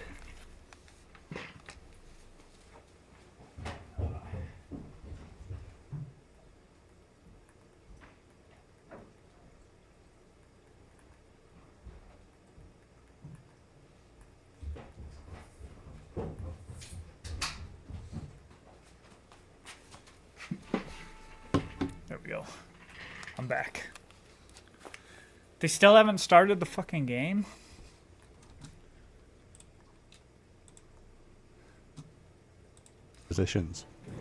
The US MLRS batteries launch a devastating counterattack of cluster bomblets in return. Throughout the night, using their night vision optics, an entire battalion of Apache attack helicopters and Air Force A-10s move in and rain hell on the Adnan Division from above. Within a few hours, their resistance has ceased, and the hastily organised Adnan Division dissipates into the night, with What is those unable touch to escape controls? surrendering. Behind the Republican Guard, the coalition air forces continue to hammer Iraqi commandeered vehicles retreating from the Kuwait theatre, along what would become known as the Highway of Death. Throughout days 3 and 4, the Iraqis have been setting fire to the Kuwaiti oil wells as they retreat. The burning... Wait. The US MLRS batteries launch a devastating counterattack of cluster bomblets in return. Throughout the night, using their night vision optics, an entire battalion of Apache attack helicopters and Air Force A-10s move in and rain hell on the Adnan Division from above. Within a few hours, their resistance has ceased, and the hastily organised Adnan division dissipates into the night, with those unable to I'm escape green. surrendering.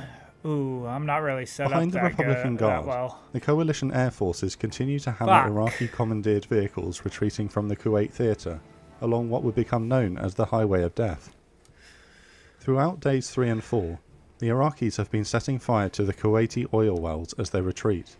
The burning oil causes a massive environmental disaster in the area. Despite the Iraqis believing that the rugged terrain south of the Euphrates Valley is too difficult for an armoured division to negotiate, the 24th Infantry Division reached their objective, securing Highway 8 east of where the 101st had done so a couple of days earlier. They blockade the highway, destroying over 100 vehicles I've got retreating an idea. westwards with tank and tow fire. Bedouin nomads, no, not watching a from the good top idea. a nearby ridgeline, politely applaud as tank rounds hit their targets. Despite being slow out of the blocks, the Egyptian, Saudi, Syrian and Actually, Kuwaiti might be a armoured good idea. divisions of Joint Forces Command North have carefully advanced into Kuwait against concentrated Iraqi defences. They have successfully destroyed multiple Iraqi frontline divisions and advanced northeast towards Kuwait City itself.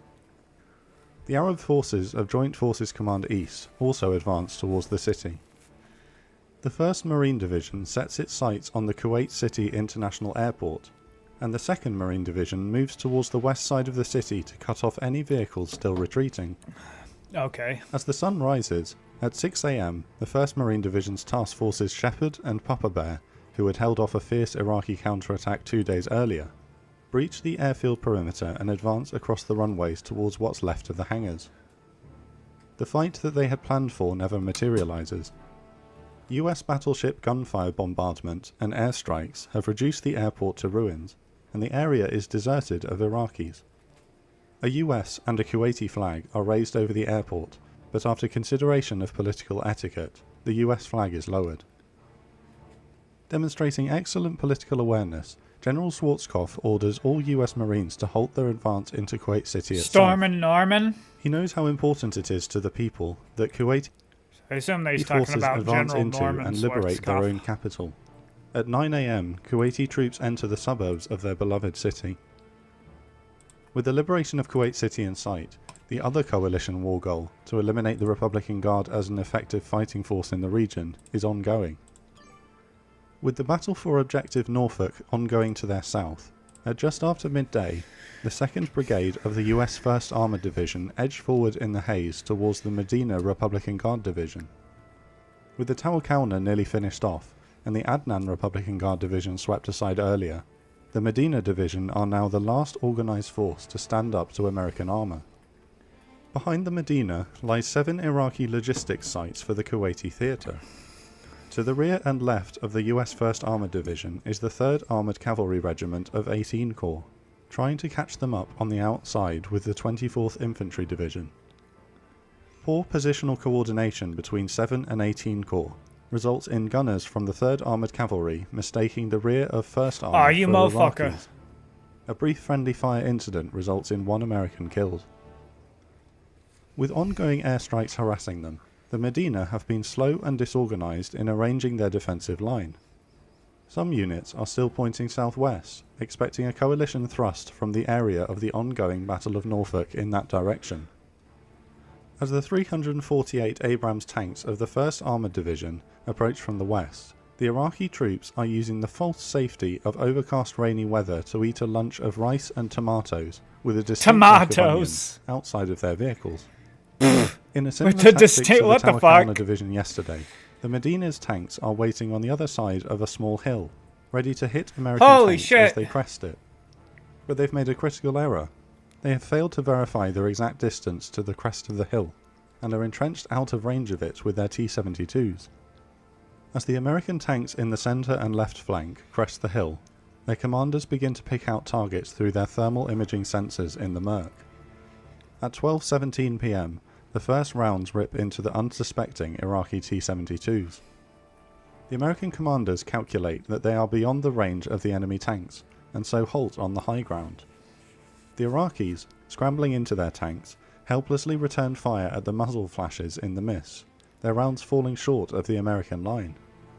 For the next 40 minutes, the engaged elements of the 1st Armoured Division simply sit there picking off Iraqi tanks and armoured vehicles with impunity. The Iraqis desperately call in artillery support, but the rounds fall behind the front line of Abrams tanks. Without any real way of knowing where the rounds are landing, the artillery continues without correction and misses. The 75th Field Artillery Brigade and the 1st and 25th Field Artillery Regiments respond. Using artillery acquisition radars, the US artillery is able to detect the firing of an Iraqi artillery piece, pinpoint its exact position, and return counter-artillery fire on it before the Iraqi round has even landed. Within just a few minutes, 2 entire artillery battalions of the Medina Division have been wiped out, and the US artillery can focus its attention on the Iraqi armour. To their north, the 24th Infantry Division begin a similar attack on the Jabbar and Talil air bases, defended by the significantly weakened but spirited Nebuchadnezzar Republican Guard Division. 40 minutes after the battle began, the Medina's right flank has been completely destroyed, and the right flank of the American force is just beginning to smash into the Medina's left. In this sector, many Iraqi tanks are pointing southwest. I'm gonna try something. The nearest tanks are destroyed before they can even rotate their turrets towards the Americans. Those that do fire back find that they are wait, no, again that was good. outranged. Scrambled air power is now arriving to expedite the destruction. Apache attack helicopters come to hover just behind the front line of Abrams and Bradleys. They launch Hellfire missiles over the heads of their comrades into the enemy. Oh, damn it. A-10s also arrive overhead and pummel Iraqi vehicles just outside the range of the ground forces. There we go. In the midst of the carnage, General Franks, commander of 7 Corps, flies to visit Major General Griffith, commander of the 1st Armoured Division. However, the pilots of his helicopter get lost, and they fly over the Iraqi line. His helicopter flies from the Iraqi lines towards the US line. With his Black Hawk equipped with stub wings and external fuel tanks, in the mist they could easily have been mistaken for a similar looking Iraqi Mi-24 attack helicopter. It's a miracle that neither Iraqi nor American air defences opened fire on him. The battle would become known as the Battle of Medina Ridge. It lasts just 2 hours, during which 186 Iraqi tanks and 172 armoured vehicles are destroyed. 4 American Abrams tanks are lost. After-action reports conclude most likely to Iraqi tank fire, but that friendly fire by the Apaches can't be ruled out. After the war, Colonel Montgomery Magis, the commander of the 2nd Brigade of the 1st Armoured Division, would pay tribute to the bravery of the Medina Republican Guard Division. "These guys stayed and fought," he said. In the afternoon of Day 4, both the Tawakalna and Medina Republican Guard Divisions are now effectively destroyed. The Adnan, Nebuchadnezzar and Al-4 infantry divisions are routed and retreating. The avenue to the coast is now open, and the race is on to cut off these 3 divisions and the Hammurabi Armoured Division before they can make their escape north of the Euphrates. Airstrikes involving A-10s and 4 Apache battalions of the 101st Airborne are directed against all of them to try to slow down their retreat until 7 and 18 Corps, now struggling for fuel with the very long supply routes from Saudi Arabia, can arrive to destroy them. The bombing and killing is merciless on the retreating and disorganised Iraqi forces, both in eastern Iraq and at the Highway of Death. General Schwarzkopf and President Bush in Washington agree that to continue the killing for the sake of killing risks the coalition losing moral authority on the world stage, not to mention the psychological effects on their troops in the merciless killing of those who can no longer fight back. They begin to discuss and prepare for a ceasefire. In the meantime, 7 and 18 Corps continue to chase east towards the coast, attempting to envelop enemy divisions. Further south, having completed their objectives ahead of schedule in the afternoon, 7 Corps Commander General Franks had planned for the British 1st Armoured Division to head northeast into the area of the fleeing Republican Guard. But after another friendly fire incident this morning, where gunners from the Queen's Royal Irish Hussars were wounded by tank shells of the US 1st Infantry Division, he makes a political call. More British troops have regrettably now been killed and wounded by US friendly fire than by Iraqis, and parading the British 1st Armoured in front of the exhausted 1st Infantry Division is likely to result in further tragedy. Accepting a change in orders with good humour, General Rupert Smith relays Frank's instructions to his troops. Advance east and cut off any further retreating Iraqis from Ooh, Kuwait nice. City at the Good coast to the job. north.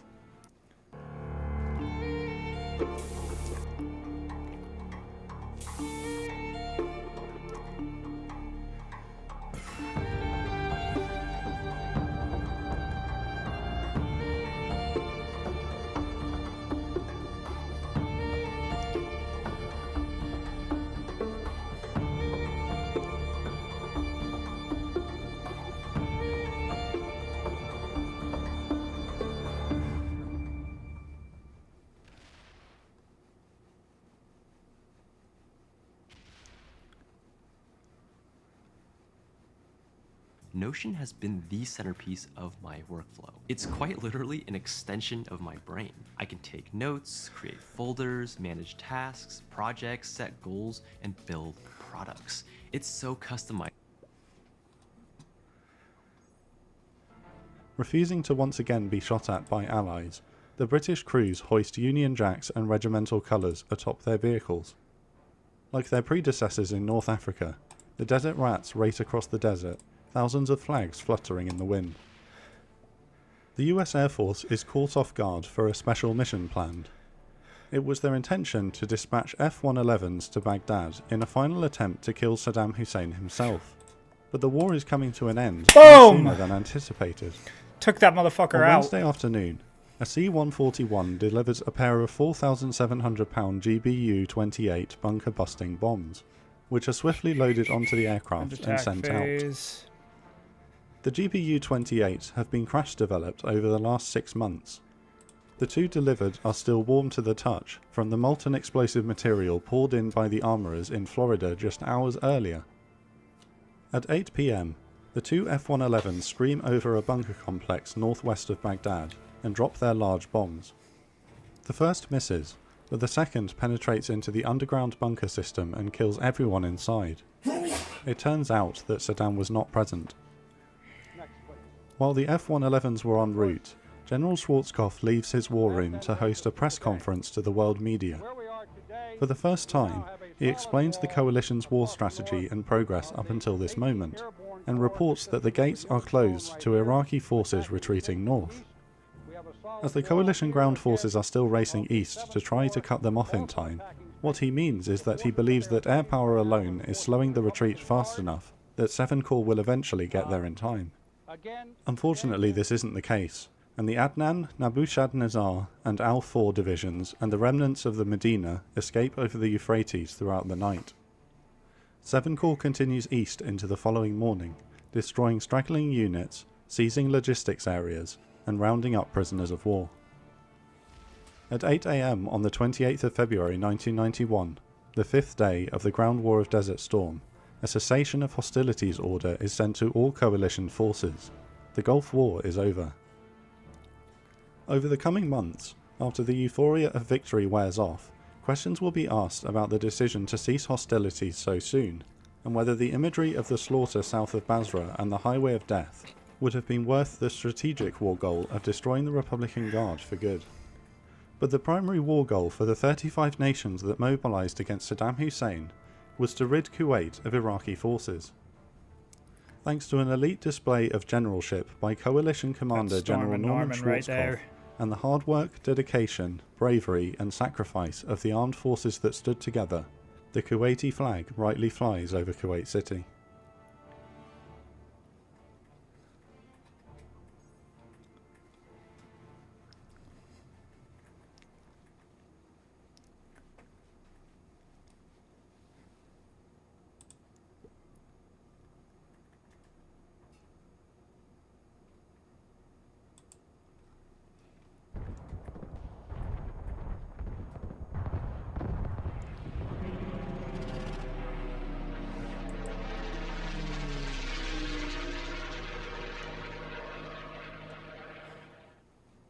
The armoured divisions of 7 Corps have been preparing for this moment for several months.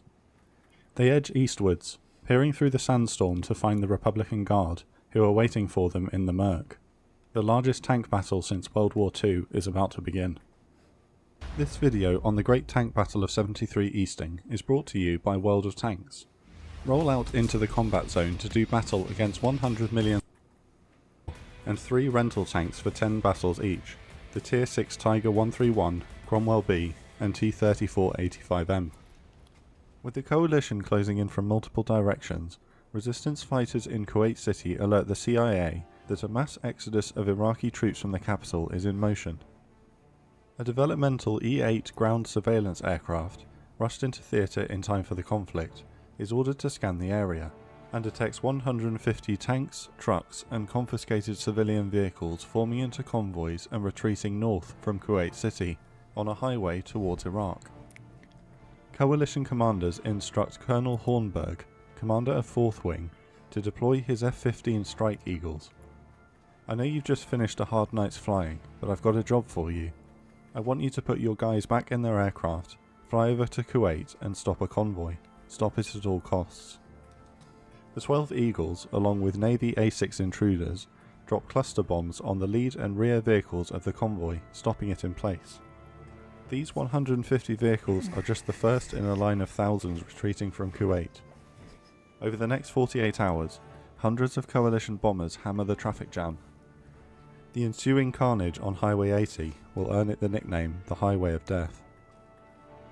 The commanders of the Tawakalna and Medina Republican Guard divisions know that they must delay the advance of 7 Corps as long as they can to allow the escape of Iraqi units in the area, including other Republican Guard divisions. They also know that this is very likely to be a sacrificial task. They deploy in a defensive line alongside regular Iraqi divisions to meet the oncoming American and British armour anyway. They show courage in doing so.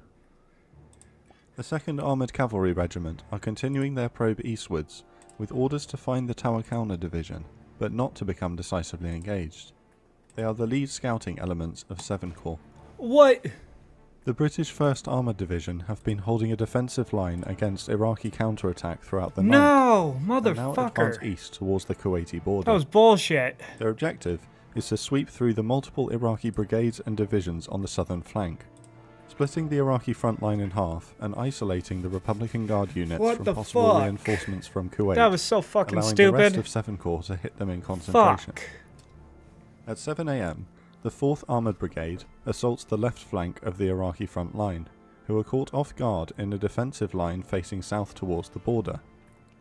Unlike other frontline divisions, the Iraqi 52nd Armoured Division puts up a spirited response, firing and manoeuvring with their T-55 tanks. The return fire is ineffective, however, and throughout the morning, Challenger 1 tanks clear the way to their objective, destroying numerous Iraqi tank companies.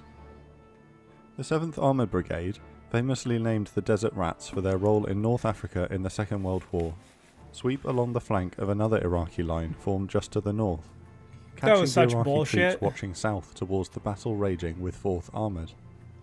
A Challenger tank of the Royal Scots Dragoon Guards makes the longest recorded tank kill in history at 4,700 metres, a record that stands to this day.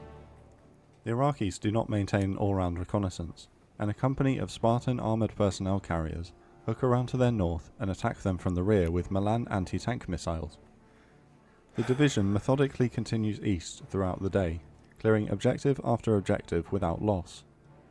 Disaster strikes in the afternoon, when a pair of American A-10s arriving on station are given a verbal description of the location of enemy tanks by a returning F-16. They approach an area 20 kilometers from their assigned tasking and spot vehicles below. They don't see the inverted V markings on the side of the vehicles indicating friendly forces, and mistake them for Iraqi T-55 tanks. They fire 2 Maverick missiles, hitting 2 British Warrior infantry fighting vehicles. Unfortunately, 9 are killed. The 2nd Armoured Cavalry Regiment has led the US armoured divisions since the beginning of the invasion. An instinctively mobile unit, they've had a frustrating stop-start morning, advancing but having to stop to wait for the heavy armour behind to catch up and organise into a line of attack. They edge forward to find the Republican Guard, where their orders are to not become engaged, but to allow the 1st Infantry Division to move to the front to do the fighting when they're discovered. They've already discovered and destroyed outer scout units of the Tawakalna Republican Guard Division. The sandstorms are terrible, and the visibility is down to a few hundred metres, so they edge forward without scout helicopter support. The 3 squadrons of 2nd Armoured Cavalry, named Cougar, Wolfpack and War Eagle, advance. Cougar Squadron is on the regiment's left flank and is made up of 4 troops, Eagle, Fox, Ghost and Hawk, each approximately made up of 9 Abrams tanks and 13 Bradleys.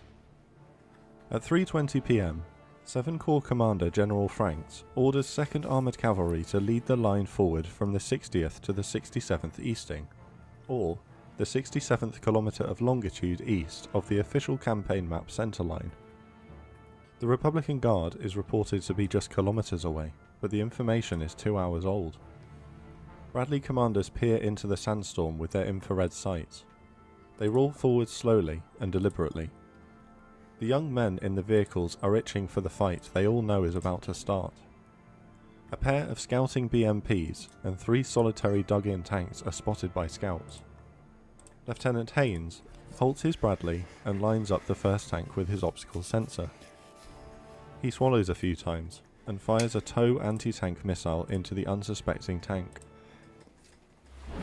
Please, please, Lord Zux, bring me more customers and What the fuck? Quickly, he fires a second into the second tank and 25mm cannon rounds into the third.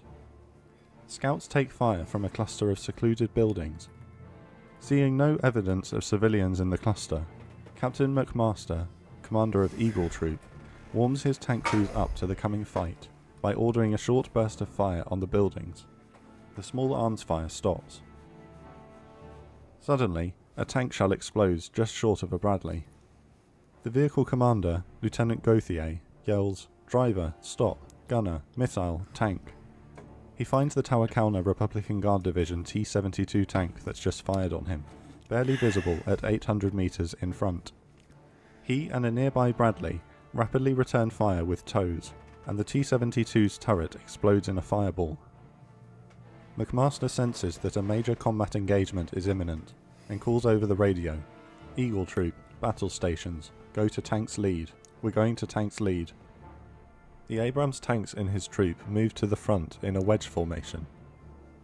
At 4:18 p.m, Oh, that was Cougar Squadron perfect. is ordered to advance to the 70th Easting. In a Bradley belonging to Ghost Troop, Lieutenant John Hillen radio acknowledges the receipt of the advance order and, fearing tank mines in the area, moves to sit on 2 Kevlar flak vests. Staff Sergeant Burns asks him why he's sitting on the vests. "I want to be able to make more Hillens when this thing is over," is the response. At 4:18, the great tank battle that they've been preparing for several months begins. Through the clearing weather, McMaster spots the enemy. Contact. 5 this guy armoured gonna do vehicles anything? direct front, 3 more off to the left. The enemy I think he tanks doesn't are know what to traversing their do. turrets towards Eagle Troop. He pushes Why the hasn't he button traded on his his cards Abrams yet? laser rangefinder. 1,420 yards. "Fire Sabot," he yells. The first round hits a T-72. Rapidly reloading, the second shot is away on the second enemy tank within 3 seconds. A ferocious volley of enemy fire lands amongst Eagle Troop. His vehicles are just cresting a hill, and to his horror, McMaster sees a mass of enemy tanks waiting for them on the other side. Eagle Troop aggressively charges forwards, with all Abrams and Bradleys now furiously returning fire at the enemy. There is little choice but to take the fight to the enemy, ignoring their regimental order not to become decisively engaged. Their troop of 9 Abrams and 13 Bradleys are going head-to-head with 39 Iraqi tanks, 54 armoured vehicles and 200 infantrymen. Marauding into the enemy lines, McMaster's tanks have already destroyed 15 T-72s, and the closing range is only making the engagement more violent. A nearby scout platoon of Bradleys race over to reinforce Eagle Troop. A deadly ZSU-23 anti-aircraft gun opens fire on them, and they calmly destroy it with a TOW missile. The Bradleys open up on the entrenched infantry with 20mm cannon fire. While Eagle Troop are taking hits, no vehicles are destroyed. The infrared sights on the American vehicles are far superior to the optics in the Iraqi tanks, whose commanders are relying on the regular lens sights to spot the marauding tanks through the storm. Eagle Troop violently bashes through the outer line of tanks and spots a circle formation of 17 T-72s to their left, supposedly a reserve that would react to attempts at penetration or encirclement. They never get the chance. Within seconds, the entire formation is obliterated. The rest of the 2nd Armoured Cavalry Regiment and the 1st and 3rd Armoured Divisions are now making first contact with the Republican Guard, and the remains of the Iraqi 52nd Armoured Division fleeing into the area from the British advancing in the south. Eagle Troop have found by far the largest defensive concentration. Ghost Troop are moving parallel to Eagle Troop, just north, in a fight of their own. Seeing the carnage that Eagle's Abrams are inflicting to their south, Ghost desperately try to keep a safe distance to prevent a friendly fire incident. In doing so, one Bradley accidentally drives into a minefield and over an anti-tank mine. Miraculously, the vehicle survives. In a nearby Bradley, the crew congratulate Vehicle Commander Lieutenant Hillen on his foresight, before frantically repositioning onto Kevlar vests of their own. At 6:40 PM, just 22 minutes after the first shots were fired, Eagle Troop arrives at the 73 Easting, and the shooting wanes. McMaster calls for a status report, and is astounded to find that Eagle Troop has not lost a single vehicle, nor a single I was really weapon hoping they system wasn't disabled. able to trade. Eagle alone has destroyed an entire Republican Guard battalion of approximately 47 tanks, 34 armoured vehicles and numerous trucks, with many bunkers destroyed and scores of infantrymen killed. The destruction along the front line is similarly conclusive. American gunnery and firepower is superior, and the advantage of having infrared optics in the storm is decisive. Other engaged units don't need to perform the aggressive charge that Eagle Troop were forced into after cresting the hill and finding the enemy at short range. They're able to use superior range of the Abrams over the T-72 to keep the enemy at arm's length while destroying them.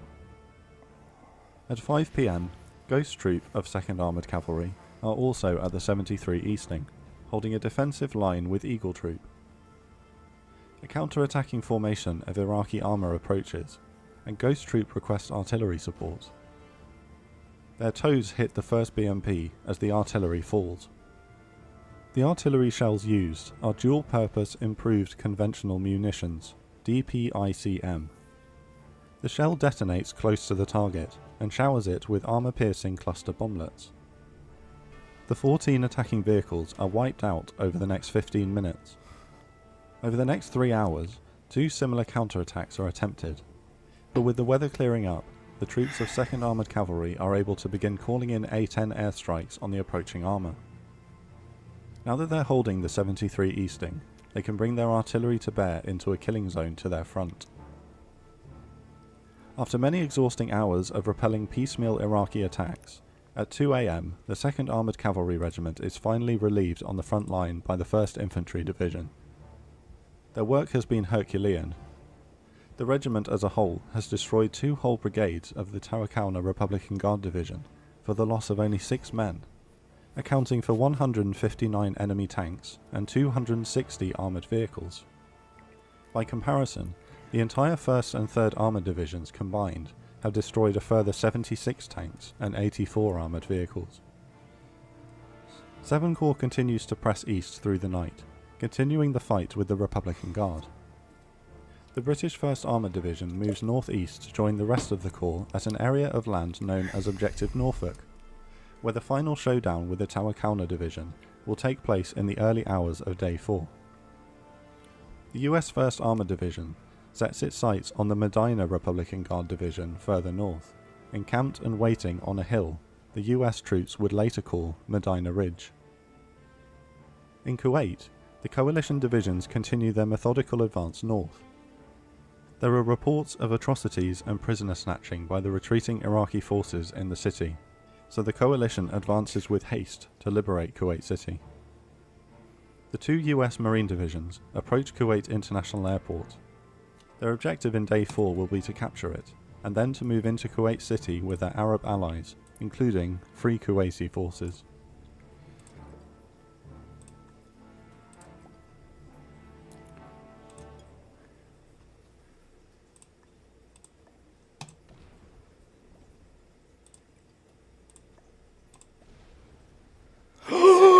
watching your No! rising utility costs?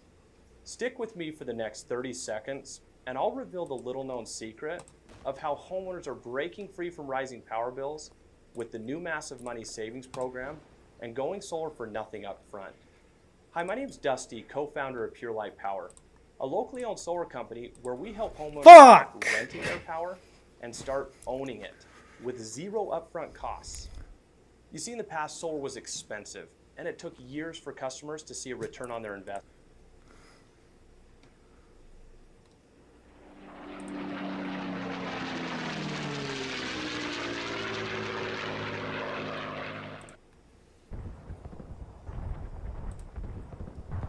Fuck.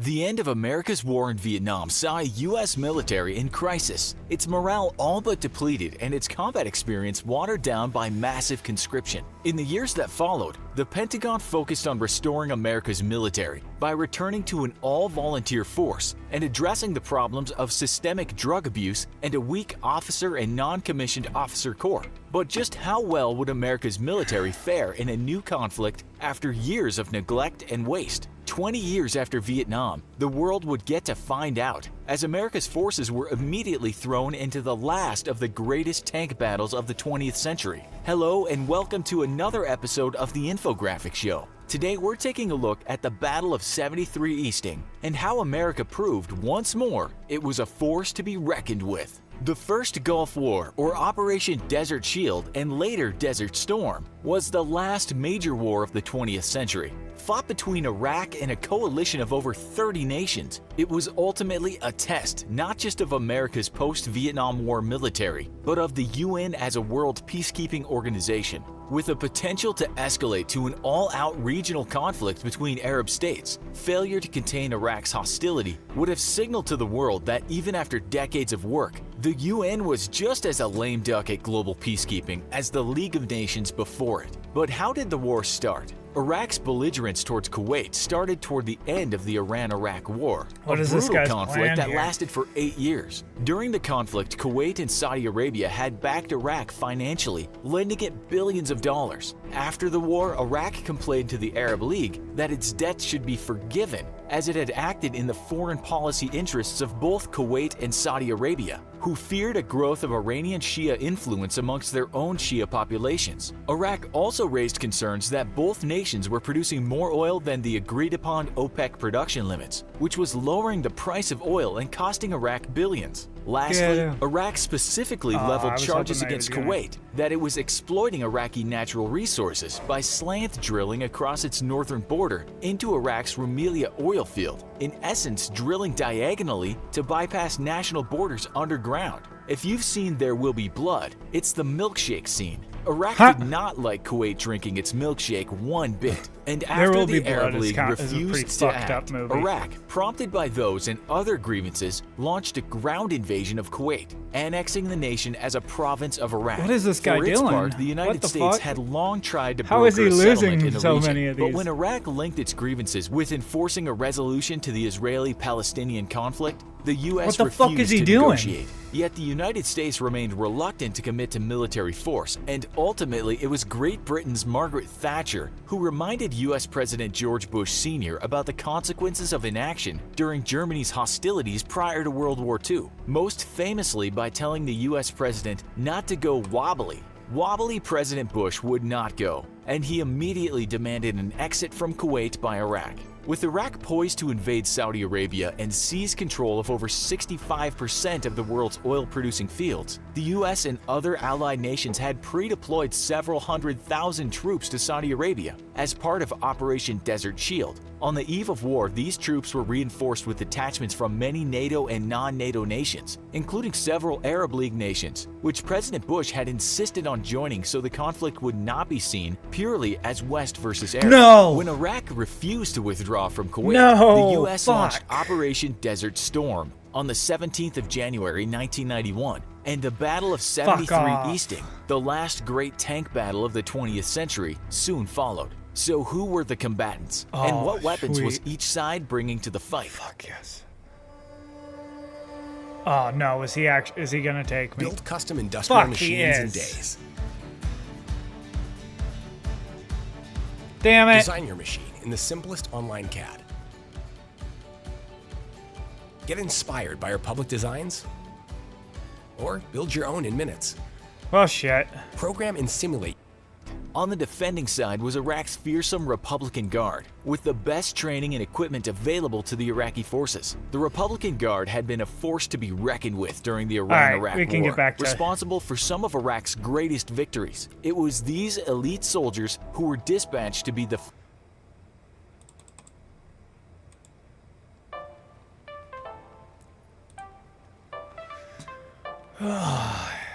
That fucking sucked.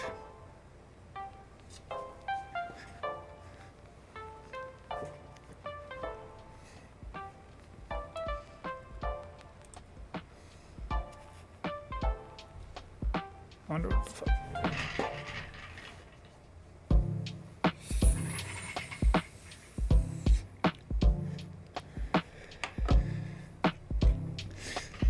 Can't smoke my cigars in here, so.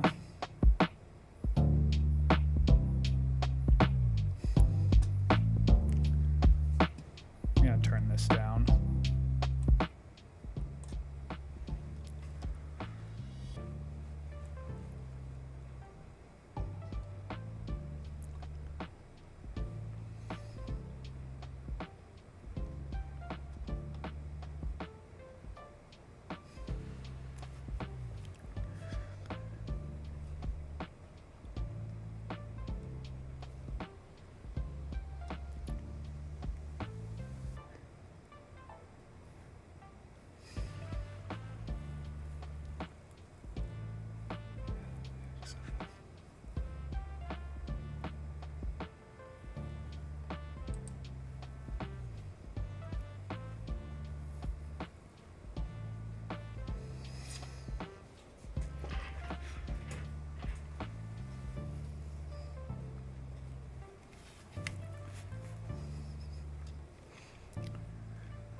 $72.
Oh, I don't know why the fuck I capitalize those.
Hello? Hey, what's up?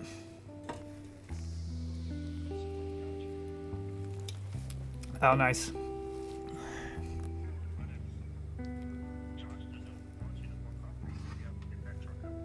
Oh, okay. I don't think that he does.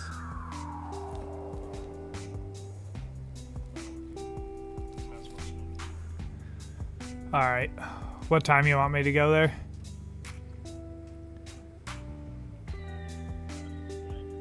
Okay, sounds good.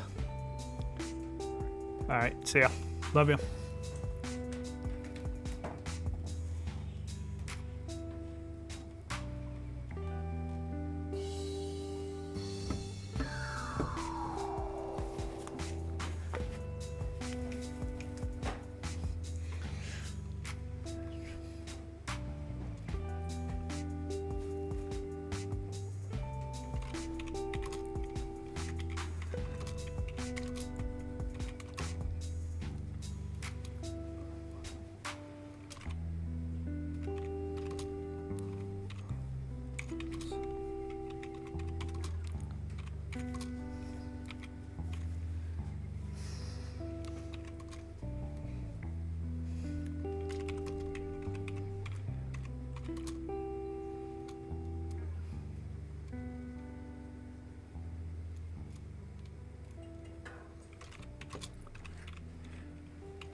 Defending unit usually does not.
What the fuck? This is the exact same thing that the other ones said.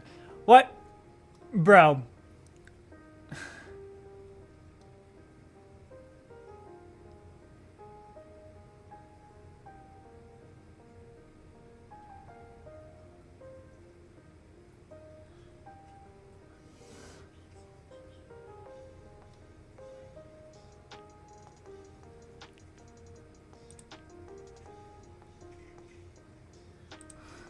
Who copied who?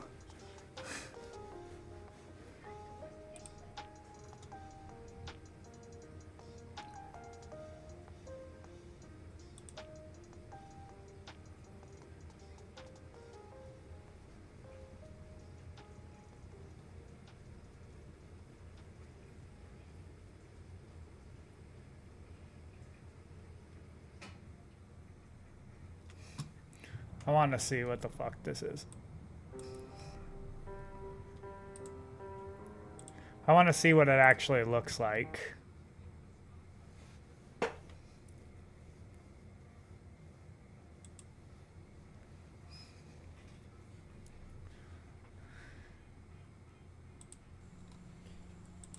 Hey YouTube, this is Southern Prepper 1. I'm going to do another whiteboard, and this is more tactical than homesteading, how to protect your retreat, and really this would be great to use to protect your community or your small town. I'm going to talk about this because a few preppers I've talked to lately have said that they're going to use a small hill or a knoll near their community to observe the countryside, and that's what they were going to use, and which is great. But let me give you some input on this and some ideas to help this. First of all, pretend this is a mountain and this is the topographical crest. Some of the people wanted to stay up here so they can observe the valley, which is good. You have great observation, but the problem is if you're up here on the top of the hill or the topographical crest, you are silhouetting yourself. So anyone down here can look up and easily spot you. Or if you make a little position up here, you can definitely spot it easier up here than if you went a little bit down the hill and occupied what we call the forward military crest. If you were down here, it's harder to see because whatever you do is going to blend into the earth, and you're definitely not silhouette. If you stood up here against a nice big white or blue sky and someone was down in the valley looking up, they're going to see you. Do not, if you can help it, occupy the topographical crest. Occupy the forward military crest, especially if you're going to build any type of position or any bunker position. All right, the value of what I'm going to show you is called the reverse slope defense. You're actually going to set up your defense to be on the other side of the hill. A lot of people say, oh man, what are you talking about? I won't be able to shoot the guy, I can't see the guy. First of all, the enemy is down in the valley or down here. He is a strong enemy, and he has weapon systems, be it mortars, artillery, be it long-range sniping weapons like 50 cals or belt-fed 50 cal, where he has a huge advantage over us preppers trying to protect our community. From a long distance, he can observe us if we're on top of the topographical crest. So you want to be like right here? Use these weapon systems against us. Let's say he has a mortar or two. If he can actually see our positions and see us moving around, he can actually drop rounds on us, and which will then he can correct that round. So when the first round's missed, he can simply see where it landed and correct it, and he can see what he's doing. So we don't want to be on the topographical crest. Okay. He has an advantage with weapon systems, so we might have to use the reverse slope. Another reason you can use the reverse slope is, let's say we occupied this and the enemy took it from us. We had to retreat. Now we have an option of retreating back to our reverse slope defense that we've prepared. Or we might Okay. get up on the hill here and look, and there's no cover and concealment. It's just green grass all the way down the forward military crest. There's no cover, there's no concealment. So we're definitely not going to occupy this. It gives us no advantage for trying to stop rounds or no observation from the enemy. So we're going to say, well, we're going to have to use a reverse slope defense. We also will gain a lot of the reverse slope. We're going to gain huge amounts for surprise. The enemy will not be able to locate us. They won't be able to see us, and they don't know what to expect when they top the topographical crest. So it will give us surprise. We are still going to have some LPOPs or some security elements here to observe the enemy, but this will be a very small unit, and this will be able to pull back before they're decisively engaged. Make sure these guys don't get decisively engaged where retreating is not going to, they can't accomplish anything because they will be killed in the process of retreating. They have to retreat with plenty of time so the enemy doesn't overtake them. Also, when you do retreat, you're going to lose some things. You're not going to have observation on the enemy. So the nice thing about this, if you have two small hills next to each other, that you have a reverse slope set up on the other hill, and the other hill can actually observe your forward military crest. They can actually fire into the forward military crest. They can observe the forward military crest and communicate with you down here. So you have eyes on here. Plus you're putting some rounds into here, so they can't stop here and get a plan. They're taking rounds, so they want to keep moving. The nice thing about this reverse slope is also you have a lot of maneuverability back here. If the enemy is here and you realize that the force that's coming through will overwhelm you, there's no way of putting up a actual good defense. You can maneuver out, you can flee, you can leave, or you can reposition yourself to take advantage of whatever situation you see. So you have a lot of maneuverability because the enemy over here, he cannot see you. The big advantage is what you want to do when the enemy's coming up is channelize that enemy. You pick the spot where he comes across, or multiple spots. That way, with your limited amount of resources, you can put everything you have on a few spots on that topographical crest and get maximum effective use out of your weapons and your rounds. So that is really what you want to do. So when the enemy's coming up the hill, your units here leave, your security or your listening post, observation post are going to fall back and assume their defensive positions. The enemy will be coming up. Hopefully you have the other hill shooting into them.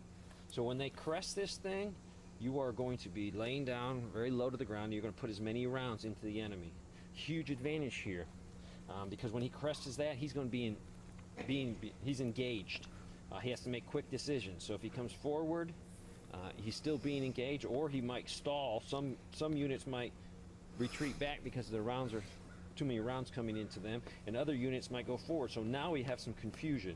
They're not committing everything they have in one final push to overtake you. So that's a huge advantage to the defense because they're only dealing with part of the enemy. Another advantage here, if we can put some type of obstacles here that they can't see. So when they come across and come down, all of a sudden they can't get to us. We have something like a protective wire, obstacles, so that's keeping them in this kill zone while we have more time to shoot at them. There is definitely some disadvantages for us being in here. One is observation. If we don't have that other hill over here observing, we do have a little problem with observation. And another huge advantage for the enemy is when he does crest this, if he can suppress his He's on the where up he can advance, he's hill fighting slope. downhill, which is Yeah. a huge advantage for the attacking enemy. I hope I haven't confused you. The nice thing about this is you can also have the advantage to counterattack. After you really confuse the enemy and cause some casualties here, you have the opportunity To come That's a up, whole separate, and then you can. whiteboard, Okay. which is very important. Counterattacking when you have that enemy on his back is huge to finish him off. Mhm. So this is called the reverse slope defense. It can be very useful as preppers because we don't. Okay.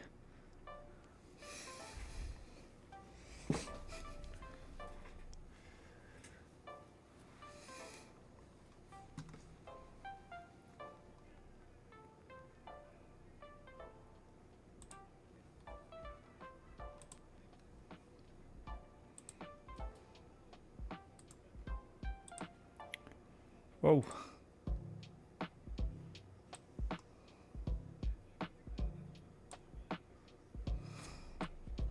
I was just gonna put it in there, but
I'm gonna say backside because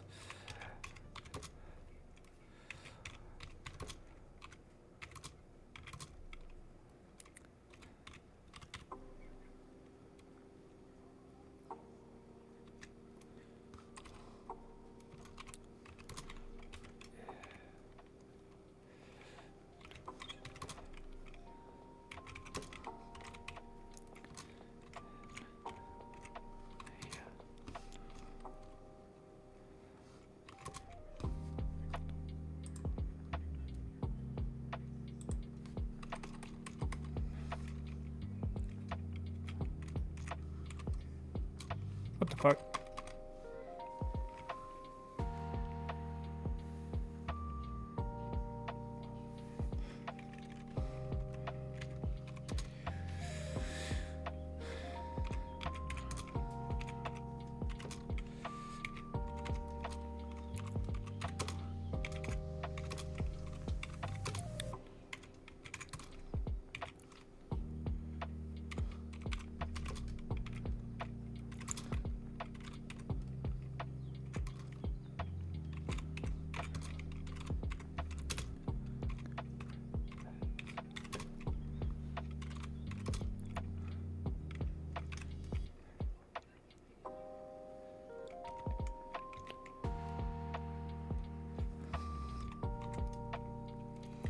Okay.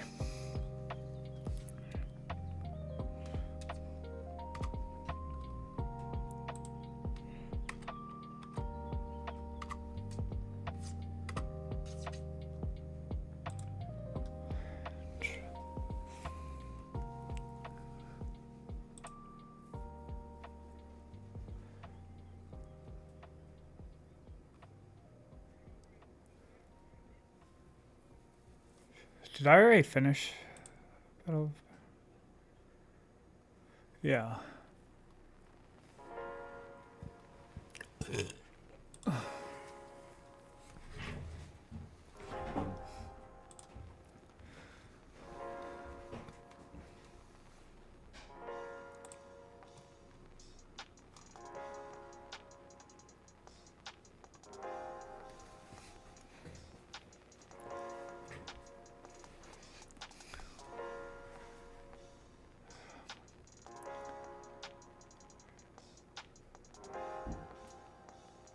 Yeah, that is a pretty bad,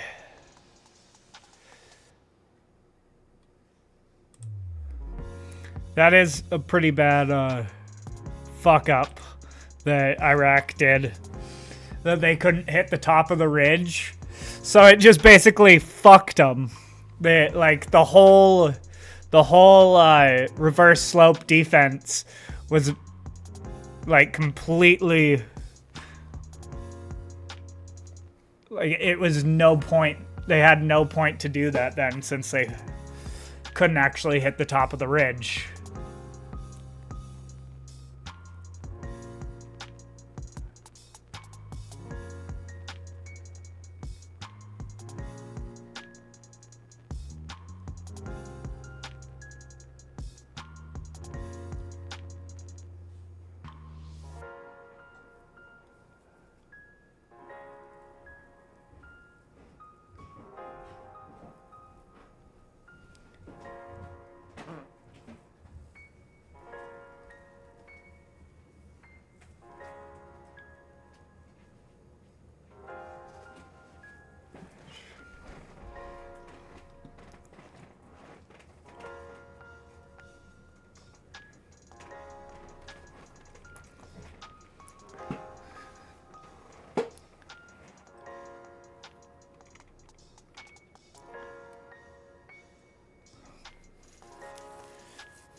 Bro, they didn't test that shit before they dug in their tanks? What fucking retards. That's so stupid. You wanna go smoke before you start a game? No. Alright. I'm gonna go smoke. I'll be right back.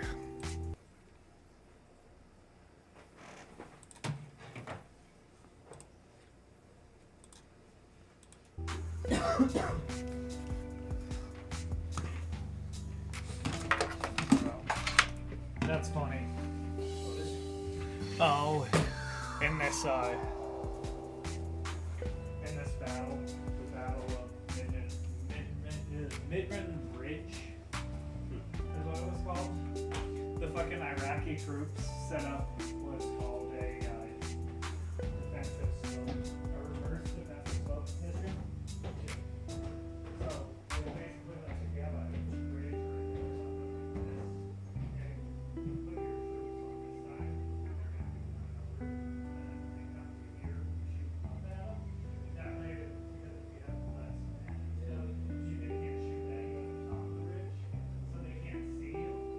But they fucking dug in their tanks, so they couldn't hit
your own military.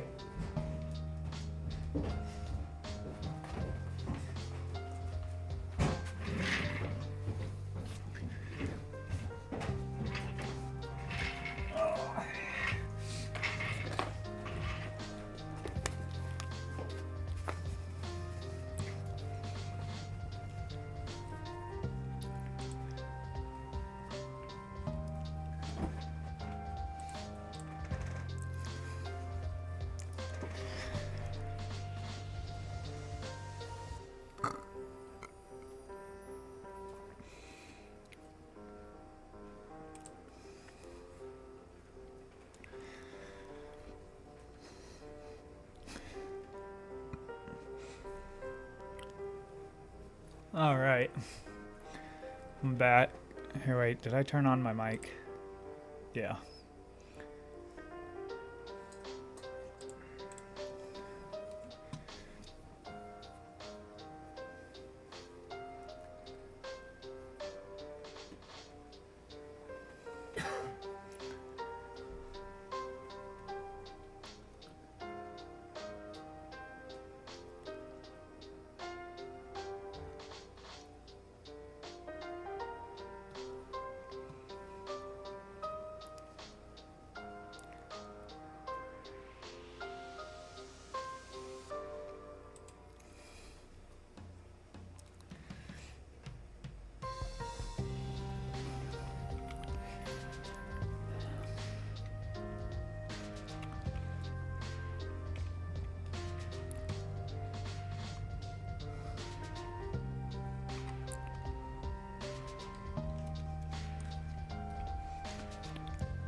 USA.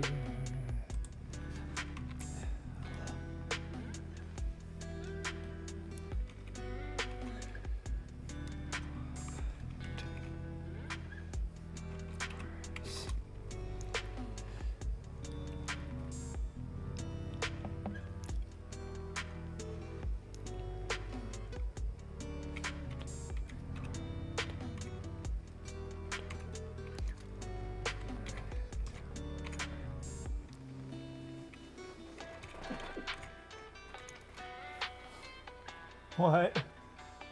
These motherfuckers that I'm playing with are talking about like stealing this dude's girlfriend. This dude was just like, oh, God, that nigga. These dudes are from like New York or something. All ghetto as hell. That's funny.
186.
Bro, fucking the U.S. only lost 4 tanks and took out 186 Iraqi tanks Holy fuck. in that battle. Bro, that's they got fucked on.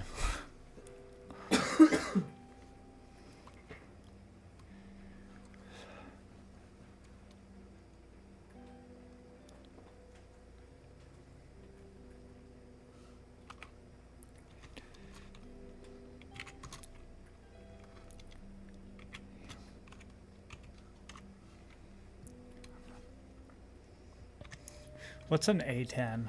I don't know what an A10 is. Do you know what an A10 is? A10 Warthog. I wonder if that's what enter. Thunderbolt. Oh, that's a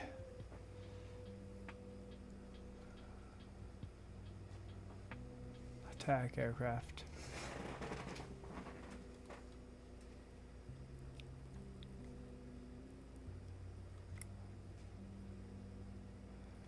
Okay.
And a lot of people think that the U.S.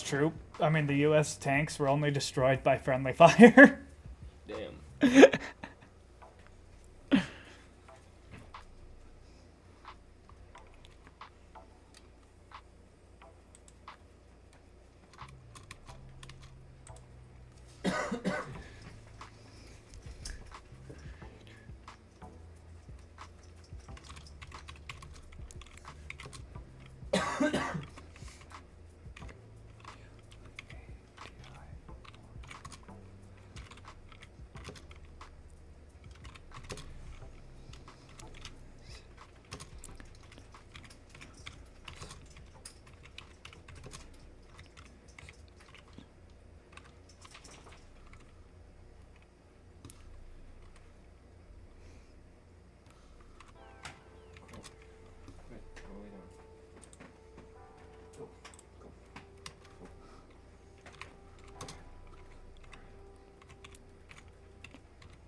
Do I? Yeah.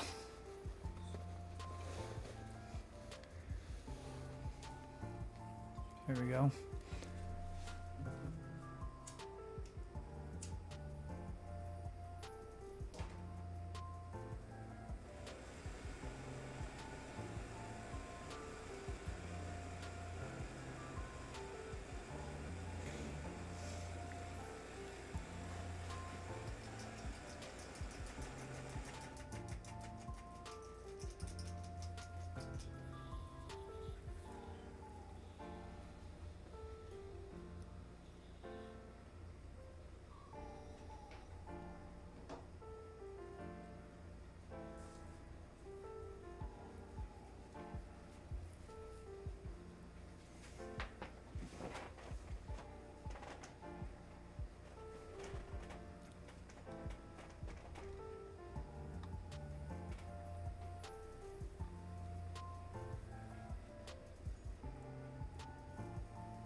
Whoa. Lucy, good. Go lay down. You're fine. Go. Go. Go lay down.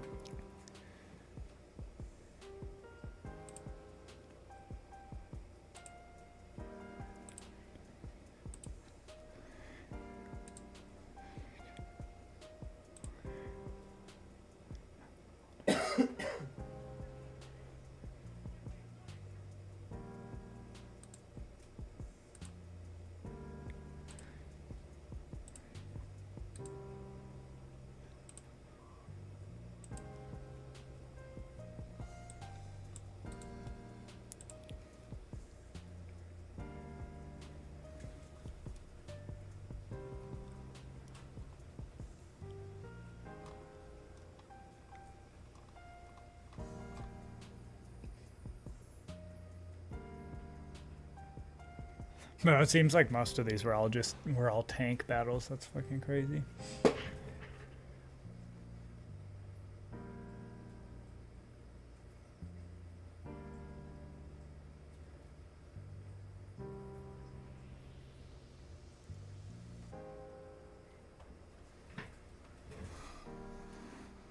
know what? I put enough battles in there. Let's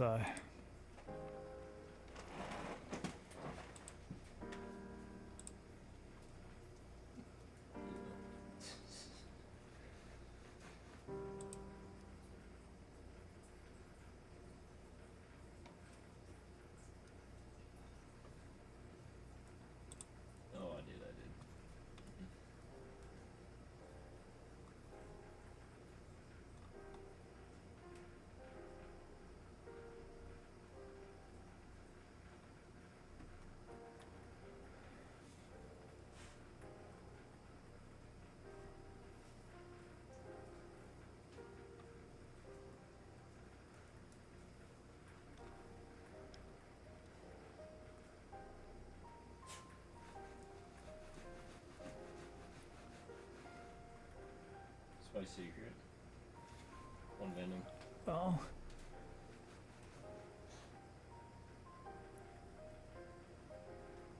That was good.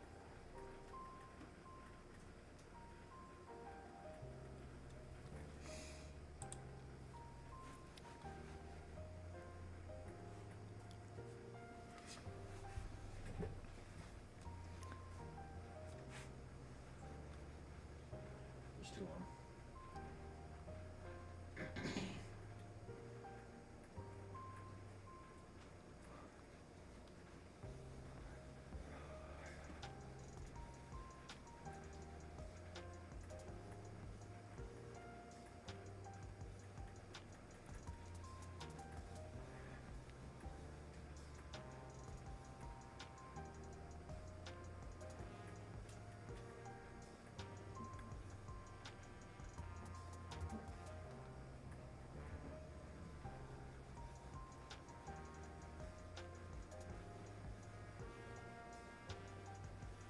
Spots on shit.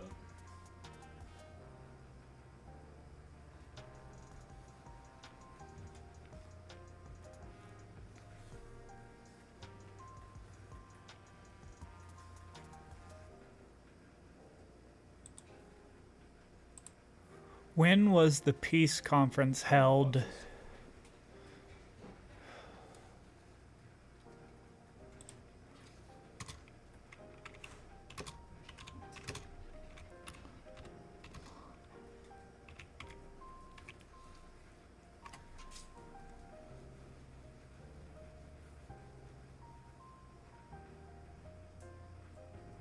Oh damn, what the fuck?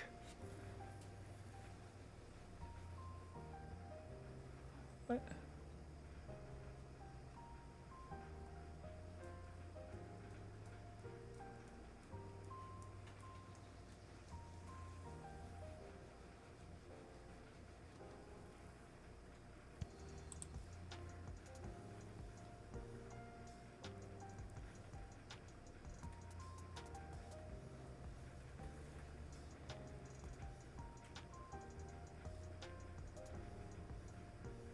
I'm confused.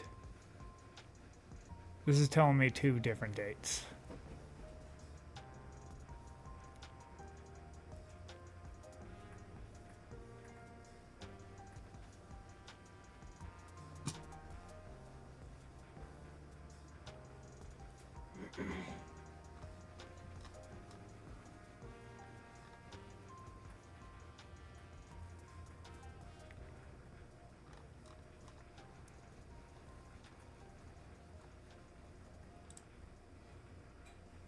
Bottom connector.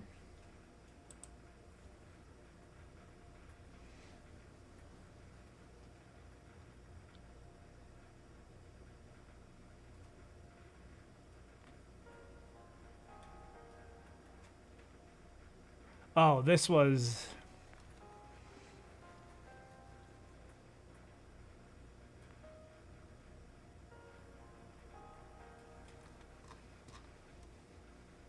It's one in our spawn.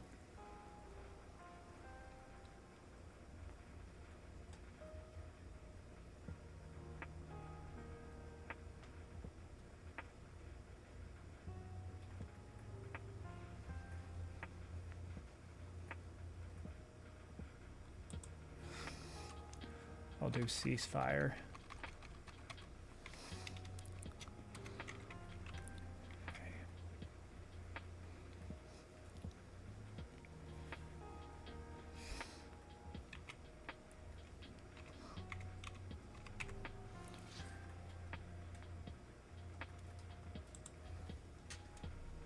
February, okay. It's one in vending. It's like, that made no fucking sense. Right, I'll just do...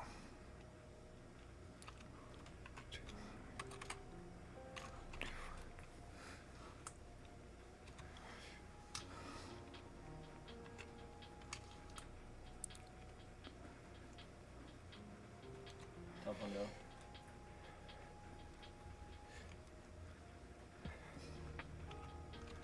Secret side.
One top windows.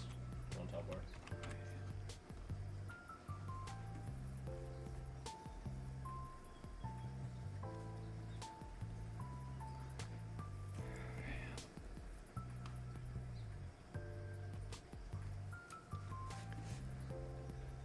Was authorized to fly armed helicopters on the side of their temporary border.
This one is bending.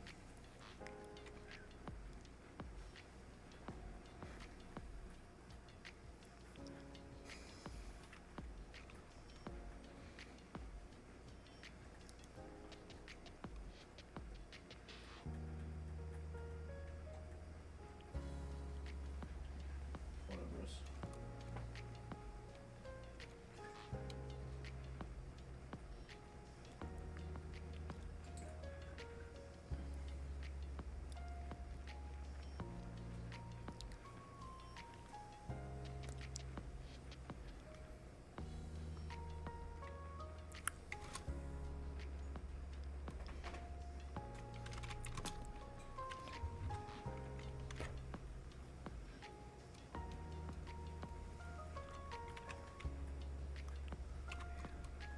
Oh, what the fuck?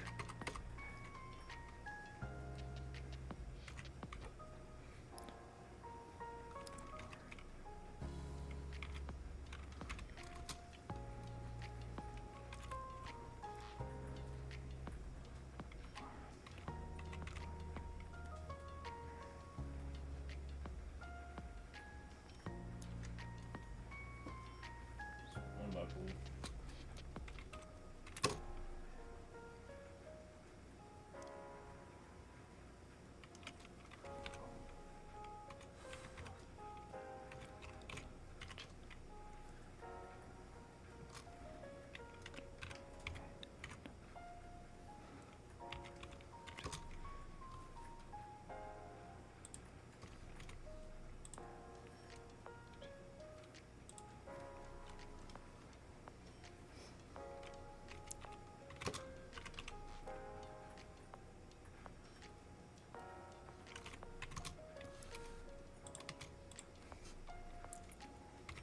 This one in our spawn.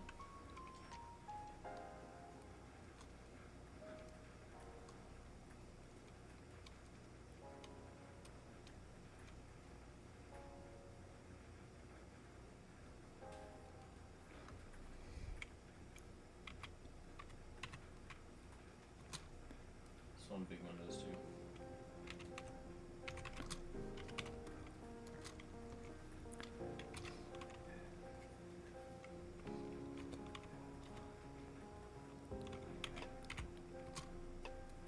I don't know why I capitalized civilian.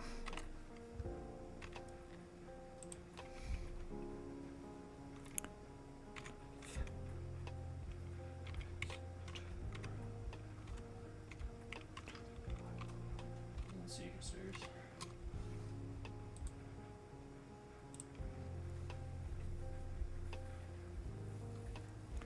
Huh.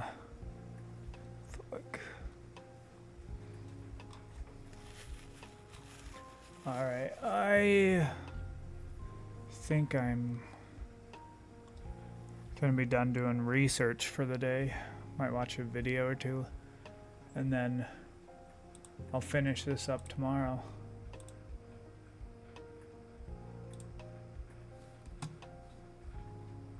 Zonator said.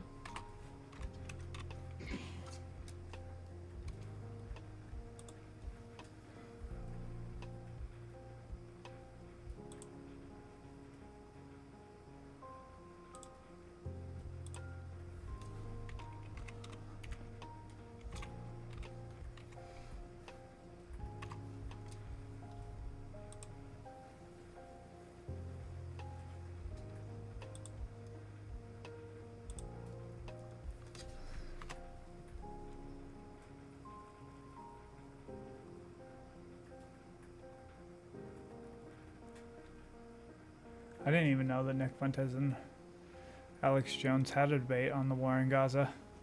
GG's.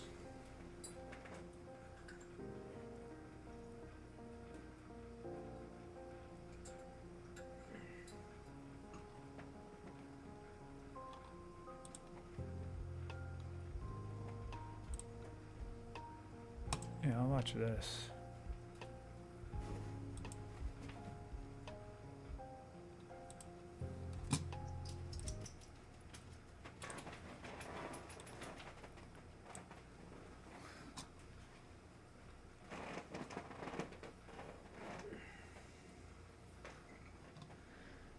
Big broadcast today. We're talking to naughty people. Naughty Nick people. Fuentes here with us for the next hour and 38 minutes. And then the top Russian broadcaster, Putin's buddy, joins us. How dare us actually hear what the Russians have to say. We're going to be evil Americans and exercise our free speech here in the balance Evil of the Americans. broadcast until 3 p.m. Central today. And then Owen Schroyer is back to host the War Room. Oh, sorry, he's in federal prison for being peacefully on the Capitol grounds on January 6th and trying to stop people going into the building. There's not tyranny in America. So Nick Fuentes is here, AmericaFirstFoundation.org, on Rumble at Nick J. Fuentes, and he joins us here. Damn. Nick, I appreciate you coming on I short don't have notice. enough tokens. Yeah, great to be here. Thanks for having me. I will shake hands with baby Hitler. With baby Hitler? I had some fun with that. Yeah, no, that was good. That was funny. I said on Twitter, though, I think it got me banned. I said I'm really more like young Hitler or Hitler Jr. Which is a joke, too. All right, I've been talking quite a bit about you in the last hour and 20 minutes. Probably 20 minutes of the last hour and a half was you. So we go to break in like 5 minutes. You got the floor. Go ahead. All right, yeah, well, I did watch your show today, and I watched your show yesterday, and on Saturday I saw you call me out, and I said about you that Come on. you believe in these conspiracy theories about 9/11, about mass shootings, but you said that Israel did not blow up that hospital on Friday, but it was the Palestinians. And I said that that's interesting because, I mean, to me, directionally, we know that Israel does this sort of thing all the time. They blow up hospitals, schools, mosques, and Yeah. so, and he's going somewhere else here, but so I think it's okay. They definitely do. I'm like, where's this guy going? And so to me, I say, well, it's far more obvious that Israel attacked the hospital, not the Palestinians. And I think it's coming out from the mainstream media. They don't want that Israel attack that hospital because it's pissing off and incensing all the Muslims in the region, which puts Israel in a bad situation. So, Can I hit that you know, vape for again? me, I'm thinking that the big problem going on is that Israel should not be permitted to level Gaza. And it's not just because of the Palestinian human rights, it's also because it's against America's interest. And I've seen on your show, you focus on the refugee issue, that the Palestinians are pouring in and Muslims are coming into the United States or Europe. But in every case where there's massive amounts of refugees coming in, it's because Israel is up to their usual tricks doing these wars in Iraq, Syria, Libya, and now in Palestine. And, you know, just to put it simply and shortly, I'm America first like you. I actually think we agree on a lot. I'm not necessarily pro-Muslim or pro-Israel. I'm pro-America. I identify the two American interests in this conflict as one, no refugees, not a single one. And two, we can't go to war with Iran and be dragged into a larger global conflict. True. Now, if you believe that those two things are vital American interests, you have to support that Israel be restrained in their approach in Gaza. Because the more intense Israel's ground war is in Palestine, the more refugees there's going to be. And the more intense their operation in Palestine, the higher the risk of a Of us intervention by getting Hezbollah. in. And then therefore that the conflict escalates and widens and includes Iran, which would then necessarily include the United States. So I think the America First position is actually to support Palestinian statehood and consequently to fall on the side of the Palestinians in this one. And I think that's where we disagree. Well, I think to support a ceasefire, maybe not exactly support Palestine, but to support a ceasefire. So I guess in supporting Palestine because they are calling for a ceasefire. We'll keep going. It's your time. Sure. So the thing that I've noticed about conservatives is this. This is my perspective, and I just want to clarify. I don't think you're dishonest. I don't think I've accused you of lying or anything like that. What do you guys We think? have a disagreement. I think we have a fundamental disagreement. But what I've noticed is that a lot of conservatives, there's really like two acceptable positions right now. And one acceptable position is that you're pro-Israel, and you see these guys like Shapiro and Levin and Prager and the usual suspects, and they all want us to go and give Israel all our money and send our aircraft carriers, and we have to support the moral case for Israel. And then on the other side, the other acceptable position is you can be anti-Palestinian. Oh, it's where under you maybe siege. Don't talk so much about Israel or the Zionist influence, and instead you say, well, the problem here is these domestic protests with Muslims, and that Hamas is like BLM, and that Hamas doesn't actually hate Israel, they just hate white people, like the left. And to me, I look at these two acceptable positions, and they're sort of the same. It's like heads I win, tails you lose. You can either be pro-Israel or anti-Palestine, but you can't be in this position where you say I'm pro-America, and actually that means that I'm actually a little more anti-Israel in this case than I am anti-Muslim. And so that's where I'm coming from. I want to be the guy that says, you know, I'm actually more offended by the Zionist infiltration of America. It doesn't mean I support mass Muslim migration, but that's to me the bigger urgency. Muslims haven't taken over America, Zionists have. So True. That's where I'm coming from, and I just think maybe we disagree on that. All right. Nick Fuentes, AmericaFirstFoundation.org on Rumble. Nick J. Fuentes. We'll come back. I'll respond for a few minutes to what you just said. We continue on with other topics, and then hopefully we were able to do this with Ye. We can get some towards the end some other topics. Because see, I just don't just focus on Israel. I'm not saying you do that, but some people do it. I'm really sick of it. We'll be right back. Stay with us.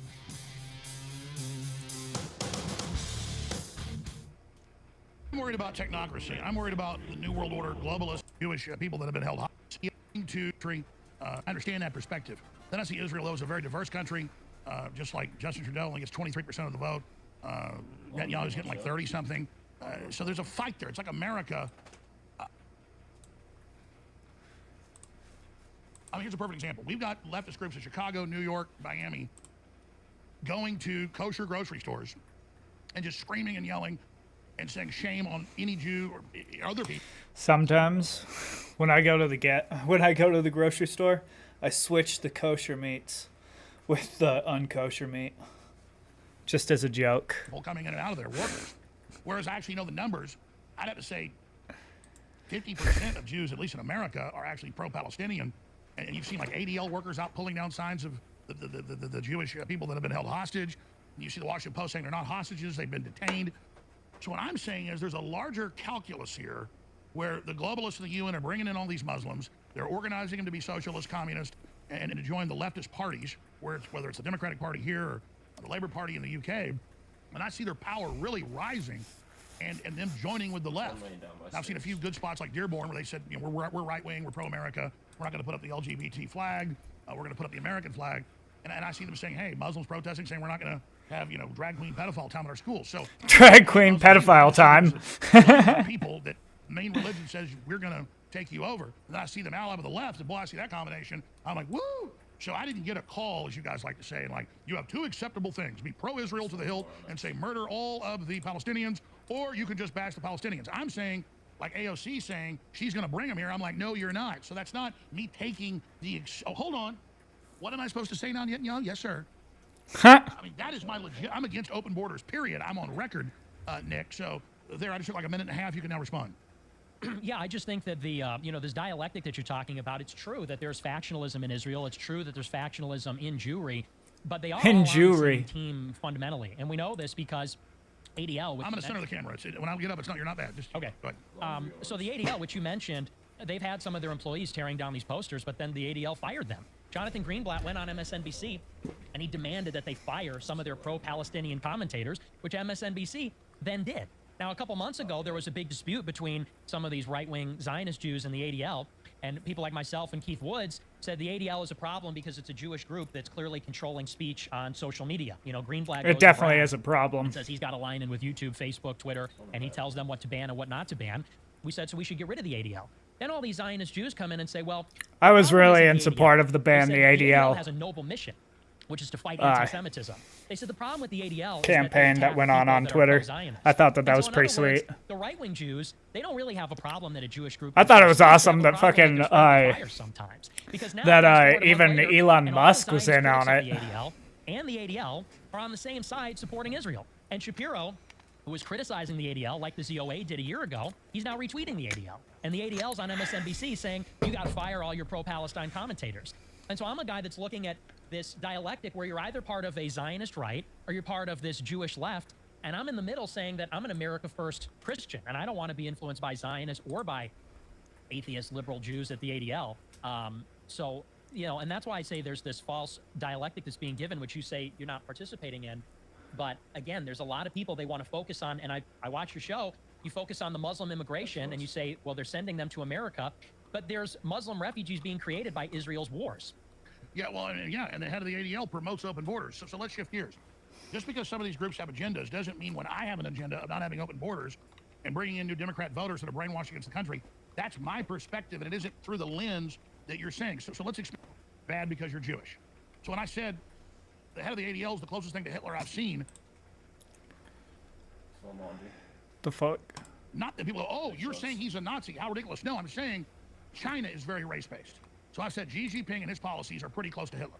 And then when the ADL is out teaching that Christians and Catholics are inherently bad, and that to first graders, teaching them that they're bad because of their color is incredible child abuse, but they're also on the left trying to teach kids they're another gender to cut their genitals off and sterilize them. So, and you're bad kids because the Earth's dying, and they show them videos of polar bears that can't swim, which isn't true, and say they're all dying, even though their numbers are up 5 times. It's humans are bad, humans are ugly. Well, what the fuck? White people are the worst of all the groups, and you know, all this crap.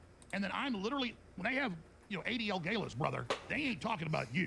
They're calling for my arrest, and they're behind the law firms trying to, like, $20 million this year they spent trying to shut us down. It's in the federal filings. Okay, so let me tell you. What the fuck? Okay, they are that shit's crazy. Bashing and attacking, and their main target is me and Trump. And Trump's like pro-peace in the Middle East. He's got Jewish grandkids. He doesn't hate Jews, but he's not going with whatever this larger globalist agenda is. So I'm saying what's going on in Israel is a 10,000-foot view, but when you pull up even higher, I'm against war against Russia, and I believe the West started war with Russia. Well, Russia's pro-Palestinian. So you see, oh, now I'm supporting the Russians that are pro-Palestinian. Now I'm pro-Palestinian. No, I'm anti-nuclear war. So I have a very, quite frankly, sophisticated understanding of dialectics, and maybe it's over people's heads. I'm not trying to be arrogant. So, you know, tell me how. Maybe it's over people's heads. But I'm I'm sure as hell not getting a call, and I'm not part of the group that's controlled. I literally see Jews as diverse people. I see all these groups as diverse yeah. people, and I'm really trying to get people to say, hey, true. I'm not. I don't think that it's like the coal power plant just Jews doing this. Like there is a lot of elite Jews who are pushing a Zionist agenda. I mean, but the thing is about Jews is that what defines them is they reject Jesus Christ. Whether they're liberal atheists or they're religious Jews, they don't believe in Jesus. And the only reason, for what it's worth, that I said that you got the call in sort of a glib way is because after Ye and I appeared on your show, you went on Steve Crowder 2 days later and said Steve that Crowder you were gay for Hitler, and you went on this rant about how much you hate Hitler and said that, you know, we fetishize Hitler and all this sort of stuff. And it just seemed to me, it came across like damage control. Now, maybe that... I love Hitler. I mean, maybe you don't fetishize him, but yeah, I mean, was drooling over him.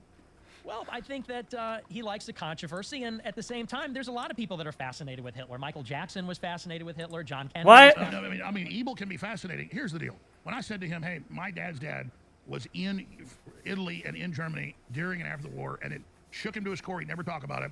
But then later, we read letters he'd written, and after he died, and literally, we're talking piles of dead bodies as far as you can see. Disease, war, mass murder. And I said, hey, my grandfathers, he was like, your grandfathers don't know anything. Huh? So I just, it's like a skin in the game. I reject the ADL saying America's Hitler, and if Christians don't do what we say, you're Hitler. Screw the ADL, screw that guilt, screw the white guilt, go to hell. Fuck you, ADL. But at the same time, I've actually done a study. It's one of the latest books. I didn't bring this in because you're here. Hitler Speaks, a series of political conversations with Adolf Hitler on his real aims. Nick, how many books you written or read by Hitler or about Hitler? I haven't read books. I'm not a Hitler fetishist. I've read about, well, so here I am saying I'm a Hitler fetishist. No, I wanted to understand who Hitler was. I've read probably 200 books on Hitler. And I've read the Germans that were, why do you think the German high command tried to kill him in 1943 and 44? Tell me. Because I've read Mein Kampf. And going to kill everybody, and he ended up killing 22 million Germans and 28 million Russians. But is that why not because I like Hitler, but because I mean, Hitler was a messianic I wanted to know about him. That thought he was God. He was anti-Christian. Yeah, he was anti-Christian. Like today because he was anti-Jewish. I mean, because if you're saying that the no, he saw them as the main competitive group, and he thought they were in control, and he wanted to be numero uno. But just so, I mean, what do you think the world would be like under Hitler's view today? Most of us would be dead. I mean, I'd be here, but you know. But I'm not arguing for Hitler. I think what both Ye and I were expressing is that there is this Jewish control matrix which puts Hitler in a special category. He wasn't the only dictator. He wasn't the only one who had concentration camps in the war. No, it's true. I mean, Andrew Jackson's sister and brother died in the British concentration camp. Yeah, and Eisenhower ran concentration camps against the Germans, and we interned the Japanese, and on and on. That's right. Eisenhower committed a real crime. He probably started. Yeah, now. Germans to death. Also, we bombed 2 fucking major cities in Japan. The Holocaust narrative is what casts a shadow over the entire American political landscape. And, you know, we have to talk about Jewish power right and left. You can say F the ADL, but would you say F the ZOA, the Zionist Organization of America, with Mort Klein? You know, I get Jews thinking they deserve it. Israel's tiny. And I know a lot of Jews that are really nice, smart people, and they're not going anywhere. They have nuclear weapons. And so I'd like to see the wars end. I'd like to see it not be a football issue. And so I'm a realist, too. Israel's not going anywhere. And the Arab countries won't take the people out of the West Bank or Gaza because they want to keep the thing going. So, yeah, I mean, it's true. I don't have a hard-on for the Jews. I don't have a hard-on for the average Jew that sees as patriotic and their people and their thing for their club. It's like Crips and Bloods, but I'm not in either game. Well, I mean, you said earlier that ADL talks about you at their galas. They also said that I shouldn't be permitted to be back on Twitter. They said both of us in a list. You, me, Tate, Trump, Bannon. I should have. But the thing is, both the ADL and the ZOA picked that called first. for me to be banned. Both the ADL, which represents the left-wing American Jewry, and the ZOA, which represents the right-wing Israeli Jewry, they both said Nick Price should be banned on YouTube. And, you know, you're tight with Bannon. Bannon's tight with the ZOA. And, well, I mean, I got to be honest with you. I didn't follow what Bannon said about... You saying Bannon called for your banning? Yeah, Bannon tried to get Gosar to disavow me. Bannon's like a huge enemy of mine. He's well, like, to get somebody to disavow you as his view, did he call for your censorship? I don't know if he ever said it explicitly, no, but he's been... Okay, well, let me tell you what I'm against. They tried to pass the law in Texas. They did in Florida. I had to read the law. I didn't believe it when I saw you and others attacking it as they were passing it last year, or this year, whatever it was. When did they pass it? Last 6-8 months or so? Yeah. I mean, it literally is the end of the First Amendment. Yeah. So I'm criticizing the left coming after our speech in the ADL. This is it served up on a platter where they're going to arrest you for your speech. They're going to fire professors. No, but the same leftist professors say we don't have speech. They'd probably stop me coming to speak there. But I mean, this is terrible. This is dangerous. I agree with you. Yeah, well, that's why you're here on the show. Yeah. I mean, I think you should be heard from. And I mean, you compare to some leftist that says all white people need to be gotten rid of and we're the devil, and then all the weird leftist Jews that agree with it. Now the left sees weird leftist Jews. That's wrong. So you know, I mean, I would say, you know, all this anti-white stuff, the liberal Jews saying whites are bad, and everybody else saying it, they are baby Hitlers. Yeah, well, and I know what you mean by that. And here's the thing. I think you're an honest guy. I've always said that. I think you're an honest guy, and you do have a sophisticated worldview for 20, 30 years. You've been putting that out, and that's why I've always been a fan of yours. I think where we disagree is that you see some benefit to allying with these Zionist Jews, and I'm against both the right and the left wings of Jewry in the world. I think that they're both toxic. Well, let's be clear. I've been smart enough when the ADL attacks me and these groups do to not then blame all Jews. They get, you know, the ADL's getting record contributions right now. Mm-hmm. I mean, come on. Yeah. They go out and stir up stuff and put bad agendas with Jews' name on it to get attacked, to get more money. So I'm not allied, quote, with whatever group you're saying. Zionists. I think because when you say that when you say the World Economic Forum's after Netanyahu and Israel's diverse, and it's true, Soros and the ADL are against Netanyahu. I don't think that makes Netanyahu good. I don't think that makes the Zionists good. Okay, let's just be clear. That's what we're getting at. Israel's a 10,000-foot view. You were on the show, or you responded to it. Can you quote it? Because I remember you said Alex needs to focus on Zionism and this and that, not on Bilderberg and things that don't matter. Brother, they're calling the shots. I mean, they are the king daddies. They got the big swinging dick. So, I mean, you don't know that? I'm not trying to... I think that's where the disagreement lies, because you put the blame at the feet of Klaus Schwab and Bilderberg as an institution, and BlackRock, which would feed into your thing. He's Jewish, Larry Fink. Exactly, that's what I'm saying. Okay, well, that's the top of the pyramid. Yeah, and Larry Fink is Jewish, and Larry Fink is... Yeah, but I mean, Klaus Schwab's the grandson and son of Top, the number 3 Hitler's dude. I mean, I'm telling you, the top man, it's not Jew anything. It's dehumanization. I mean, you listen to Yuval Noah Harari, literally saying humanity's over, we're scum, we're nothing. It sounds, Hitler was saying kill most groups, which was bad. Harari says we're all done. I mean, that's like Hitler 10.0. Yeah. Well, and I think the transhumanist thing is fashionable, but when you talk about Bilderberg, one of the members of the steering committee is Jewish. One out of the 2 of the co-chairs of the steering committees. And go through that. I'll give you the floor. I'm going to shut up. But I'll give you the rest of the segment. We've got 8 minutes. But respond to me. You said, oh, why is he focusing on stuff that doesn't matter? And I think the exact quote isn't powerful. Let me tell you, the WF and the Bilderberg group, I mean, they are calling these shots. And they don't like Netanyahu for whatever reason. I think because, like Trump, he's trying to set his own thing up. Go ahead. I'll shut Okay, up. yeah. So our disagreement back then is I said that you tend to focus. By the way, I got an earpiece in my ear. Okay. I'm gonna get a fresh cup of coffee. I'm listening to every word. I'm not disrespecting leaving here. All right, Yeah, go that's ahead. cool. You're hosting right now. Yes. Hey, baby Hitler, host the show. Baby Hitler hosts the show. Nick, you're the new host. How would you like that? The Nazi takeover of no, of course not. No, I'm America first. But well, he can hear me in the earpiece. But the difference of opinion is where the true seat of power actually is. And the Bilderberg Group and the World Economic Forum, these are institutions which host multinational companies and representatives from governments. So Bilderberg does not, in my opinion, have any real power. The power is the people that attend Bilderberg. The World Economic Forum doesn't have power. The power lies in the people that attend the World Economic Forum. You know, what is the World Economic Forum? It's a meeting of 3,000 multinational corporation leaders and government officials. The power rests in those people, and like Alex said, the technocrats, the planners. Now, when you look at the demographics of who those people are, the top hedge fund managers, the people that are running the major companies, and Larry Fink of BlackRock, there's a large Jewish representation. There's a huge overlap between the people that attend Bilderberg and, by the way, the people that donate to Benjamin Netanyahu's prime minister campaign in Israel. And I think that the transhumanist sort of thing, when people talk about the Carnegie Endowment and the State Department civil society stuff, I think that that's basically a deflection from the fact that the character of all these people, I mean, their early life section, they all happen to be Jewish. And the real evil in the world, as we know, is the antithesis of God. It's the devil. So who's the antithesis of God and the devil? It's the Antichrist. And you look around the world at who are the people that are on the side of good. You know, if in a spiritual dimension it's God versus the devil, and it's Christ versus the Antichrist, when we bring it down to the level of what's happening in the world, it's the Christians representing God, it's the Christians representing Jesus, and who's on the other side representing the devil? Who's on the other side representing the rejection of Christ? Well, if you look in Israel, it's the people banning the gospel. This Likud Netanyahu government, yeah, the World Economic Forum, maybe some of their members are critical, but Netanyahu's government proposed a law that would ban the preaching of the gospel in the Holy Land. In Netanyahu's government, they have these radical, extreme religious Jews that spit on Christians. Christians make a pilgrimage to the Holy Land, and these so-called right-wing Jews that support Israel and are religious, they spit on the Christians. They desecrate the churches there. And so I just don't see anything redeeming about that. And a lot of right-wingers say that Netanyahu is supposed to be part of the global populist uprising, the nationalist resistance. The truth is that he can never be a part of it. The right wing of organized Jewry in the world can never be a part of that because they're not Christian. They reject Jesus. And so it's like I said on the earlier show, when I look at the two poles of morality, my pole is not Hitler versus anti-Hitler. It's Christ versus Antichrist. It's not Jews being the anti-Hitler versus Hitler being against the Jews. It's Christians being in favor of Jesus and Jews being against. So I guess that's the difference of opinion. I don't think you're a shill. I don't think that you're out there taking marching orders, but I think maybe that's the fundamental disagreement is where does the power truly lie? Is it this collection of esoteric groups pursuing a Gnostic plan for transhumanism, or is it Christians and Jews going back 2,000 years to the Pharisees? I mean, I guess a lot of it is growing up. My dad has all sorts of friends and cool people, and he went to college, and a couple of his buddies, one of his roommates, one of his names Jim Levy, is a geologist, and I haven't done it since I was, probably 16 years old. But we used to go out in the desert with telescopes, look at the stars. Me and my dad would go on hunting trips with him. We would also go and look at geology fields and find fossils. He was just a loving, funny, sweet guy. And my dad's Jewish friends, and he had friends of all different kinds of groups, were just really nice people.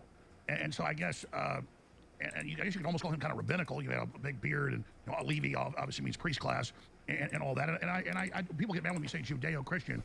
I mean, really, Abrahamic religions, and the Jews have made a lot of contributions to things. So I just love humanity so much, Nick, that I see the bad in people, and I see the horrible little Nosferatu creature that's the head of the ADL that behind the scenes has debanked us and run the war against us.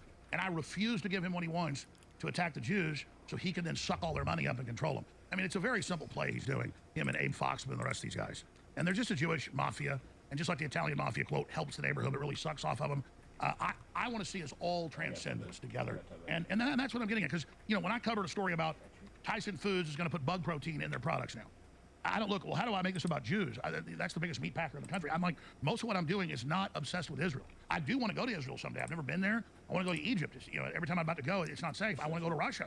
It's so fascinating. I'll be accused of being a Russian agent. I got a visa once and made a joke about it. They went, oh, look, he's going to Russia. He's a Russian agent. I'm not a Russian agent. I'm not a Zionist agent. I'm not any of this. I mean, look at China.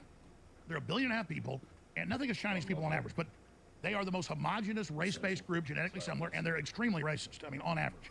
Every time I talk about China taking over Hollywood and China involved in everything, I see the comments, oh, he's coming up from the Jews. I mean, Huh. I slip on a banana peel today. It's He's not covering up for the Jews. Okay, but a lot of things are Jews. Wouldn't you say that? Or do you disagree? When you look at the Iraq War, when you look at mass migration and the ADL and censorship, you know, and when you look at the porn industry and You don't think part of it was weapons sales and oil deals? I mean, it's just all the Jews. I think it was primarily for Iraq. It was primarily the Israelis and the neocons. Absolutely, they wrote Oh, the yeah. break paper in '96. No, you're right. That was Wesley Clark exposed that. Yeah, and yeah, then but that's because he was trained by the CIA and they had all their people in there so they could set him up. He was just a weak country to take down. I think that they opposed him because he was actually a strong country and he sent missiles against Israel. And actually, the Israelis weren't even, the neocons in America were more in favor of it than the Israelis because the Israelis partially recognized, like the Saudis in America, that if we took out Saddam, Iran would fill the power vacuum. Now they want to take out Iran. Well, yeah, I mean, Saddam did want an Arab uprising against Israel, which would have led to a nuclear war. See, that's the problem. Is Iran has nuclear weapons. That's confirmed. They don't admit that they do. So does Israel. They got a bunch of them. So everybody keeps wanting to drive Israel, into the sea. Well, that's nuclear conflagration. That's the Samson option. Well, and I don't support that. But that's why the Saudi Arabians keep trying to do a deal, because they like golf courses and hotels and jet aircraft and Ferraris, like everybody. It's normal. I mean, I want to see good in the Muslims, and I see Saudi Arabia's had a lot of problems, but their reforms have been substantive. I agree. Okay, well then, I mean, we have to use our leverage to make Israel make a deal. But the tail wags the dog. That's the problem. Well, let's come back and talk about Russia.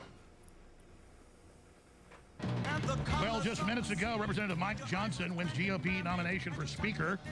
Mike Johnson won the GOP nomination for House Speaker today, defeating Representative Byron Denonkels. Even though it didn't do anything, which fucking sucks. Selection by his party, Representative Kevin I was McCarthy really removal hoping as for Speaker Mike and Johnson being to second in a single actually day. get some shit Searches done, during the but break. nothing fucking happened. We're airing that on It's the Twitter same today. shit And that it was looks going like, on Jim Jordan before likes him. I like Jim Jordan, but I've got to drill into this, so I've got to with hold McCarthy. my view It's until we know fucking more. stupid. So get, the brains here in the office looking into that. How? from their Why the perspective, fuck during the can next break. like us conservatives here, never get and I'm anything always accused that of we diarrhea of that the we mouth, want? that's true. I'm a talk show host. So They a all. lot was said last hour. It's It just was for the fucking rest of the hour. annoying. I believe you're going to be on the War Room today. That's right, yeah. Great. So 3 p.m. Central. But you got the floor. I mean, I'm going to really try to just shut up and let you say whatever you want. All right. Well, yeah, I mean, like we were talking about before, I think that the number one issue, and we talked about this on the American Journal, I think the number one issue that we have right now is that America has to become a Christian nation. And as a Christian nation, needs to have Christian leadership. And, you say that you have your father, grandfather are friends with Jewish people, and they seem like nice people. I'm not out here saying that Jewish people aren't capable of being nice or good people or anything like that, but they don't worship Jesus Christ. And the Bible tells us there's only one way to the Father. There's only one way to the true, the good, and the beautiful, and that's through Jesus. When I look around at whether it's the ADL or the ZOA, when it's the left wing or the Zionists, neither of them respect or worship Jesus. And as a consequence, they can't be right. What's more, their allegiance is to their own tribe rather than America. Not only am I a Christian, but I'm also America first. So when I look at this conflict, and I wonder what your take on this is, because I've seen this, and this has made me more angry than anything. And Well, don't invite me to interrupt or it's going to happen. No, well, because I really am interested in your take on this, because maybe this is a source of common ground. I'm with you. When I see the Muslims protesting, it makes me mad, because I'm thinking, what are they doing here? They belong over there, not over here. When they do the call to prayer, they're waving their flags. I'm thinking, those people belong in Syria, Palestine, and Iraq. But what makes me even angrier is when I see Ben Shapiro and Mark Levin, and I'm not inviting you to attack them necessarily, but I'm just wondering what you think about this. These people, they don't seem to care about America. The country's being invaded by immigrants, like you point out. The censorship's out of control. Forced vaccinations are occurring. This is like what vaccination at Fox. Elon Musk was just said on Twitter. Agreement with Google not to discuss it on YouTube. Now, they were never that. I guess he didn't say Ben Shapiro or anything like that, but he was talking about that there's a lot of Jews who don't. Shapiro angrier than he has been these past 2 weeks. I've never seen the kind of Herculean effort. It's like an alarm went off with Levin and Shapiro, and they go on Fox and they threaten this country. They say if America doesn't give Israel everything it needs, Israel's going to nuke everybody. And it's like this nuclear blackmail.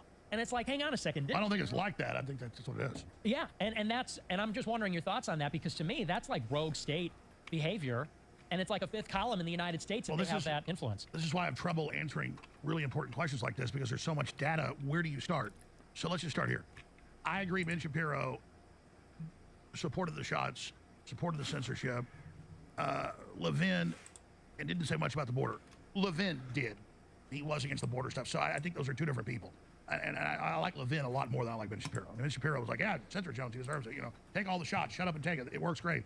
So I mean, I think if you really Yeah, I don't look think at Ben it, Shapiro I'm not likes Alex There's Jones another either. Talk show host, he's successful. He's got billions of dollars behind him. I'm not bashing him because he's a successful talk show host. I'm bashing him because once things become popular and he's lost, now he's against the shot. So I don't like Ben Shapiro. Let's just get that straight. I don't think Levin is, I think Levin likes America. I watch his show a lot. He's a smart guy, actually. And from his perspective, I'm not going to blame anybody for being loyal to what they stand for. But if you just pull back from this, again, I think the whole Israel-Palestinian thing becomes a distraction from war in Ukraine and dollar devaluation and fentanyl and pedophilia and social credit scores and UN treaties for forced injections and the WEF. In all fairness, maybe you're right, maybe I'm wrong. I just think what I'm covering is the most important stuff. And so it's a perspective thing. And I don't think there's any sacred cows. When the ADL literally certifies the curriculum in colleges down to the first grade, telling children they're bad because they're Christian or white or Catholic, and the government says Catholics, conservative Catholics, are number one threat. I say, Katie, bar the door. You can't criticize Nick Fuentes for what he says that's race-based or whatever when you're 10 times more extreme. So I'm saying that. All I want to be recognized as, I'm really trying to have an honest, open debate about this. Well, yeah, and I think everybody recognizes that, and that is what made you such a target, is because you have this phenomenal reach, and you have this impressive studio, and you have a real following, real loyalty to you, and I think they recognize very early on. They hate the viewers because of the power they have. Exactly. This is about cutting them off. I'm going to take that because after. you are able to reach them, and you're able to give them an independent source of information, and it's really a power struggle because you, with such a media influence, become powerful. You, because of your listeners and because the trust that they have in you and because you're able to provide them with real information, they recognize you as an independent base of power in the country. And that threatens their monopoly on information and on the creation of opinion. Well, that's right. In the final equation, it's all about how many people can you mobilize. Yeah. It's very cool. But so then let's bring in Communist China. You've got Governor Newsom over there saying we're going to have nothing but electric cars, which are almost all from China. I'm not against Chinese people. That's the dominant force. And whenever I attack China, I see the attacks. Oh, God, covering up for Israel. They're the main power. No. China and Israel, by the way, has given a lot of our technology. True. I mean, I see that as if Israel's a 100-pound gorilla, the 1,000-pound gorilla is China. It's true. China is a true geopolitical adversary. Honestly, though, I maybe we disagree a little on this. I actually support China's rise.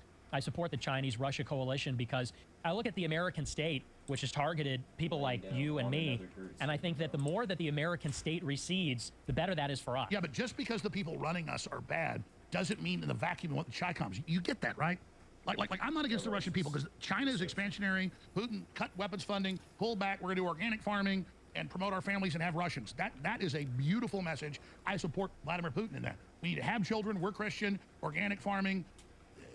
Russia's just trying to defend itself. China is set up by the globalists. It's like cancer. It's expansionary. So just because Russia's run to China to save itself, there was a big Russian-Sino split. The globalists always tried to make that split. Now they've caused that convergence. This is a very sophisticated Rand Corporation protections, Nick.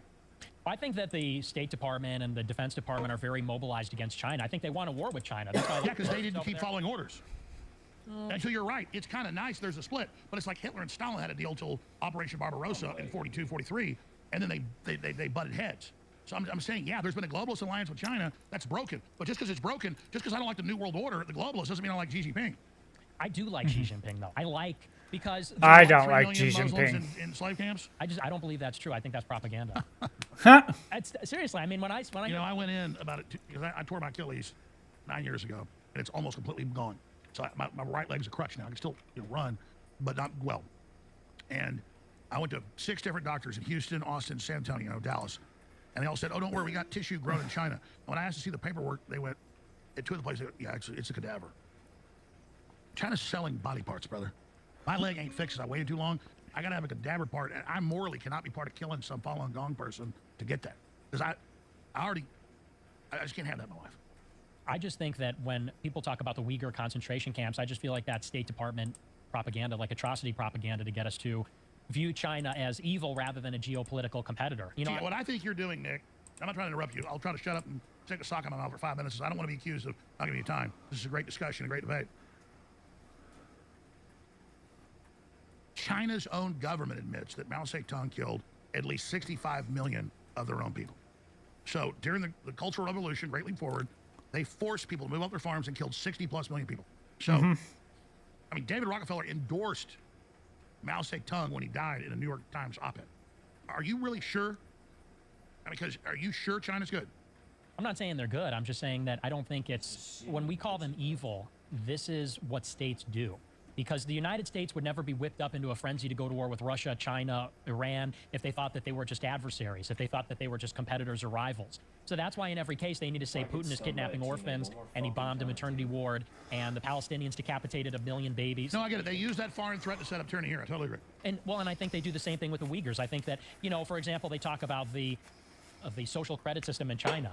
We have the same thing in America. We have a social credit system in America. It's hardly any different. Yeah, I In fact, mean, it's worse because he's in China, the social credit system he's rewards banned off of citizenship, and America punishes like from a shitload of banks and stuff. So I mean, we do kind of have a form of a social credit score. Maybe it's not ran by the government completely like how China's is, but we definitely do have something that's close to that. The best public push for families and children and Christianity, because I see that, and I'm not a Russophile. I'm not a Russophobe. I just call it like I see it. When I see China with the human-animal clones and all of it, man, I see the nastiest thing I've ever seen. Brother, I do some studying. I love it. I read what the Communist Party Central Committee puts out, and I'm telling you, China is bad. They're bad. The Communist Chinese are bad. Well, and I'm not trying to denigrate you, or I think you're more intelligent than me. I think you're the genius mastermind behind InfoWars, and it's nothing like that. I'm skeptical, and here's why. I think that the United States has become a very evil country too. I think that I agree. And I think just because we're evil doesn't mean another evil's okay. But the difference is I'm gonna shut up. We're going to break in I'm gonna shut up for 10 minutes. I'm shutting up right now. I'm gonna have to get up and walk off and drink a cup of coffee. Just go ahead. So I think that the difference is the jurisdiction in China. They would support American dissidents where America doesn't. You and I are dissidents in the United States. That means that we support American sovereignty. And in a sense, we're sort of in like a knife fight with the powers that be, because if we win, they lose. It's a zero-sum game. If we and the Americans become sovereign, that means that the globalists are no longer sovereign, so we are total enemies.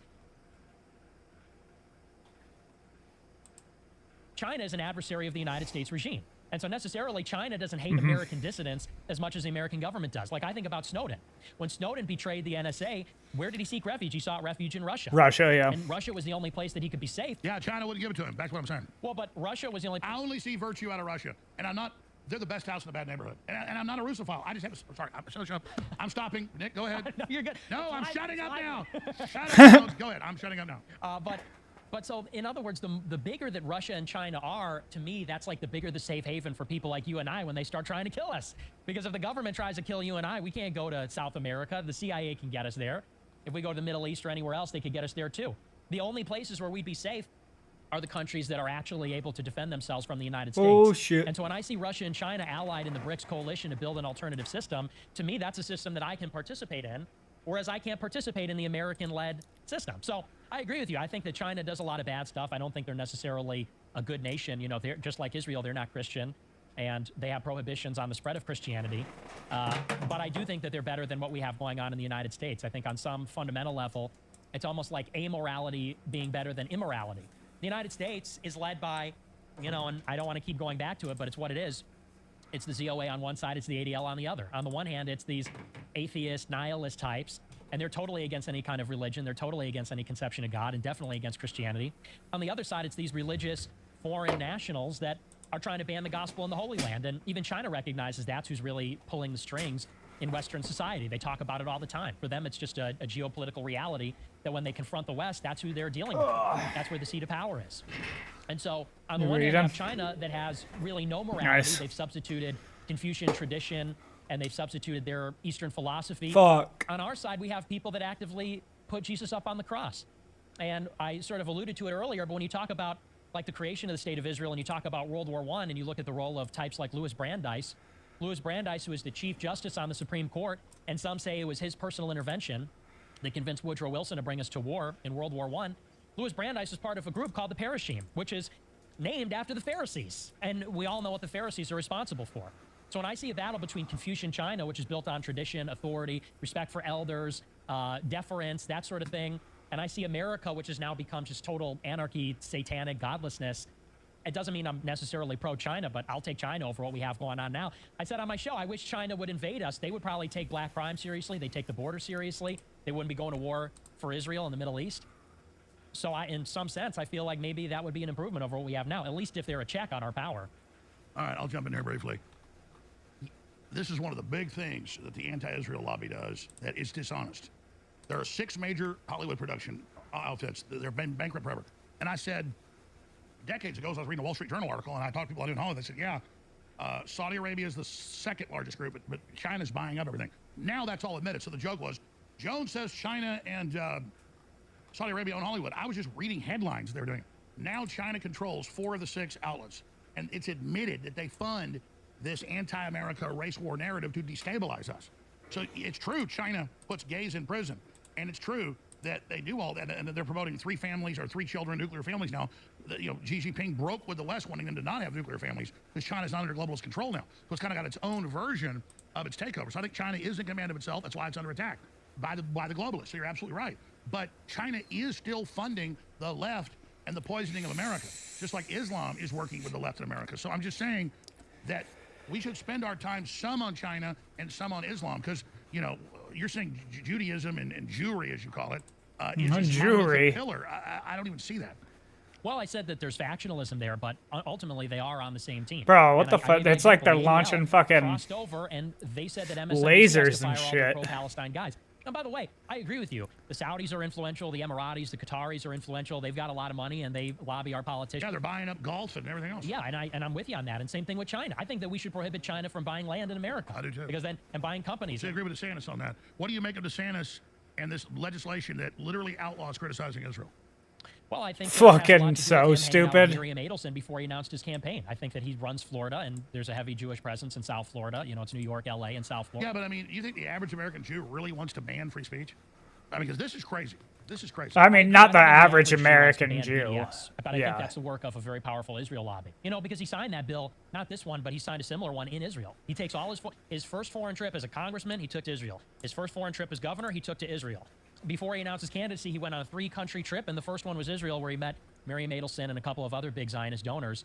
And this is where you get them signing these laws. And this is, by the way, where the ZOA criticism of the ADL comes from, because they say the ADL is promoting people like Ilhan Omar and BLM, which in turn support Hamas. So they don't criticize ADL for being anti-white. They criticize ADL for basically being implicitly pro-Palestine. Why would the ADL openly fund the curriculum that whites are inherently evil? That is so racist. That is, it's Hitler, baby. I agree. Yeah, I mean, they hate whites. They absolutely hate whites. And they talk about they want America to be a white minority country. They want America to lose. What is the point of that if the majority of white people are pro-Israel? Well, I think that the point of that is that this is a quote from Brett Stevens. Brett Stevens used to write at Jerusalem Post. Now he's at New York Times. He's like a big neocon hawk. He wrote this book, America in Retreat. And it's actually interesting. It predicted a lot of what's happening now. But he's in favor of all these wars. And Brett Stevens, he did a debate with Rabbi Shmuley 4 or 5 years ago about Trump. And the question is Trump good for the Jewish people? And I always love this quote because I think it summed it up nicely. He said that he's against Trump because Trump is hostile to the liberal international principles that have been so good to Jews. And when you really interrogate it and think about it, and Hitler talked about the same thing, it's that when you look at a truly open society, a truly liberal, international, open society, that tends to be where the Jewish diaspora feels the most comfortable. Because a lot of these liberal Jewish people, they don't want to move to Israel. They like living in Europe and America. But they also, like Sarah Silverman, when they see an American flag go up, it reminds them of Hitler.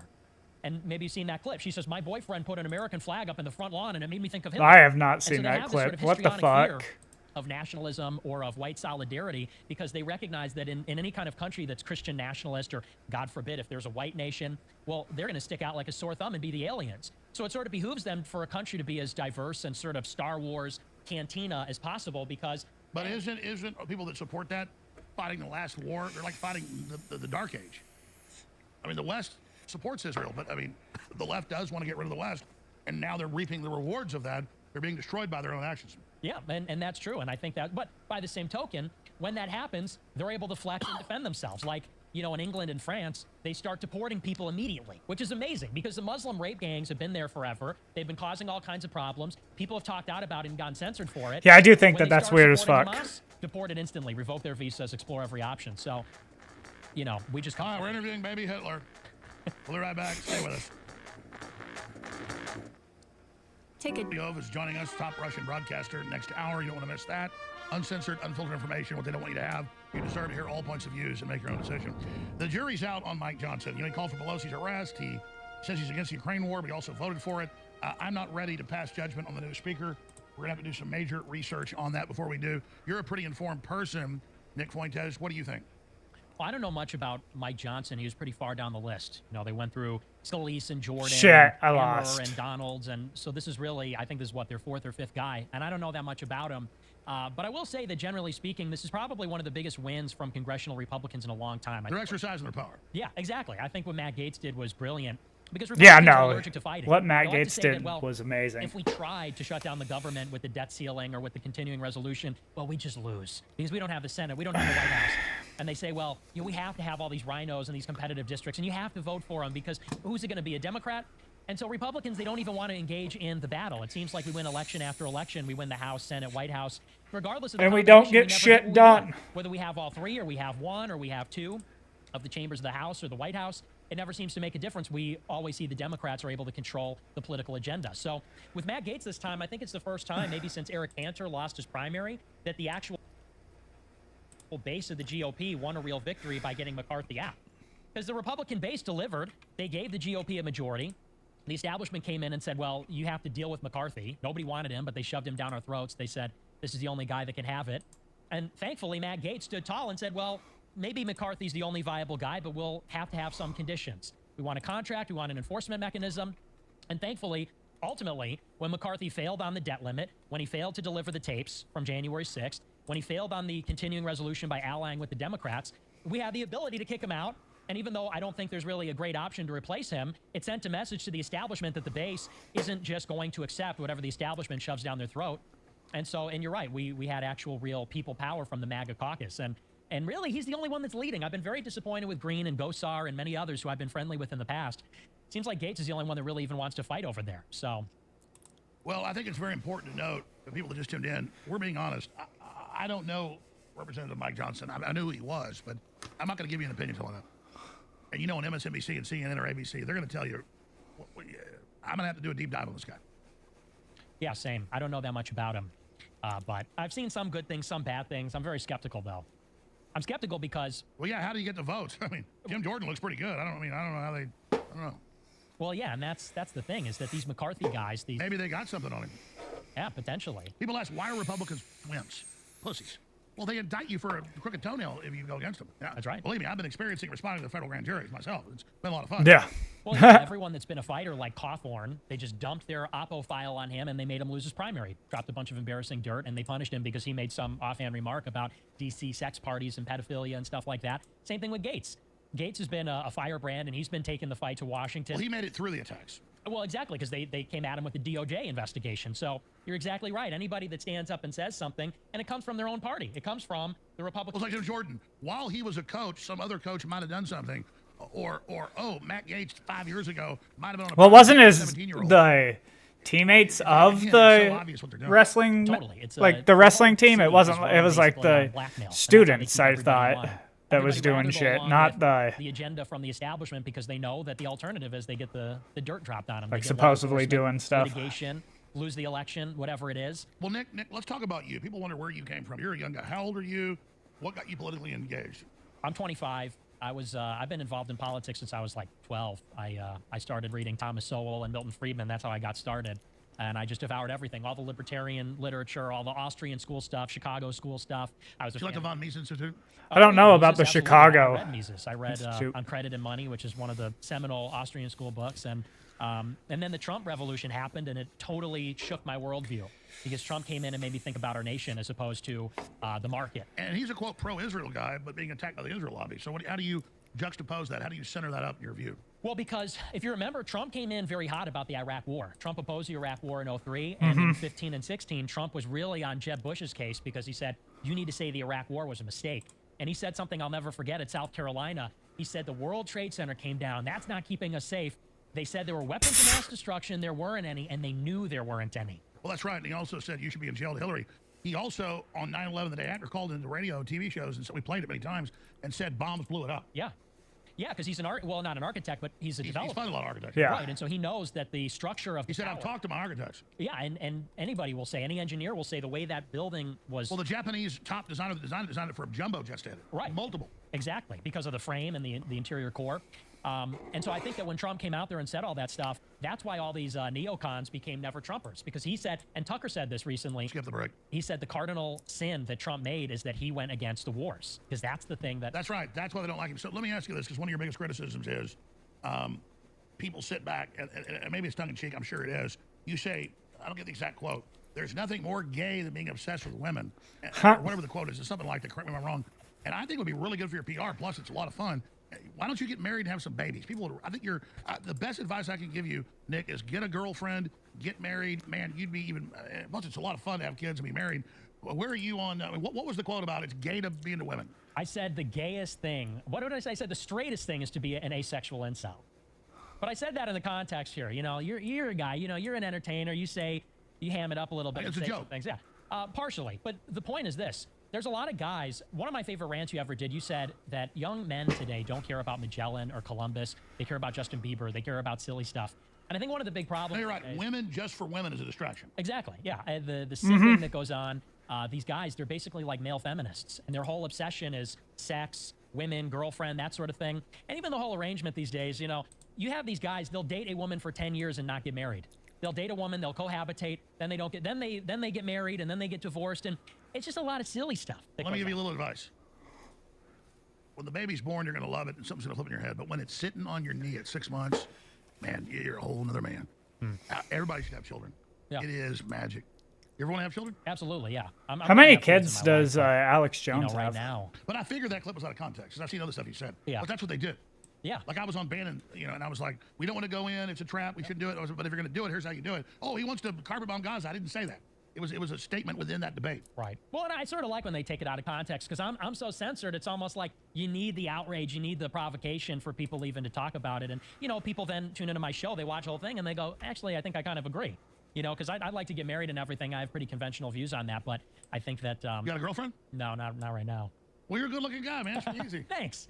What kind of girl, what in your mind, like the vision of a woman? Her behavior is the most important thing, but who she is. But what do you like, brunettes? You like blondes? You like redheads? I like an Italian girl. I'd like a brunette Italian girl with light eyes. But it's very important to me. I'm really looking at it. I'm looking at it from a genetic point of view. I'm going a little Hitler here. Well, you gotta look at the parents.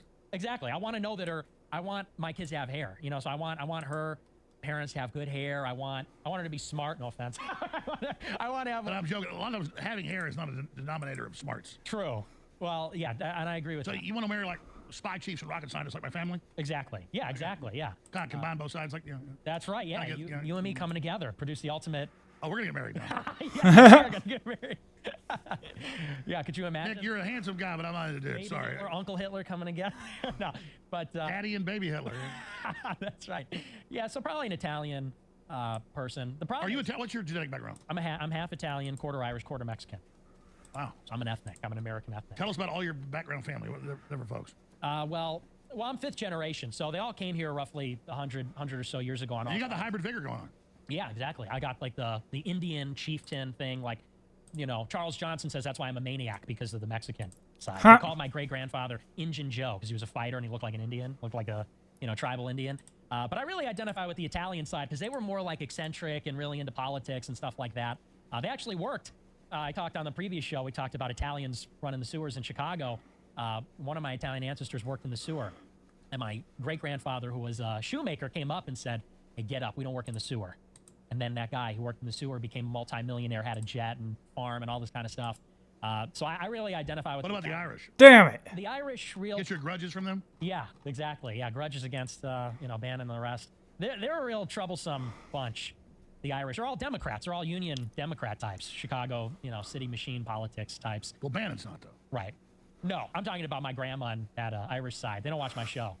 So, but I love it. Yeah, what's your family think of what you're doing? I mean, they don't agree with everything I say, but they support what I'm doing. You know, my parents, they're real boomers. They're like, go and do whatever makes you happy, man. Well, I'll say this. When the universities and the public schools and the elementary schools are teaching white people are bad, I say the left and CNN and ADL, all bets are off. You can't point at this guy with race-based politics when he's a 2 and you're a 10 and then say he's the devil. You just, I mean, that's where I'm at. I've tried to sell Americana. I've really tried to get everybody on the same page. I've done the best job I can. I believe in everybody. But my 6.5-year-old daughter is homeschooled, but we put her in a lot of exercise camps. She's like a little Arnold Schwarzenegger. And she came home 2 weeks ago and told me she was at this camp where during the break at lunch, they aired over the air speakers. She really doesn't make stuff up. This is adult stuff. She's super smart, Veronica. And they told me white people are bad. Am I bad? It's over, folks. Done. Past the Rubicon. You want it. You got it now. You mess with my 6-year-old. It's over. So you wanted it. You finally got what you wanted. Because I'm not going to have you teach my daughter she's bad and she's white. Fuck you. Fuck you. For that, you pieces of fucking leftist shit. So that's where I'm at. The gloves are off now. Yeah. Yeah, that's the thing. They mess with people's kids, and there's a different side coming out now. And it's happening to you. It's happening to all We tried to protect her from them, but you see where it came out. They have lawyers teaching them how to teach critical race theory at swim team or volleyball. It's the damn cult doesn't want to just cut your son's dick off. They literally want to brainwash your children. So, okay, gloves are off. Yeah, and yeah, everybody's on the same page on that. It's a total war, you know. And when you said you're shaving the head, you're going Lex Luthor, and when we did that during Stop the Steal, I felt that because it's like, this is the battle for humanity. And I'm with you. The anti-white stuff, the anti-human, anti-Christian, that's what the transgender stuff is anti-human. It sterilizes our kids. Yeah, chemical, physical castration, and they destroy them even before that, the way that when I learned that, and she told me this adult stuff that she, like they had them at lunch playing over loudspeakers, it flipped the switch. It was like, okay, you can't go past that. Yeah, it focuses the mind when they attack your family. You know, that's when you realize what's really at stake here. It's not abstract. It's not conceptual. They're a war. We're trying to brainwash children. And your children. I read the news. They're covertly everywhere. They keep files on kids in the public schools and hide it from the parents. I mean, it's like, whoa, you're going to teach my beautiful daughter she's bad because she's white? I mean, fuck you. I mean, that's all I can say is burn in hell, man. If you want to make it, you got it. You got what you wanted. Yeah, well, and that's the important thing. Because they started it. They drew first blood. They did, yeah. Well, yeah, I mean, we wanted to be left alone. We're patriots. We want to go and do our thing and, you know, work hard. And well, let's be clear. It's not the average Hispanic or black person that's doing this. No. It's the establishment. Whoever that is. 100%. You declared war on my children. Okay, you attacked my daughter. Game over. You want it. You got it. So this is the change. It's here. Get used to it, folks. Absolutely. Well, and Hispanics and blacks, I think, are with us. I think a lot of them see it, too. Would they like their child being told their baggers are black? No, absolutely. What the hell? I mean, that is like some little beautiful black child who just loves the universe, loves everybody. My daughter loves everybody. She's like, Daddy, I'm not bad because I'm white. I was like, excuse me? She said, well, they just said we're bad and we take advantage and we're bad. She's really smart. I mean, like, all my kids are all smart, but like, she's like super smart, super articulate. And I was like hearing like what they did, and I was like, they literally raped my daughter's mind. But I mean, it's outrageous. Yeah, it's unacceptable. The left raped my daughter's brain, and now I'm going to crush you. But God, what scum. Who could teach a 5-year-old, oh, you're not a boy, you're a girl, and then secretly keep files, keep it from the parents, and then set them up, and now major hospitals, look at this, hospital network tells parents they'll no longer be able to view managing children's prescriptions. Your 7-year-old goes What in, the fuck? check it, oh, you're really a girl, and they put you in a database. They're literally stealing our children. And a little girl's at a sports camp, and they go to lunch, and over the loudspeaker, white people are bad. Are you white? You hurt people. And they're like, I'm white. Wow, that is rape. Psychic, psychological. Oh, humans are bad for the earth. Oh, you're not really the sex you are. The abuse, they're literally abusing our children with psychologists writing it. How can we hurt children? How can we screw them up? How can we destroy their innocence? Yeah. 3 minutes left, Nick. We'll do 5 more minutes before this big, huge Russian guest joins us. We'll do 5 more minutes, but you got the floor. Go ahead. Baby I'm with Hitler. you. That's the thing. I think whatever our disagreements, we all have to come together and oppose a globalist. Well, we beat Hitler. Now we're facing things far worse. 100%. Well, because they're motivated by the devil. I mean, it's nothing short of Satanism. And it's coming What, teaching 6-year-old girls are bad because they're white? That's not evil? It is. That's what I'm saying. That's devil. That's straight up from the devil. It is from Satan. And they crossed the line. You can lie about me, but not my kids, man. Yep. Yeah, well, and they're doing that to this entire country. It's our entire progeny are being sent to war, genitals chopped off, sold into debt slavery. It's because the people that lead the country, they don't love God, and they hate this country. They're not loyal to this country. They're not loyal to us. They're not loyal to the human species. No, they worship death. And I think they commune with demons. Mm-hmm. That's the only thing that explains it. It's Skull and Bones. They do weeks of chanting to become possessed. Yeah, it's... 2 minutes to break, Nick. Keep going. No, and I'm with you. I think that anybody that's against children like that, that's the real enemy. And we see who it is, you know, and it's people that are killing kids here, people killing kids everywhere else. It's Christians that believe in God, that believe in the integrity of the human design, men and women, sanctity of marriage, against everybody else, regardless of what they are. And that's why, in some sense, I see a little kinship even with the Muslims. Because like you said, like in Dearborn, they're protesting this stuff too. I'm not in favor of, I'm not Muslim. No, but I think the lesser of two evils is the Muslims compared to Hollywood. Exactly. Yeah, because even the Muslims would say, don't touch our kids. Don't cut our kids' genitals off. Even they understand. Well, they don't just understand, they'll stand up. Right. They go out there and fight. Well, I said maybe if Christianity won't stand up, maybe Islam is. I mean, you know what I mean? If Christianity doesn't show up, I mean, maybe it's Islam. That's what I'm saying. That doesn't make me a Muslim. Doesn't mean I love that whole situation, but Christians won't fight. But they need to. And Andrew Tate, you know, I've seen his appearances on this show, and he's obviously a Muslim, and he says it. He says, you know, the Christians won't stand up. And sadly, as a Christian, I have so to he wants to be the fighters. Right. That's why he joined Islam. And I get it. Sneeko did the same thing. He's a friend of mine, and he said, I have to go with the Muslims because they're the ones standing up to all this stuff. Now, I think that the solution, because Christianity is true, is that we just need the Christians to stand up. But Christians are afraid of losing their jobs or getting canceled or stuff like that. We need people to get bold. Well, they're not really Christians. No, that's cowardice. This has been an incredible debate. You're a bad baby Hitler. You're bad. Yeah, no. Let's get a yay update when we come back, and then we got to go to break. And then, guys, they're like Alex Jones was why they censored Alex Jones promo. We get the huge Russian guest on. This is a massive fourth hour. Little baby Hitler's our guest. Stay with us. All right, we just got the first news in Owen Schroyer that at 2 p.m. Central went into federal prison yesterday. I'm not trying to stir stuff up and know the details yet, but they put Owen in solitary confinement. So during the 2-minute break, I learned that little giblet of news. So Owen has been put in solitary confinement. We'll find out the details of that. Pray for him, folks, and hope he makes it out of there, because these people are going for broke. Closing comments in the 4 minutes we have left, Nick Fuentes. This has been a good discussion, an open discussion. Free speech is king. The system doesn't want this. I think it's been a very important discussion. Yeah, absolutely. And I really appreciate you having me here and having the Damn discussion. it. I think you're a real patriot, you know, and I know maybe there was a little bit of hostility before, but I think we squashed it. I'm just not getting calls from that guy. Yeah, no, I'll stop getting calls from Arafat and Hitler. But, no, but I think we had a great discussion. I think that, like you said, this is nuanced, sophisticated stuff. I think you're a brilliant guy, and I think you bring a perspective. I bring a perspective. The thing we agree on is we're both in favor of humanity. We're both in And we need favor to of stop apologizing for being white. We're not in the KKK. We love everybody, but we're not going to roll over. Right. Right, yeah, we're not going to roll over and let them rape our kids, rape their minds, cut off their genitals. We're here to fight. We're here to fight for God. We're here to I mean, fight it's for... so bad. My homeschooled daughter got hit. Yeah. Go ahead, sorry. Yeah, no, it's Homeschooled well, that's daughter it's got affecting hit. everybody. You know, even the people that are involved, like you and I, we may think we're She insulated. can't go to a sports camp. I mean, these people, can you imagine parents that don't know and not trying to protect them how bad it is? Oh, yeah. That's where you get all these trans types. That's where you get all these radicals, because they get touched and raped by the teachers. And like you say, these are the people that the parents don't even know what's going on. You're on top of it. So you're right, we're not going to roll over, but we've had a good discussion, and my being here and your willingness to have me, I think, is proof that this is the free speech platform. That's why they hate you, because they can't control And you. you're on the War Room today, 3 p.m. Central. Owen can't be on because he's in solitary confinement right now. You're going to be on with Harrison Smith today. Yes, yeah, I'll be on later. Love Harrison Smith. Well, I'm just going to say this in closing. Everybody deserves, as an adult, to hear what you want. You tune into Hollywood, it's pure evil. They have their free speech. But we need to let listeners remember, you don't get to hear Nick Fuentes or Alex Jones without support, and you'll get to hear it without promoting it. So everybody has a right to hear it. Everybody should realize your job is to boost the signal of what the system doesn't want. So how do people hear your show? You can find me on rumble.com/NickJFuentes and cozy.tv/Nick. All right. And when you got on the no-fly list, I'll get you a lawyer.